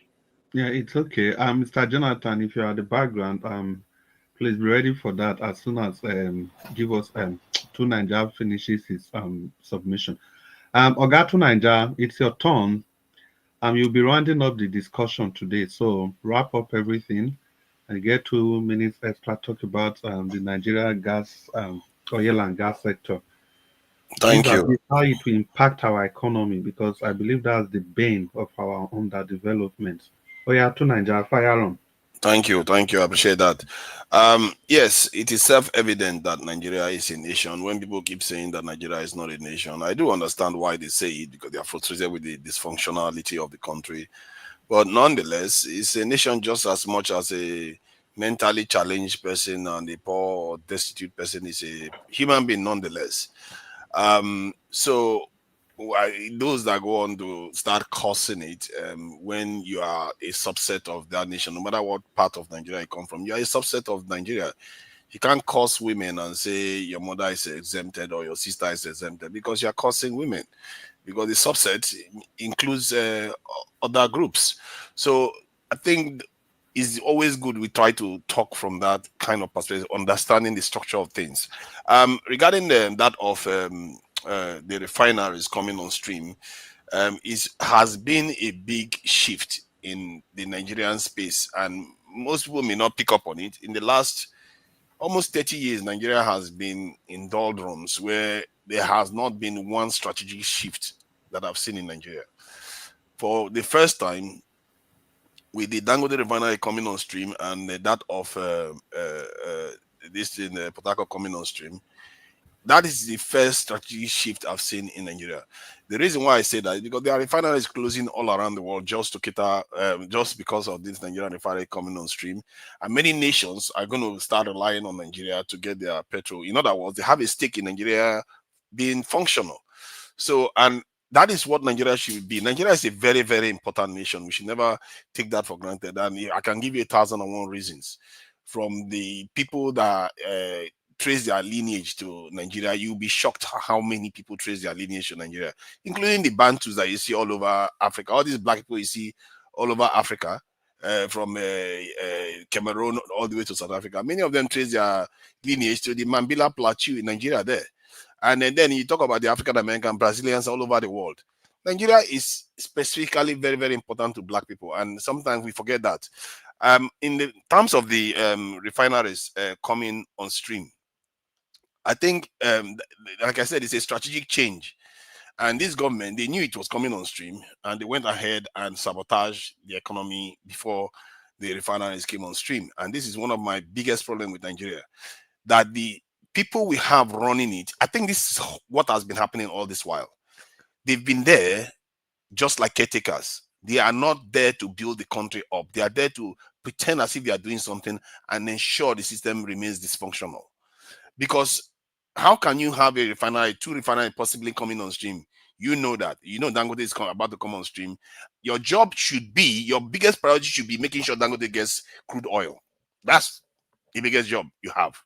Dangote, get ready. We're going to get you all the crude oil you want, so that all those foreign exchange you are using to defend, all that money we are using to defend our naira, we don't have to do it anymore, because over 30-something% of our foreign exchange goes into purchasing this in petroleum products. Imagine that. Just one man was able to transform a nation of about 200 million people. Just one man was able to change that.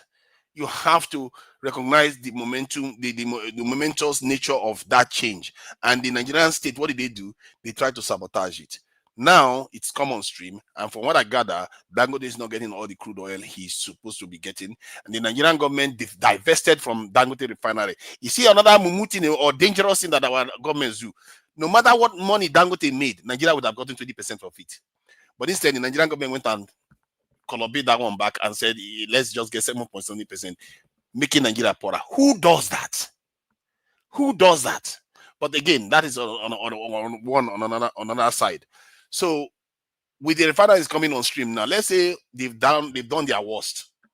The refineries are now coming on stream. If the Dangote stops importing crude oil, as the Nigerian government starts supplying it and it starts selling it to Nigerians, and the Patagon refinery starts working, the demand for the currency, foreign exchange reduces. It means the Nigerian currency should appreciate. It should be heading to $1 to 1,000 naira at the most. And if that happens, the petrol price should come down to around 600. Have you forgotten you have a loan that you collected? The loan doesn't matter. Loan doesn't. So how will it affect your economy? It shouldn't impact foreign exchange. Your foreign exchange, what impacts is the fact that in the case of Nigeria, they were using it to defend buying petrol overseas and buying all kinds of nonsense that Nigeria doesn't need at all. Personally, I would ban a lot of nonsense that Nigeria doesn't need. Other than machinery, computers, all the type of things that actually helps develop the Nigerian economy. The rest should just stay overseas. And if you want to import it, I will slap a massive tariff for it, so that when it comes inside Nigeria, the tariff, I will use it to sponsor the local manufacturers to start manufacturing those things. And the moment the local manufacturers catch on, I will block that one from coming to the country. We need to start transitioning from importing to manufacturing value-added products. And that is what Dangote is doing. Dangote is not only stopping, at least in theory, it's not only stopping us from spending our this foreign exchange, it's also doing value-added manufacturing. So in other words, he's earning dollars. But you know, all this stuff should have transformed Nigeria in the next 1 to 2 years. It should. To Nigeria, by right. To Nigeria, please. Yes. I have to interject. I think since over 2 years I've been listening to you. This is the first time I'm agreeing with you when it comes to that of the manufacturing sector and making our home made goods to be attractive. We can even beat China with what we have if they really look inward. I really agree with you on that. Thank you very much. Thank you. And our president travels all around the world begging people for I money. bet Tunaja, wait to my brother listen. For over 2 years, you agree with Tunaja for the first time.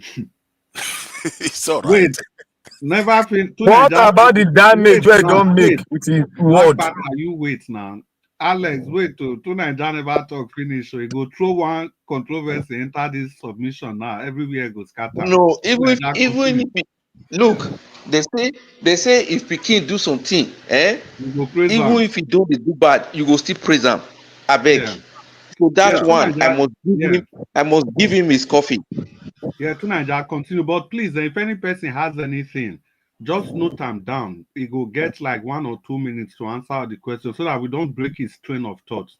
There's a reason I wanted him to talk about this. Tunaja, continue. Yeah, thank you. So the current state of our country, the leaders that we have, seems to be hell-bent on ensuring that it doesn't rise.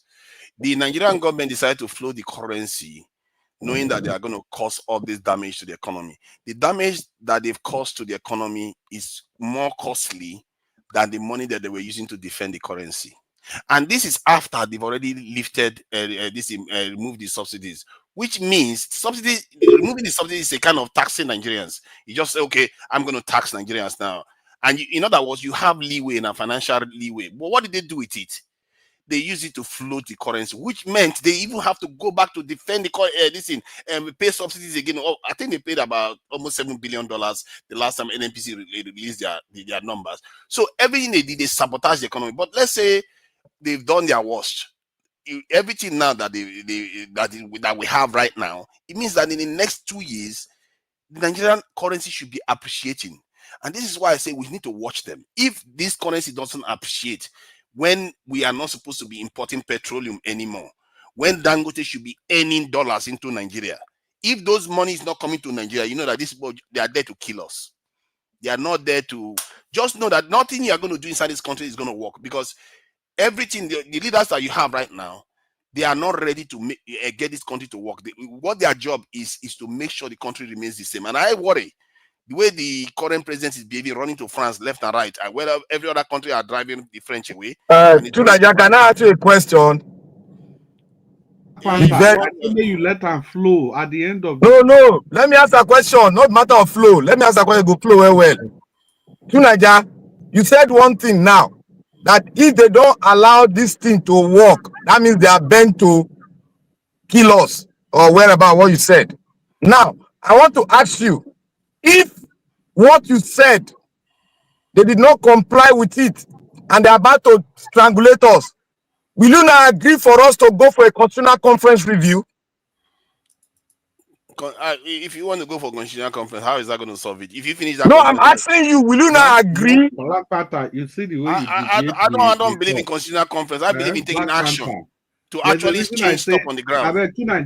Can you come back to the original topic? Just bring it to a final conclusion. Yeah. So regarding that, like I said, if you don't see the change, that the Nigerian currency doesn't start appreciating when Dangote is getting crude oil in Naira and selling it back to us in Naira. So in other words, we are not demanding dollars anymore. So why should when dollar has demand for the dollar has collapsed, the Naira should be appreciating. We are talking about like dollar 1,000 Naira or less. It should be less.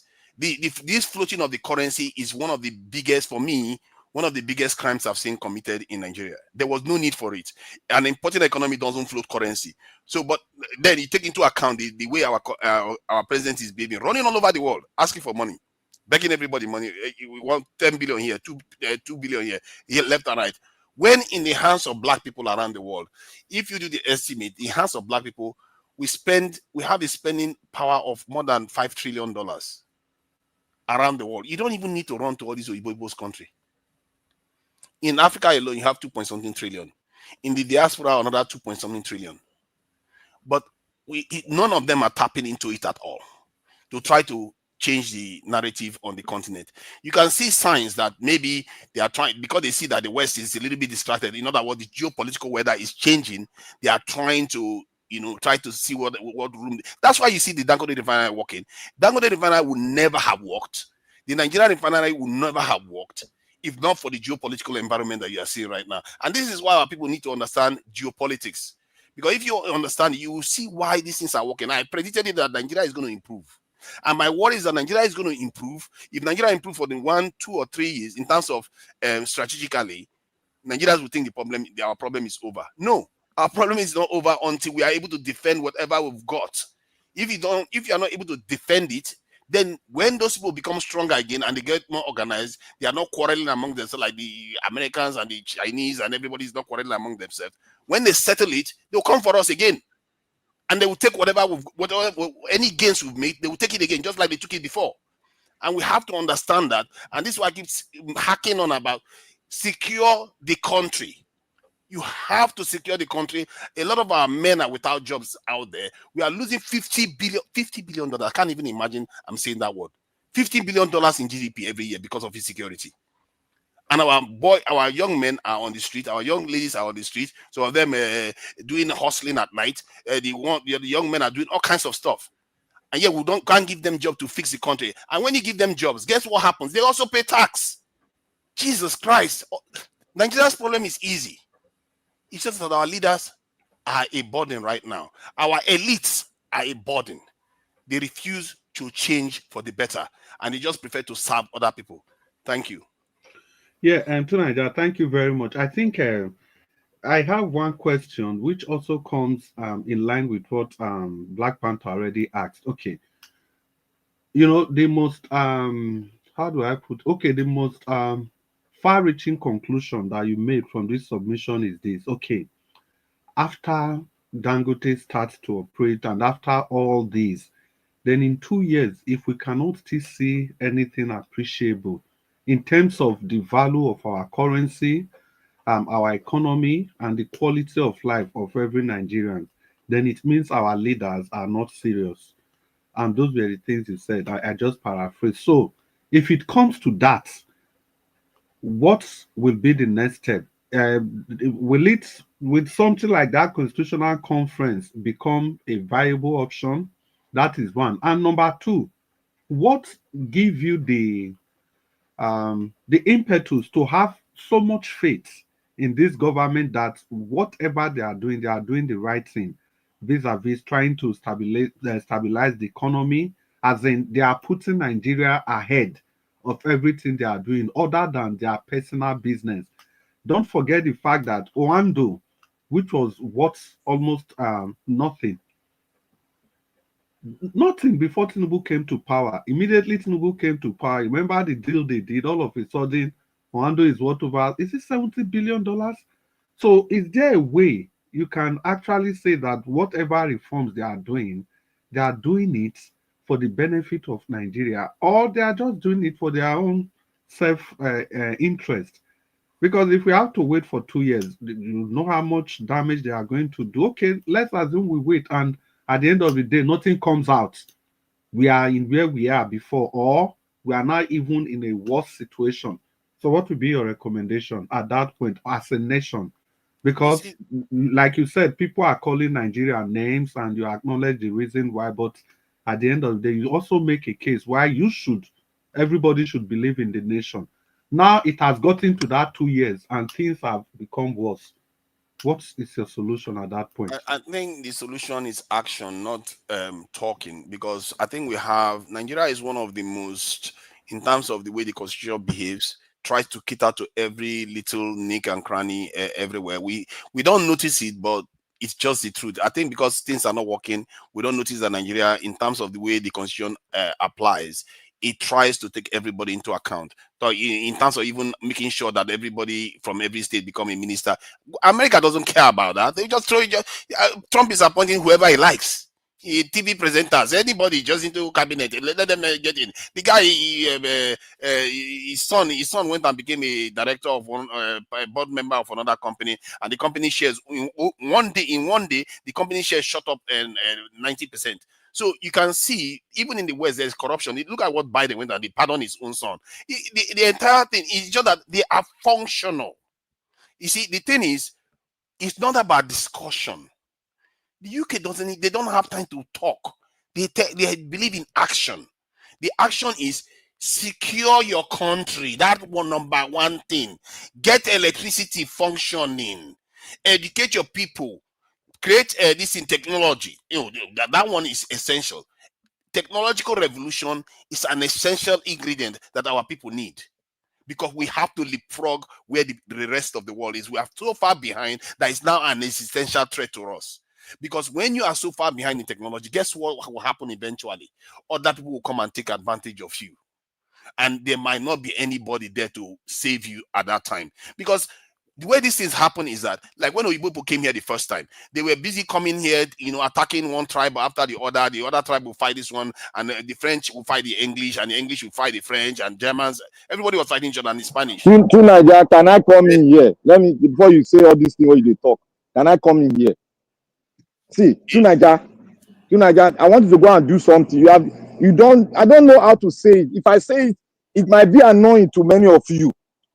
I don't know how to say this, because you are talking to the people that have faced such a dangerous country for the past 60 years of independence. You are talking like this. not gone into the history, how this thing happened, and what our founding fathers said. We should do something for it not to get to this stage we are today. You have not read it. You are comparing with America. America, they have a system that can throw up their president anytime, that can coax their president and box the president to do it right.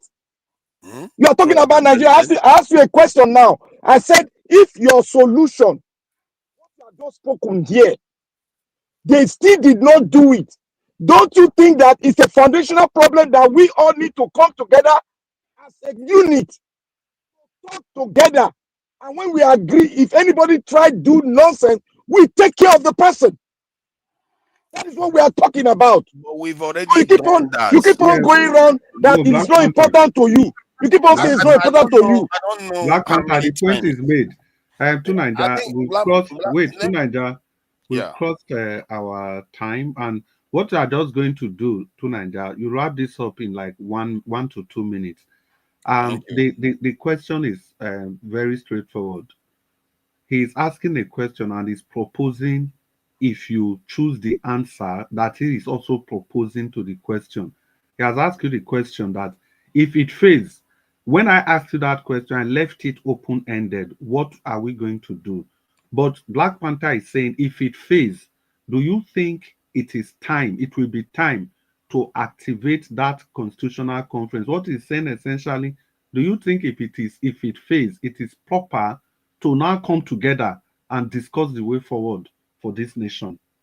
The way forward to discuss, in terms of discussing about the nation, is to secure the nation. We've not even done the minimum. So essentially, you are saying that you don't agree with Black Panther. Because we've had, and I think the estimate says that we've had more than 90-something constitutions in Africa. What does that mean? It doesn't make any difference. The point is that you are not acting. You are, and the reason why you are not acting, because you think you have options. You think this is a joke business. When the day comes, when the day of true judgment comes, you will find out that you should have acted now. You see, that's the thing. Now, many of us think this is a joke, that there is no consequence to all these things we are talking about, or I'm talking about right now. There will be consequences. I may not be around. I may be around, and it's quite likely to happen in our very lifetime. The consequence of this inaction that we have been doing on and on and on. We keep talking about, let's talk about this tribe. Let's talk about constitution. Let's talk about corruption. See, all countries are corrupt. All the rich people in every country, they get away with murder. All of them. From the UK, America, name them. China, communist system, socialist system, capitalist system, democratic system. Their elites always get away with murder all the time. What truly matters is that nation functional? Is that nation able to defend itself? Is that nation able to survive the invasion of other people trying to take all their resources away? No. In our own case, we have not done that. That is why Cameroon, Benin Republic, everybody else is suffering around us, because none of us are. Can I come in here? Can I come in here? Can I come in here again? Can I come in here again, please? I need to speak. Do you know that Let Tinaja stop talking. I need to speak. Let Tinaja stop talking. You need to stop. This is not a child's play again. Wait. There is an woman that is out there saying that people are lying to talk. You don't even ask questions. Tunaja, 1 minute. Yes, there's this Englishman out there saying that black people have a problem because there's this ghost DNA that we have, that we are inferior human beings. That's why we've never been able to develop anything and all the rest of it. And if you look at Africa today, look at all the black nations. What is wrong with us? And when we talk, they want to talk. You've not built anything in this life. You barely built a bridge, and you want to go have a conversation. UK doesn't have any constitution, and yet look at what they've done. They conquered the whole world with it. What does that tell you? That should tell you that this is not Mr. Chris. Hold on. Mr. Chris. Hold on. I'm not already done. I'm not already done at all. It's okay, Mr. Chris. It's not going anywhere with this one. He's speaking to people. Why is it that men are talking constantly? If you are doing this, and you they reset it 1 minute again. Reset anything, Mr. Chris. You know they moderate very well. Naija round up. Black Panther, you go cry today. Who they listen to this crap when they talk? Stop talking about talking. To Naija, just talking. To Naija, what are you talking? You know Nigeria more than me. Black Panther, I beg. To Naija, please round up. 30 seconds. He won't let me now. People get angry here. You be saying something that is not tenable. Black Panther. Calm down. You have a chance to respond, Black Panther. I assure you. So all the countries around us, there's a reason why they are all not doing very well. If you just leave Black Africa, the rest of the countries are doing better than us. Why? Because we've not done one thing. Look at all the countries, how it's like we are just laid back, lazy people that cannot even defend their own people. Look at Ukraine, small Ukraine. You know how many thousands of men they've lost? They're fighting a nuclear power. Our men, they will not waste time. All these men that are arresting innocent people that are writing books, they will not waste time to surrender. They will turn their ass, open it and say, hey, please come and take whatever you want quickly. This is our problem. And what we are doing is that we are endangering the future of our children. And I cannot sit here and not say anything about it. Thank you. Thank you, Tunanja. Can I talk here? You go talk now, Black Panther. You go talk. Tunanja. Chris. You see I just only want to comment on your final thoughts. You know, I think sometime last week I was questioning is intelligence linked to the color, to melanin? Is it linked to skin color? It is high time a research is done on that. If you don't even go far, don't go anywhere, look at Africa. Tell me the most developed part of Africa. Is it not a shame that South Africa, that was fighting apartheid for how many years, when other African countries already had independence in the 60s, go see what the people use that country turn to? I beg, Black Panther, oh yeah, talk with you and talk 1 minute. I beg. You see, not the 1 minute too. You see, Mr. Tunanja is just a stiff-necked person. It's like the judicial system. Wait. Okay, I retrieve that back. It's just an example of the judicial system we have. You are an African, a black man. You are sitting here today. You are telling us that a black man does this, something's wrong with our melanin or whatever. There's nothing wrong with African. The problem we have is that we refuse to look inward and organize ourselves. That is what is called organization. You are talking about United Kingdom, all over European countries. Do you know how many years they've been existing and they reorganize themselves more than 1,000 times? You are yet talking. You think they got what they have within a space of time? Is that not reorganization? Is that not looking inward to look at the rules and modus operandi that will guide them? You think they fall from the moon? That is a biased kind of analysis you have given. I ask you a question. If all those things you are talking about fall to the ground, like the election fall to the ground, you don't have solution. We should continue like this. This is what Arewa is telling us, that we cannot reorganize ourselves as a nation to call ourselves one Nigeria. We cannot sit down and talk to ourselves. We are still divided. We don't know how to put ourselves together so that we can talk. Nigeria is not organized. The reason why it's not organized is that this one is calling himself the North, this one is calling himself the South. Okay, how do you break that barrier? We need to come together in unity and talk. If my father does this thing that is illegal, take him to jail. If my bronco does this thing, take him to jail. I will not subvert the constitution. I swore not to subvert it. And I'll make example of people that you think I cannot make example. That is the law we need to make, and you don't have it. We have not sat down for anything. We have always been borrowing laws to govern ourselves. Go and look at it. From 1948 down to 1960, we have not done anything about the law that will guide us, that is commensurate with the culture we have on ground. We put our culture to one side. We carried an English culture and put it inside of us. How will it function very well? These are the fundamentals you need to know. You need to rearrange. Go and learn history of Nigeria, how it was created. You know where our problem is coming from. Don't talk all this soothsayer talk. It will not work. The election is not going to work. What happened? What have we not told you? That has not happened. Have you shifted? No. You are talking about Dangote. Who has benefited from Dangote? Has Dangote competed with anybody in this country? Now it's competing in Ghana. It's competing in other countries. Check the price of the goods is selling in Ghana, in Togo, and compared to Nigeria. Is it the same thing? Because it's not competing here. And we don't have any laws that guide our everything is just in a shamble. We need to reorganize it. We need to reset it so that when we reset it, if there's a problem, a loophole, you and me, we say this is what's going to review so that the loophole shall be closed. Now, the people you have now, they are corrupt. What are you going to use so that you don't make them corrupt, so that they will pay for their corruption? You don't even talk about that. You think the Western world, you will steal money, they will not take you to jail? They are stealing money here. You have not even created anything of your own to stop that stealing. And you want us to become a great country. How are you going to do it?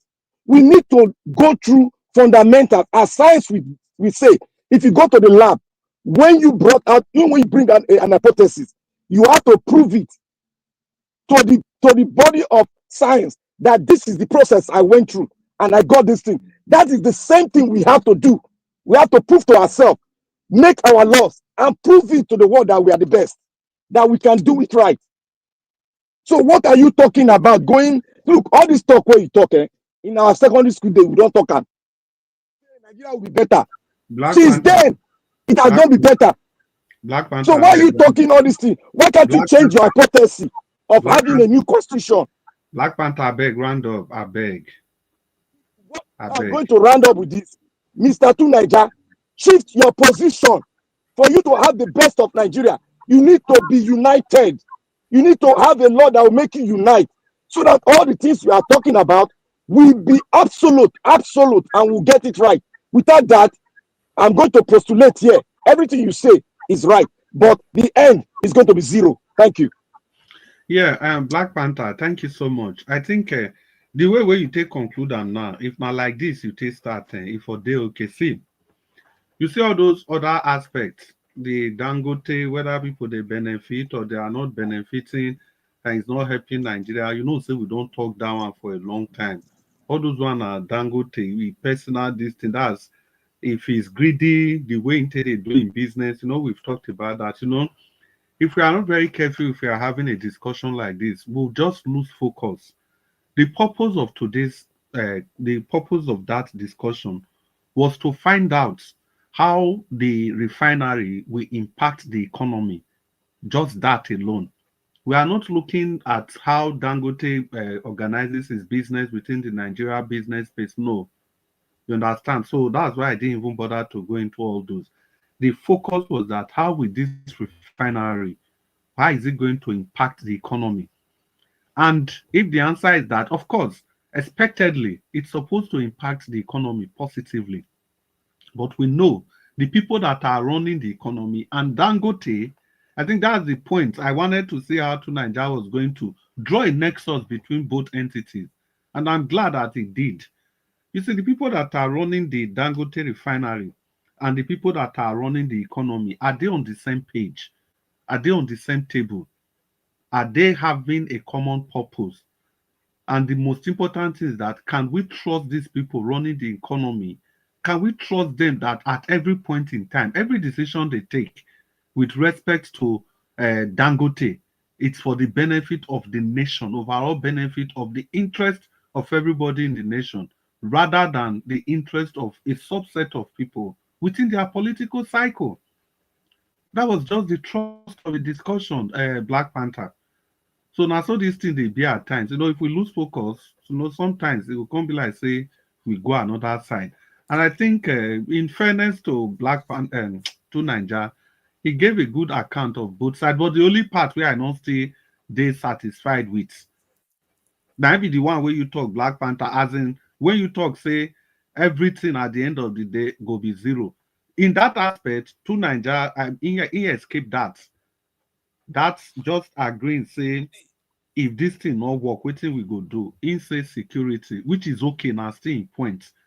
But for me, I believe, say Yeah, it has to, because if it doesn't work, we are done for. You know, it yeah, has to. We no, have to but have the kind of if mindset you say that it link has what you to, had. yeah, if you It say has it has to, if that's only when you trust the people in power. For me, I don't trust them. Oh no, So, it's not about them. Oh. If we decide that enough is enough, aha, like we are sensitizing people, then we will remove them. If they don't refuse to do what we want, aha, they go. Because we are not going to aha. die because of them. Are we going to Yeah, allow aha. ourselves to die? You see, two Nigerians. When that question was asked, when Black Panther say constitutional, may everybody come together talk. Maybe if you talk, say, even if we don't need to talk, we the people, we have to rise up and do something, just like you said, remove them. I'm not sure whether Black Panther go verse like this, but Black Panther hold trust, which I understand, we say he has the full belief, the full confidence that you are trying to avoid that topic, coming together and talk. But if we can also come together and remove them, like you said, to me, that is an excellent solution. The most important thing is to have people that will put the nation ahead at every point in time. Dangote, because the point needs to be made. Dangote is supposed to be his refinery coming into the oil and gas sector. It's supposed to be a game changer. If and only if we have leaders that will always put our nation first at every point in time. But from all the indices, it seems they don't give a hoot. They So really that don't. is the thing. Chris, So let me everybody, chip no, in wait, here. before you call my name, everybody, I beg, 30 seconds, may we bring on to end. We don't overstay. 30 seconds, please. Okay, may I just chip in now? All these things we just talk, we are almost on the same path, but exactly.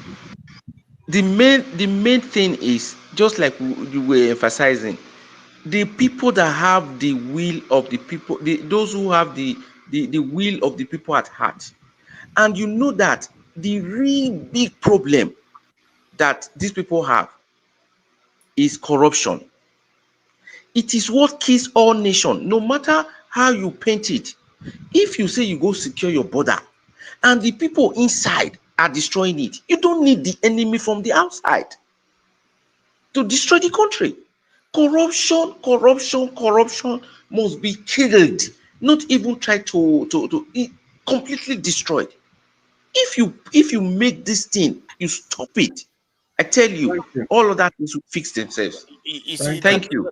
let me just quickly respond to what he said, because that's a very important point. Because the question is, which one comes first, chicken or egg?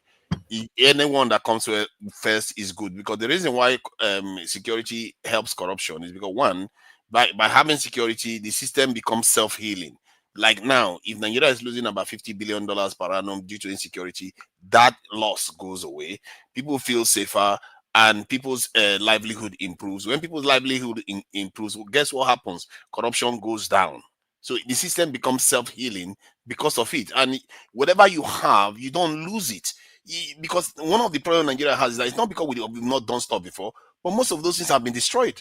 They've dilapidated because we don't. Everything has been taken apart due to lack of maintenance, insecurity, and corruption, and all the rest of it. But if you have security as a foundation, security is like the foundation of the nation. And there was a video somebody played recently that even somebody from the West was even saying the same thing, and he was using the example that I gave before, that all those Asian nations, they went for their security first before they started building the economy. Because without security, your economy will fail. You know that's why that's the power of an armed robber, like CM was talking about armed robber. What's the power of an armed robber? Because he has gun. He will take whatever you've got. That's how the world works. Okay, thank you, Tunanja. Thank you. Black Panther, your 30 seconds. 30. See, I don't want to even listen to anything he talks about security, because Nigeria is not all about security. Nigeria will be secured if the foundation is secured. So if your foundation is not secured by the people, then you talking about security in this dispensation where the security peripherals have been infiltrated with Boko Haram rubbish. You try that, they sneak in, they get to power, you are done. You have to have a country, and you have to know who is a Nigerian and who is not a Nigerian. Then you can purge, before you go do that, you can purge your security peripheral now, but don't add to it. Let's have a conference where we talk on how to set up our security peripheral so that we can get it right. With this one, you are not set up the foundation, you want to go for security, my brother, you are done for. Thank you. Okay. If you say so. Thank you, Black Panther. I just the talk they go. I also say I not open my microphone. Well, on this platform, it's so difficult sometimes when it comes to issues like this for all of us to argue. But most important is just for we to bear our opinions and support our opinions with facts, figures, maybe conjectures. I don't know. Anything you have, you just use it to support your position, and people will react. I think that's it. That's why it's called a panel. So, now do where people. We have finally come to the end of this broadcast. We overshot our time today. Well. And let's not forget, we'll be coming back later today. And later today will be Friday. We'll be coming back again to come and continue the discussion. But before we leave, let me just everybody on the comment section. I beg, I greet all of you now well.